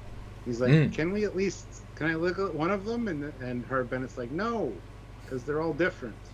He's like, all right, here's what we got to do. Because he found out that it was scheduled to be released in like May or June or whatever when it was released. And they hadn't even started working on the goddamn movie. They had a release date for it, but nothing. So he's like, let's bring all the scripts together. Let's talk about our favorite scenes, our favorite lines, our favorite characters, anything to just kind of get this ball rolling. And it's a great speech that he gives. Like I said, I could listen to him for hours. Unfortunately, I didn't have my tripod with me at the time, and I was late to arriving to the panel. So it was a little bit shaky here and there, and I had to put it down at one point. So it's not the complete talk, but it is a good 19 minutes of the talk. So if you guys check it out on the personal channel, still cool. Well worth. Yeah, you can he is an amazing speaker, and during the Q&A session, he just killed it. He was really good. So he's a great guy. I was so pleased to meet him in person, and unfortunately, I didn't get a chance to really hang out with him per se. That happens a lot at Wonderfest, considering I know the show organizers and stuff. But didn't really get a chance to hang out with him, unfortunately. I just talked to him during his autograph signings, which he did for free, by the way. Oh, he nice. didn't charge a penny for his autograph. Nice. So you could go in and talk to him for a few minutes, and he was going on a book signing tour, so he was very insistent that either you have both vaccines and your booster, which I had proof of, or you had to wear a mask. Hopefully you didn't get COVID, because a few people that went to Wonderfest did get COVID that I was hanging out with. My tests have all been negative, so. Well, I mean, you'd know if it was a super spreader event, so, you know. Yeah. Clearly wasn't, so. But I actually ran into him on the vendor floor once. I got my picture with him 3 times. Twice he wasn't smiling. On the vendor floor, I'm like, oh, you smiled for this guy, but not for me. He's like, I'm so sorry. So we got another picture where he's kind of smiling, but he's one of those guys that doesn't really smile. So if you follow my Facebook, you would have seen that, where I finally got Nick Meyer to smile, but not really. So, yeah, my birthday was great because I kind of rolled it into Wonderfest, because one year we were actually on our way down to Wonderfest. We always go the Thursday before. On the Thursday, leave on the Monday. And the Thursday was my birthday, which is May 28th. And you actually made me that year happy birthday captain thing with the Foley class, I think, an animation. And I thought it was great because I saw it on the trip down. So, yeah, my birthday and Wonderfest kind of get mixed together. And Wonderfest is great. Hanging out with Darren Docherman and Kirk Thatcher and Nicholas Meyer this year was fucking great. Dude, Wonderfest, I missed it. I had to miss it 2 years because of COVID. I've gone every year since I first went. So I went 6 years in a row because it's just so great. Ken Palco couldn't make it this year. He had to cancel last minute. But Eric Chu showed up, and Eric Chu wants me to visit him in Vancouver, because when I was going to visit my friend Cliff for Starfest, I had a layover in Vancouver for like an hour and a half, and Eric Chu wanted to meet me at the airport and take me to a toy store because I had a layover. And I'm like, well, by the time I leave the airport and come back through security, my flight would have left. So he was waiting outside the airport for me. I arrived at the airport in Vancouver and said, I don't think I'll be able to join you. He's like, oh, that's a shame, man. I want to take you to this huge toy store. And so when I saw him at Wonderfest this year, he's like, you got to come visit me in Vancouver, which I am going to do. I'm going to go visit Eric Chu in Vancouver, experience Chinatown and all that stuff because his family's Chinese. And I think that would be fantastic. So Wonderfest is always just great. There's great people. And John was there? Yeah, John Eves finally made it. Usually it's where's John Eves because he cancels last minute all the time. But hung out with him and Rick Sternbach were side by side, so I spent a little bit of time at their booths. But yeah, I mean, it's just such a great. You got to join me. Everybody kept asking me, "Where's Samuel? Is he ever going to join you for Wonderfest?" I'm like, well, he's not really a model guy, so he's more CG, right? So, but I think you'd really enjoy yourself. So you need to come down and join me for a Wonderfest. It's a 7.5-hour drive, and I know you hate driving, but dude, Stuart, I don't drive. You got to join. I know you don't, but you can be a passenger. It's fine. But why not just fly? I mean, surely a flight would be like an hour. Surely. It's always like the first. Well, I say that. I was gonna say it's always the first weekend in June, but next weekend it's next year. Sorry, it's the second weekend in June. So, if we can arrange it, would you want to go? Well, don't want my birthday at a model convention. No offense, because obviously I'm out of the country and. Exactly. Yeah. I don't want to risk spending my birthday on a plane, etc. So when is it next month? Yeah. Well, I mean, certainly. I mean, not to sound mercenary, but if for our Trekkers doc, if John and Rick are there, that's perfect.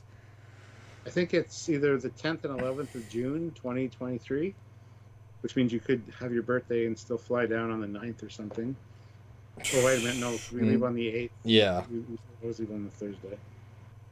That'd be impractical. Or it's the 17th, or it's the 17th and 18th. I can't. That'd be much more practical. Let me check. I want you to join me for Wonderfest because everybody was asking about you. Whether you'd actually join. I'm like, no, he's British. I mean, I've never been invited once, so it's not as if like. What? Well, I mean, have I not mentioned it?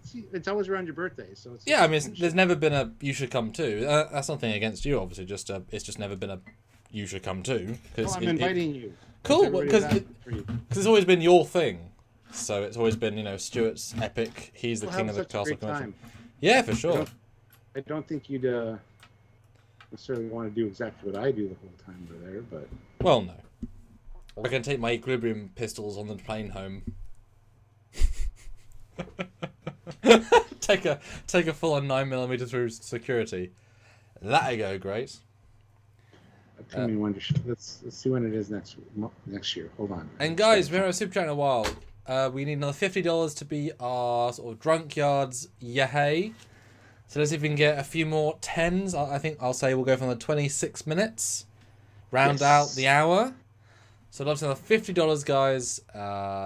It's our birthdays. We're now in full costume. I went full props. Full props. Would appreciate the help. Where there's a very low month. This helps massive amount, but not like we'd love 200. That'd be honest, where we'd love to get to, but we're not going to get that. So we'll say 50 is a conservative number. And I'll read the poll though, Stuart. I asked everybody a long time ago, is Star Trek V a good film?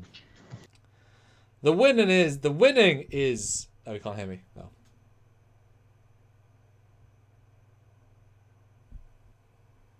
Sorry, I'm back. What's with the poll? So, Star Trek V, is it a good film? The winner is meh. It's okay at 42%. But 40%, yes, it's a good film. And 18%, no, it is not good. So, meh wins you, but only by a hair's breadth. Nice. So, the next Wonderfest is June 10th and 11th. Which will be cutting it very fine for you. Where is it? Louisville, Kentucky. It's right beside the airport. So theoretically, you could fly into the airport and I could meet you there and then drive you back to my place. Which would obviously be the way we'd want to do that. Now, is it just me, does Louisville, Kentucky sound like a middle of nowhere sort of place? Like a very Louisville, Kentucky is not the middle of nowhere, trust me. Okay. Because it is a big city and it's very nice. There's a lot of nice hobby stores and antique toy stores and stuff. Because when I think Kentucky, I think like backwater America, like. No. Okay.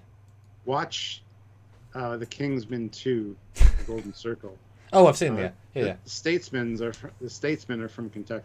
Oh, with the lasso on the barrel, etc. Okay, and that makes it a good state. So what was the convention then that got cancelled? The last year was this year, and you were sad. Starfest. Right. It was the last year for Starfest, which was in Denver, Colorado. But this is still continuing. Okay. Yeah. Which is a shame because my buddy Cliff is from there, so I like going down for Starfest and visiting him. Yeah. Going to Starfest, but oh well. Okay, let's look at flights then, Stuart. Let's look just for you. Well, Sylvia can get you better prices on flights. You know that. Sylvia's the king shit when it comes to finding that kind of stuff. But if you can fly straight into Louisville, it's literally right beside the airport, the convention center, the Crown Plaza, which is where our hotel is. We're in the hotel that hosts the convention. Is the same hotel we stay at. So it's very convenient. I can't book past May. So let's assume May for a second. What dates were they? Like, what day would that start? June 11th, June 10th, and 11th. What days of the week is that? So that's what... This was a Friday, Saturday, and Sunday, I assume. Saturday and Sunday. But we always arrive on the Thursdays, so you'd be heading out on the 8th, I assume. I'd fly, yes. Or you can come in on the Friday. I can pick up on the Friday. Yeah. Let's assume the Friday... Well, because time zones. If I leave on the Friday, I might... And again, I can't book, like, for that date, so I'll just throw in a date and see... I don't know if you can get a flight directly to... Well, let's see. So, May the 12th, which is the nearest Friday I can get, from London to Louisville. Louisville. Don't ever say Louisville. I mean, it says Louise. Louisville. Louise. Don't...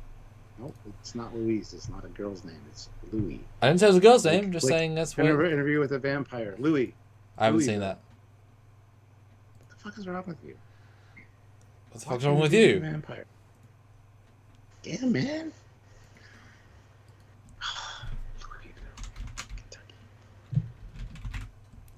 I'm sorry. I apologize for him in advance, guys. Oh, I thought you were gonna say apologize for yourself. Wow, this is fucking expensive. Oh my god. Wow. Well, let Sylvia figure it out if you really want to come. $3,000. That's a one-way flight. Yep. That's retarded. Yep. Should be maximum of 1,000. Let Sylvia figure it out. She can figure it out for you. One stop. That's terrible. The doctor throws in $20. I need to do a Wonderfest with you guys next year. I never realized it was in Louisville. I am 2 hours north in Indianapolis. Oh. Dude, come to Wonderfest. Wonderfest is like a mecca for sci-fi. I need to have a shot now. But it would be sad though if next year like no big celebrities go. Like Nick Meyer's a huge get. It'd be sad if no one turns up. The one I can. They always have.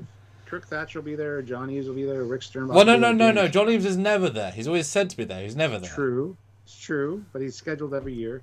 Ken Palco. I want to see Ken again. Shoe's always there. I want to see Eric. So there's a lot of gets there. I don't know who the big guests will be. It won't be Nicholas Meyer probably, but no. That was only because of the anniversary of Star Trek 2. But no, I'd love to if we can do our doc interviews with John, then that'd be perfect, because then we don't have to fly his house. It's true. Well, here's my shot for the Doctor. Thank you so much. Oh, the Doctor. What do you think about the new Doctor? Whatever his name is. Seen this shit yet. What do you think? Because you know you must have an opinion, given you have Doctor Who in your thing. So we are $23 away from a good number. That's not a lot. We'd love to see it in the final 20 minutes. I think we had fun today, Stuart. What are you talking about? What? We're $170 away from a fantastic. I know we are, but we're switching roles here all of a sudden. Got you. I didn't get the memo. Sorry. Yes, no, I do agree. 170 would be our best number. You are right. That's 2 costume changes, which would jump us up really high there. I know. Hold on, I gotta go get something for Bride and Single. But yeah. Let me pull out my hero phaser again. Yes. Look at that. Freaking amazing phaser. Just like the show. Gunmetal, black. And the difference of it on screen, you really can tell. Although, boy. Whoop, it's not a two-handed phaser. Yes. Can't hear you, Stuart. Still muted. You always mute straight away. Brian Singleton. Star Trek 2 phaser for the win. Oh. Is that new? Ask me if I got it. No, I've had this forever. I want to get the motion picture version because the motion picture version is a different color. But this is the Star Trek 2 version that Kirk uses to actually zap the little earwig thing. Comes out of Chekhov's ear. So, yes, I have it. Nice. And the Doctor. No, I don't think Tennant's the 14th Doctor. That would be silly. But they'll just meet him in the 60th. Time travel. Because he's, always an alternate universe. It's much more obvious he's from another universe, etc. They're not gonna go that way around. What do you think about the new black gay Doctor as being the new black gay Doctor? Let us know. I haven't seen him, so I can't really talk about that. It just amazes me that they had to reveal Tennant in a random Tuesday reveal because they were filming out in public for the next 3 weeks. So there's been pictures of him every single day almost out. Every day he's out, there's been pictures of it out. So it's pretty funny. Like lots of spoileriness. I turned it off because it's loud and Samuel hates loud noises. Yeah, I haven't seen the new Doctor Who. I haven't seen any of what's her names. It's fine. You can skip them all. They're not really worth much. Sorry. Yeah. Really, it can be. I mean, apart from the big retcon of the entire franchise, which just ignore it. It's better for your health. Which doesn't add anything. I've said this. Whittaker, that's her name. And it's sad because Colin Baker was previously, acknowledged to be the worst Doctor, and she is easily worse than him. And he was only bad because of the writing. And yeah, it's a shame. But I just noticed, Stuart, that on our PayPal, we got a $50 as well from Corral Slov. You know your name, Corral. Hold on. $50 American. Amazing. Thank you so much. If and when you gave. Really amazing. Thank you so much. Corral, yes, Svoboda. You know your name. It's a great name. It's just not part of our normal tongue. Amazing. Thank you so much. It sounds Slavic. It sounds like it might be Croatianish. And I'm sure Sylvia could say it, but amazing. Thank you so much for the PayPal. It makes a big difference. Those are for our trips and stuff, which we were just talking about. Because Samuel's going to join me for Wonderfest 2023. It's confirmed now. Sylvie's going to find a good flight for him, and it's not confirmed, I know. But if we can match that as part of me coming to your house and doing a whole series of events, that'd be nice. Yes. And I can go through customs with most of my bag being uniforms. So, what? I did joke in my own brain that Jerry, who made all these custom props, I can bring them all back home. It's like, but you spent so much money. I spent so much money getting them to my house. I know, and I'm bringing them back because you live like really close to Jerry. So,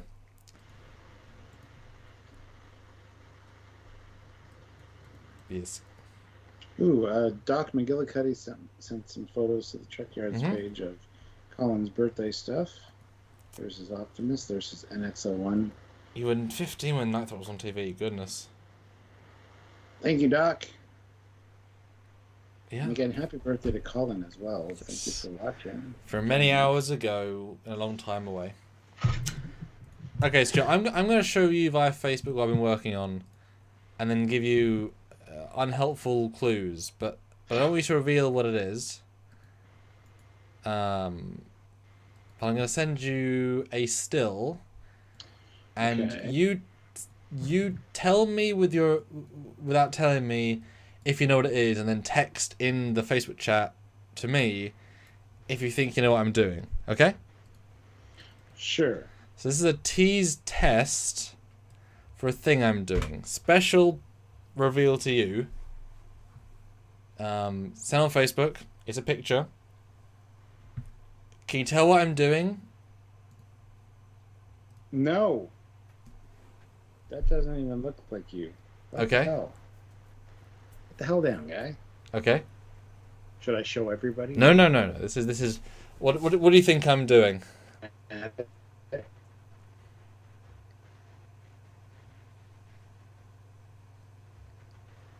think you're trying to. I think you're trying to be a Jedi or some kind of Sith Lord. Interesting. It's wow. That's Do you not like- you. Do you like it? I don't know if I like it. It depends whether or what you're doing. Does it look Kinda good? What does it look good? Do you think? That's relative depending on what the context. Okay. So no. Please inform me of what the fuck is happening, because I'm having a stroke here.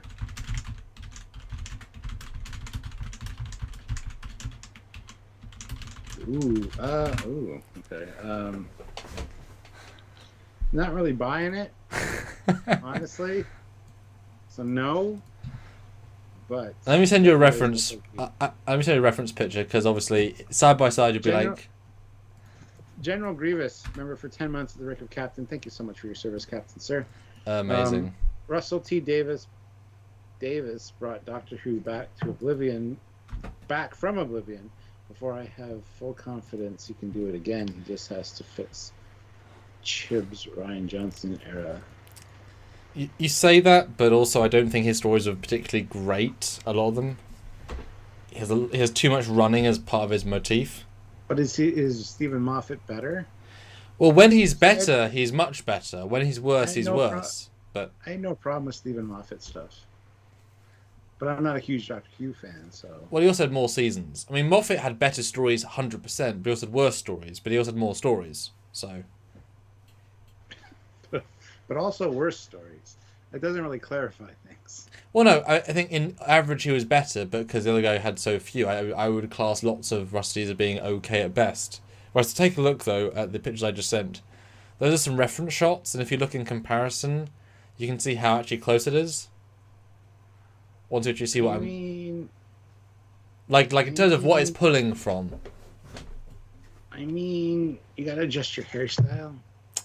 Well, hence the hood, because I'm not going to be able to do that. Obviously, I'm not going to get this as a wig. It's going to look too silly. You need the bangs. You need it over your forehead, dude.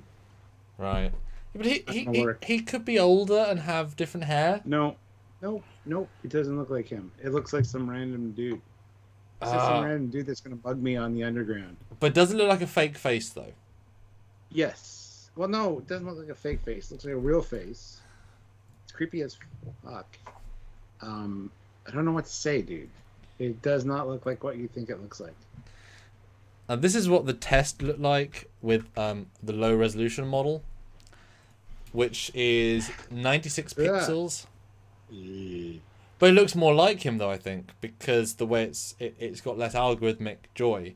The newer version integrates better with my face, but it's... I disagree.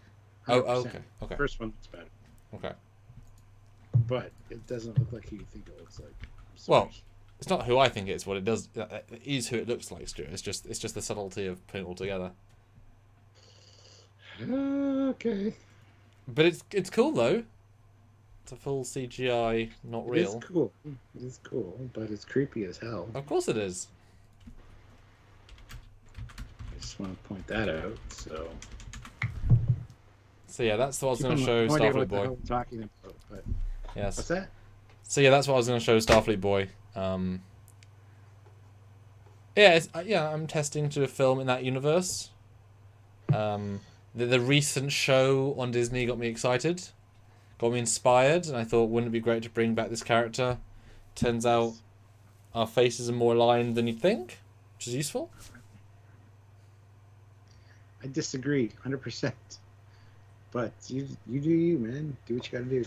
Hey, anyway, guys, super chat. Hit like if you haven't hit like. Super chat. We want to get at least I say $180. A couple 50s would be great. That is true. Just saying. For a live that's been going on for 4 hours and 17 minutes. Yes. We could do better. I don't know why we haven't. Starfleet Boy ruined it all. Blame it on Starfleet Boy. If he's watching this back after the fact, it's all your fault. I'm just kidding. Starfleet Boy, you're awesome. Go subscribe to Starfleet Boy. Yes. And Text Trek. And Trek on the Tube. Because they're all great guys. Yes. But never forget the Trekyards is your daddy. We are your daddy. Who's your daddy? That's right, Trekyards. And the Doctor, the only thing he has to do is say that the Master was lying. All you have to do. Yes. Because he lies. Because the Master is she? Depends. Oh. Not the current one, but since they're out of time, they're always existing. But you got to remember that the Doctor, they've shown Earth. It's what I found a bit silly. They've shown Earth at various stages of doomed. Even though in the old show, they've shown Earth at 3,000, 30,000, 100,000 just being around. So they keep retconning Earth as being destroyed, not destroyed, destroyed, not destroyed. So it's such... There is no distinct canon for Doctor Who. It's so broken. Star Trek is much better. And Star Wars even better because there's less of it. At least there used to be. Doctor Who is so broken, it's just insane. Yeah. But it's safer to just undo the Timeless Child. It's just a stupid idea that's just stupid from core. Oh! Obi-Wan just joined the Patreon. That's very kind. Thank you, Obi-Wan. Much appreciated. And you might appreciate the thing I'm going to do. Thank you, Obi-Wan. Instead of joining Patreon, one of the better things to do is join the channel. Hit that join button. That's beside the subscribe button. You can get a rank. You can get to use emojis during the lives. You get your name highlighted. You get a badge beside your name. I think joining the channel is probably better than Patreon, but it's funner. Time, YouTube takes more percentage. Yeah. YouTube's fucked. Yeah, it's like in theory the best thing to do is to give per month on PayPal, but it's not as fun for us because we don't see that. Because it's technically the best for fees, etc. Yes, PayPal is awesome. Uh, But thank you for joining the Patreon. We really appreciate that. It does help out our monthly stipends. What the hell kind of poll was that? Yes or no with no question? I choose yes. I love how I get the finger for that. That's great. Good job. We're getting pizza for supper because I'm hungry.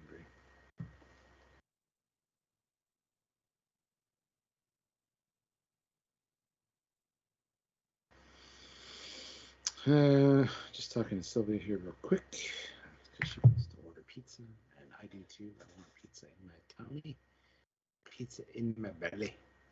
Get in my belly, pizza. Okay, a poll.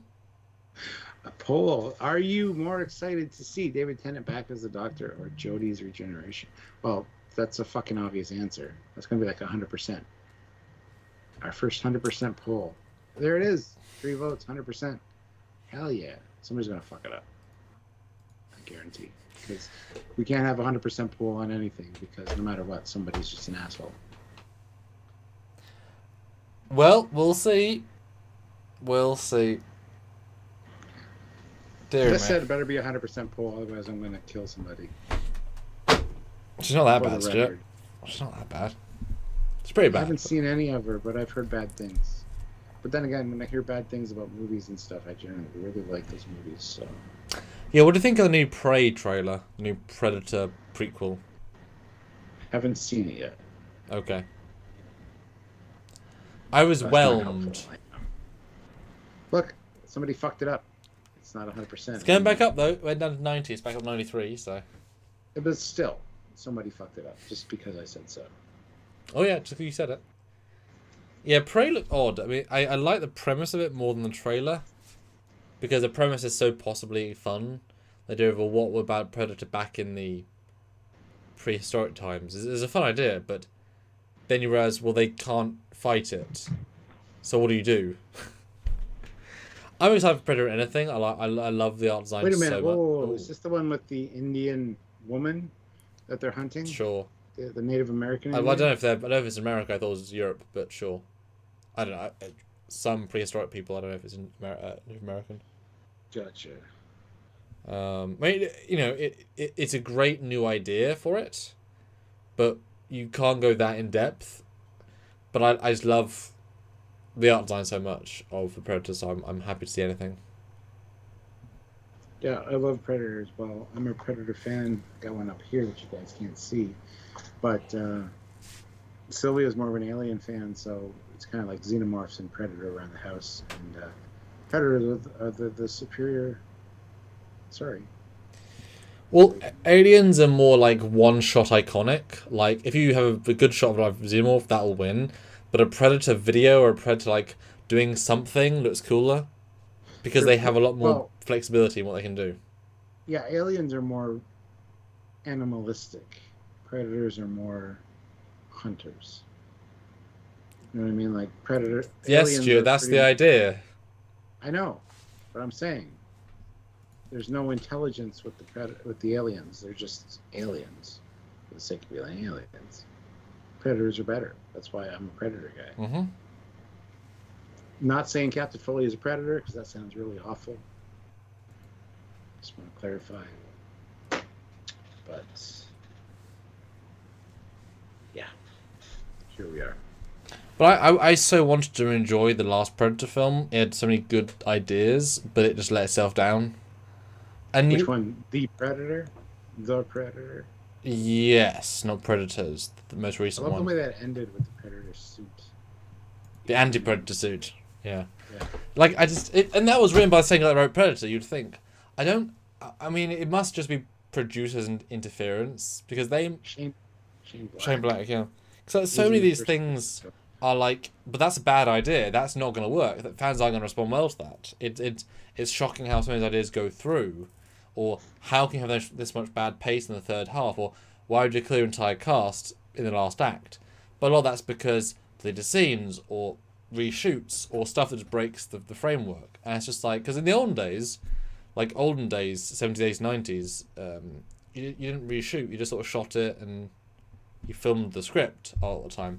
And now you can chop around things. And I was going to say this when we had our Obi-Wan discussion, I'm wondering if they're going to change the ending of episode 6 to allow for season 2 now. They might have shot 2 different endings, depending on how popular it is. Because you can't just end a season climactically and then have season 2. It's not that sort of show. So I think they might... What show are we talking Kenobi. about? Oh. Because I wouldn't be surprised if they filmed 2 endings in case it was so popular. Just so they have an open-ended version. Well, they announced season 2, 3rd episode in? But you can't guarantee it'll be responded well to, though. So... Exactly. Yeah. Have a finite version. So I wouldn't be surprised, because we know they did a lot of reshoots anyway. So I bet they have 2 endings lined up. Well, I hope we get to see all that stuff on deleted scenes or director's commentary on Blu-ray. Without a bloody Blu-ray, yeah. Give us that damn Blu-ray. I'm just Brian O'Neill Singleton, $5. Predator versus Herodians versus Jem'Hadar. Who wins? Poll? Hashtag capturing. Oh shit. Okay. That I think's easy, unfortunately. I think Predator wins.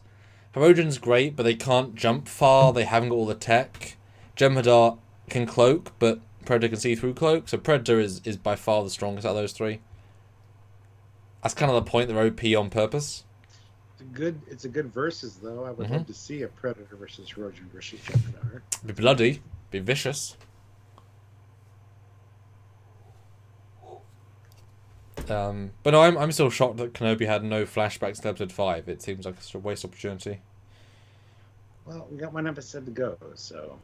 I know, but even if you end on a bang, what was the point in 4? What was the...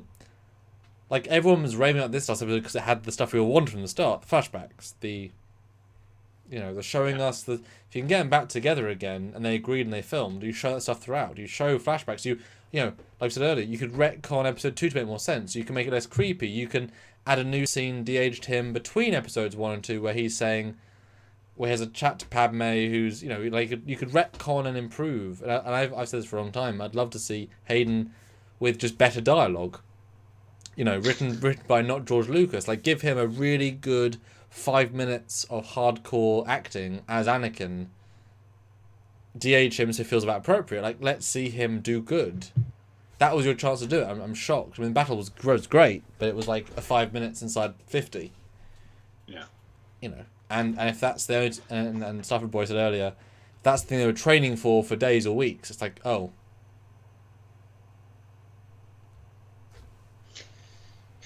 Yeah.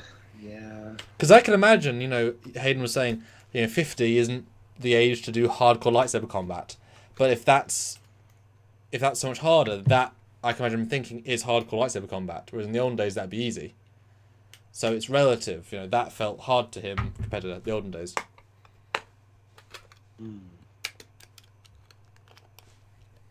Yeah. I don't know. I'm shocked that the last episode was the last episode, you know? That last episode should have been episode 3. Easily. To actually have some kind of semblance of, like, progression. Kenobi's just kind of been... It has been disappointing. I've really enjoyed it, but... We've really enjoyed parts of it. That's the thing. Yes. Yeah. I just wish it was more than 6 episodes. Or, like I said, if this last episode was episode 3, it would have been great. Yeah, if it was 10 episodes, then it would be like, yes, great. 5 in, it's starting to get good. We'll see lots more. But yeah, the fact that it lets... But although we do know... Well, we know that Anakin's in the Ahsoka show. So that might be... That might be the epic chance to have Anakin as Hayden as young as Ahsoka. Because, I mean, their connection's pretty damn strong from the show. The other show, so... You know, if you've got him back now for a while, then you can lean into it as we go and kind of go gently. And like I said, Samuel L. Jackson, I know it cost a boat ton of money, but he looked flawlessly de-aged in Captain Marvel. Like, that's from my perspective amazing. So you could do it with Hayden. If you want to burn the money to do it, you could. Yeah. General Grievous, $5. Kenobi has so much wasted potential, and it became the Reva backstory Leia kidnapping show. The kidnapping arc should have been 1 episode, maybe 2. Yes. I tend to agree. Well, because once he saved her in episode 2, that should have been it. That was a great 1-2 done. That was it. That's all it should have been. That had a lot of momentum, and they sort of slowed down and sort of stopped. Like, they should all be about Kenobi. Honestly, it's like Star Trek Picard not being about Picard at all, really, if you break it down. But you can't argue that, you know, he's 40 years younger, 35 years younger than Patrick, so he's able to do everything again. It's hard to argue that, but I don't know why they want Legends to fall. Why is it worth sacrificing the old Legends for the new people? And Reva's fine, but she's fine, you know? Yeah.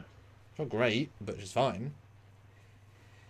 I wish they had more Inquisitors. I wish they kind of more of the other Inquisitors, honestly, like more of a duo, like or like see the chemistry, see the politics of them all. Well, is the Asian guy the second brother? Is that what that is? I guess. Because he's from the Fast and the Furious series, and I like the actor. Wish we would have seen more of him, honestly. So, I'd be down for an Inquisitor show. Plus, we got Jedi Fallen Order 2 coming out. I played all of Jedi Fallen Order number 1 on live stream. I will do the same for 2, but I'm excited for that because it's going to kind of tie in those links, hopefully. Yeah, I've still got to play through that game on...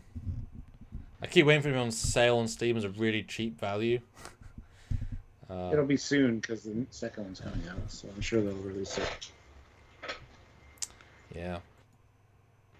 Like, I played through a bit of it, but I want to get it properly. It's a fun game, for sure. It's the funnest Star Wars game I've played since Force Unleashed, which I enjoyed Force Unleashed 2, but it wasn't long enough, story-wise. Or just good enough in general.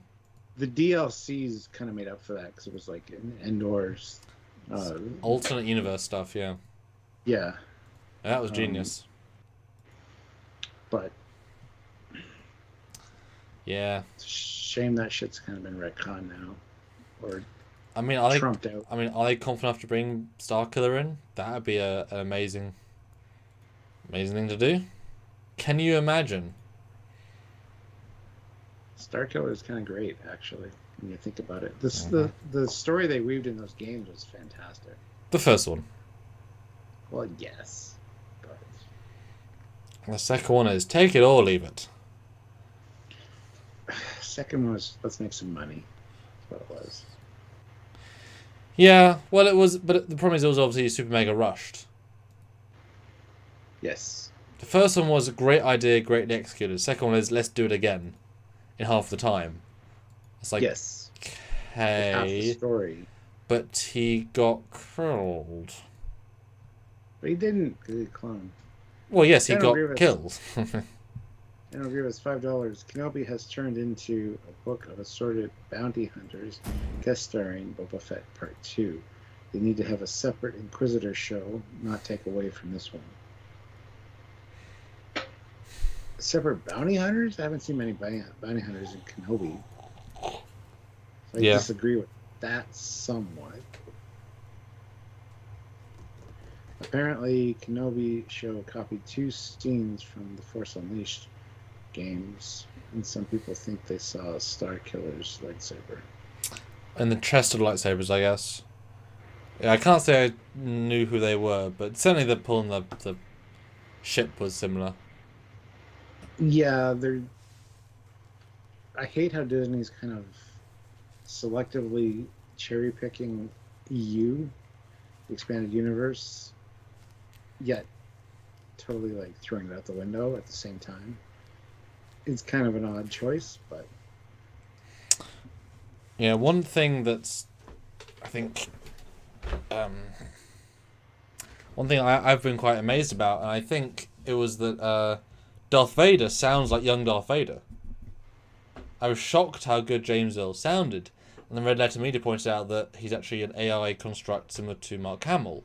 Because I was thinking they really cleaned up his voice with AI or some such, because James Earl Jones sounded very old in Rogue One. I'm fine with that in concept, but he sounded like on point for Vader. And you can do a lot of stuff in digital, but I was like, that really has the Vader vibe. And if they can recapture Vader, I was very impressed by how good he sounds. Yeah, he sounds great, actually, but there's no need to have Hayden back in that suit. Hayden doesn't have the presence, like Red Letter Media pointed out. Let's show him from 100 feet away and never have him stand beside anybody. And when they do show scenes of him in front of somebody, he's standing on a box. Because David Prowse, who did the original Vader, who your dad knew, was a bodybuilder and like 7 feet tall kind of thing. You know, Hayden Christensen ain't that. So apparently some Old Republic Sith will be seen or name dropped in The Accolade. Yes, The Accolade. It's another show coming from Disney. Matt says, I'd love for everyone who complains so much to create their own shows. Who would be interested in see what they come up with. We see the same thing here at Trekyards. Like, people complain about what we do. It's like, well, let's see your show. Let's see what you want to talk about when we can critique what you or how your view is. People just don't have the creativity or the imagination or the creativity to create their own show, unfortunately. So they have to complain about everybody else. Although I do think that some fans who know the source material just more organically, if you made them showrunner, they would probably make a better show. As a showrunner, they'd also have to hire all of the teams like the other teams do, but you know, there are many people who could make a better Star Wars show who are fans if they were given the same budget. So let's not detract that from all fans are stupid just because they're fans. You know, even if it's because I mean, a lot of these discussions are that's too much what the fans want, and it's like and that's an insult. The fans want what they want. They're fans for a reason. Like, yeah, you call a show Kenobi. The fans are what make you make or have Disney or Star Wars programs today. the fans. That was what kept you yes, alive. it's the fans who are buying Disney Plus to watch Star Wars. It's the people who go to Celebration. It's not random people. So to give a Kenobi show without the strongest Kenobi story, like it's like I love having Leia in it. That's fantastic. But you know, give fans. It's like Lower Decks. Lower Decks is fans writing Star Trek, and it's tremendous. It's actually so smart that it's beyond what fans want, because they get to sort of pick anything from anything. So, you know, like I'm making fan films and I'm trying to pull out really interesting threads, and with my limited budget of, you know, 1/200th, 1,000th of what real shows can do, you know, because a lot of those times, if you allowed a fan to create it with the budget of a proper show, you're assuming they wouldn't have the producers forcing them to do certain things. If Kathleen Kennedy or one of the top dogs says, I want 50% this, and it's like, well, you've got to do what they say, but that'll ruin the integrity of the show, but you want to get it made. So once you have the level of producers that are just the wrong people, a la J.J. Abrams, a la, you know, there are people who've done bad things for these shows, yeah? Yes, yeah. But, I mean, George Lucas handpicked Kathleen Kennedy for whatever reason to take over. I just watched a documentary on YouTube about George Lucas selling Star Wars to Disney, and for some reason, well, he thought his story treatments would be used, which they haven't been, which is a shame. This is the creator of the goddamn universe you're talking about. Use his content, and yes, he innovated new techniques each time to expand the industry as a whole, but you need to use his story ideas. I'm surprised they threw them out, honestly. It's just stupid, in my opinion. Oh my god, do you want naked cheap sex, Stuart? No, I've already deleted that. Okay, excellent. I nailed it. Don't worry. I'll nail any sex bot anytime. Take that how you will. So guys, final $4 to hit my number, or $154 to hit Stuart's. $150, guys. Come on, we can do it. But we're changing rules here. Well, let's do final Super Chat Snipe then, as we start to close out. Yes. But this has been fun. It's been a good time. I know you weren't in the best mood. Hopefully we've cheered you up a lot. Oh yeah, in about 10 minutes in, I was much better. So. But yeah, I started this off not being in the greatest mood, but plus problems with YouTube and just scheduling this was a pain in the ass. So anyway, the poll, we have 34 votes, which is surprisingly low, but that's okay. It is, yeah. Are you more excited to see David Tennant back as the Doctor, 82%, or Jodie's regeneration, 18%?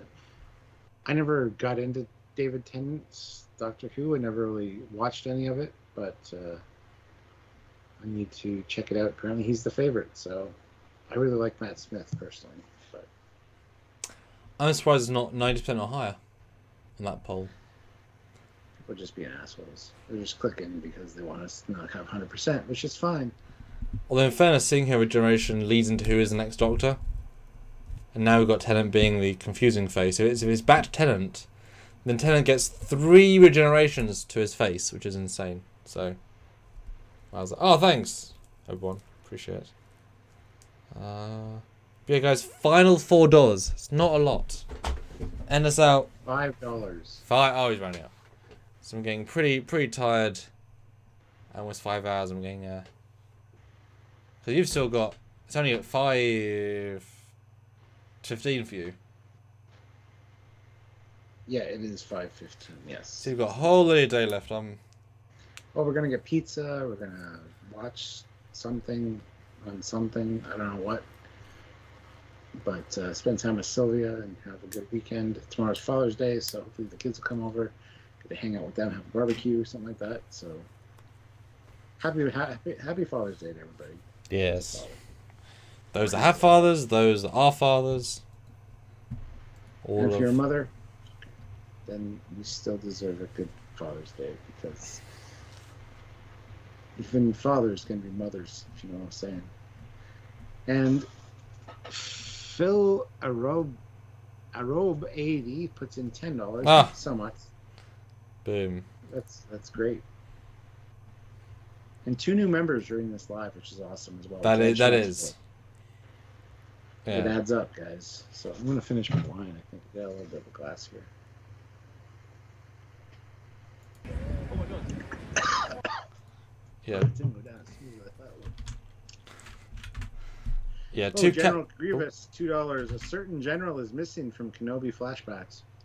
Well, you know, the Arachnid general should make a reappearance, I guess, but because I think if I was running Obi-Wan, and I'll be honest, I would probably have had maybe the first flashback would be Obi-Wan as a Padawan with Qui-Gon, but like on a mission without. So Qui-Gon in the last episode. We do. Obi-Wan throws in $5 with 3 cool faces and a happy birthday thing. So thank you so much. Much appreciated. But let me tell you how I'd start Obi-Wan. He does like that pose. Let me tell you how I'd start Obi-Wan, Stuart. Oh god, I keep losing my headphones. Oh god. Everything keeps dying. I can't hear you. I can't hear me. Samuel's an awful person and I hate him so much.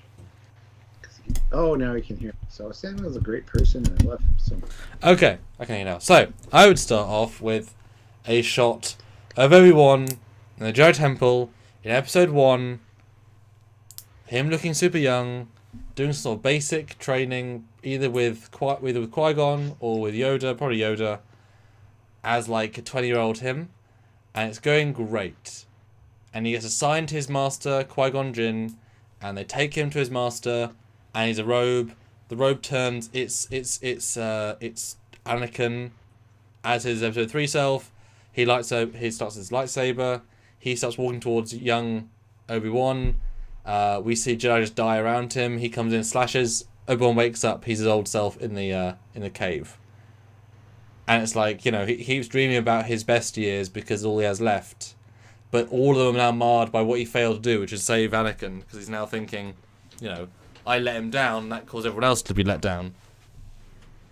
And I'd keep having that as being an excuse to have flashbacks to see Obi-Wan's, you know, trauma, you know, because he was in the Jedi for his entire existence. That's what I'd do personally. So you kind of utilise all the prequels and you kind of add on to the legacy of what, why, how, and who. Personally. Ha! Ha!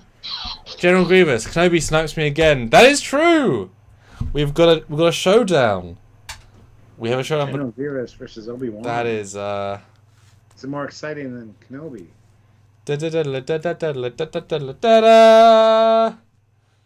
Who's gonna win? So far, it's Obi-Wan. Who's got?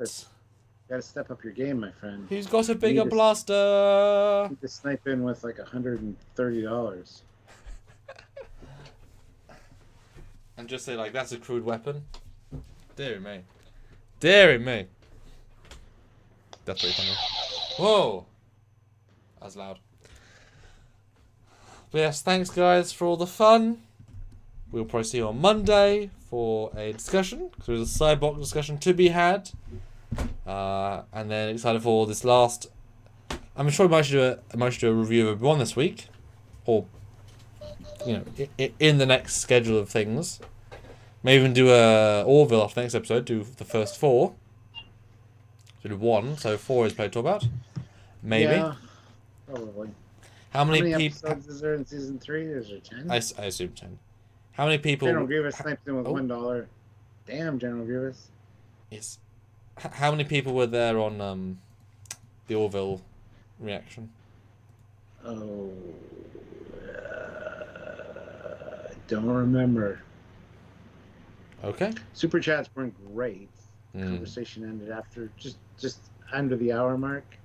Because honestly, there's not a whole lot to talk about with the next episode. Honestly, you haven't seen it yet, so I don't want to spoil it for you. But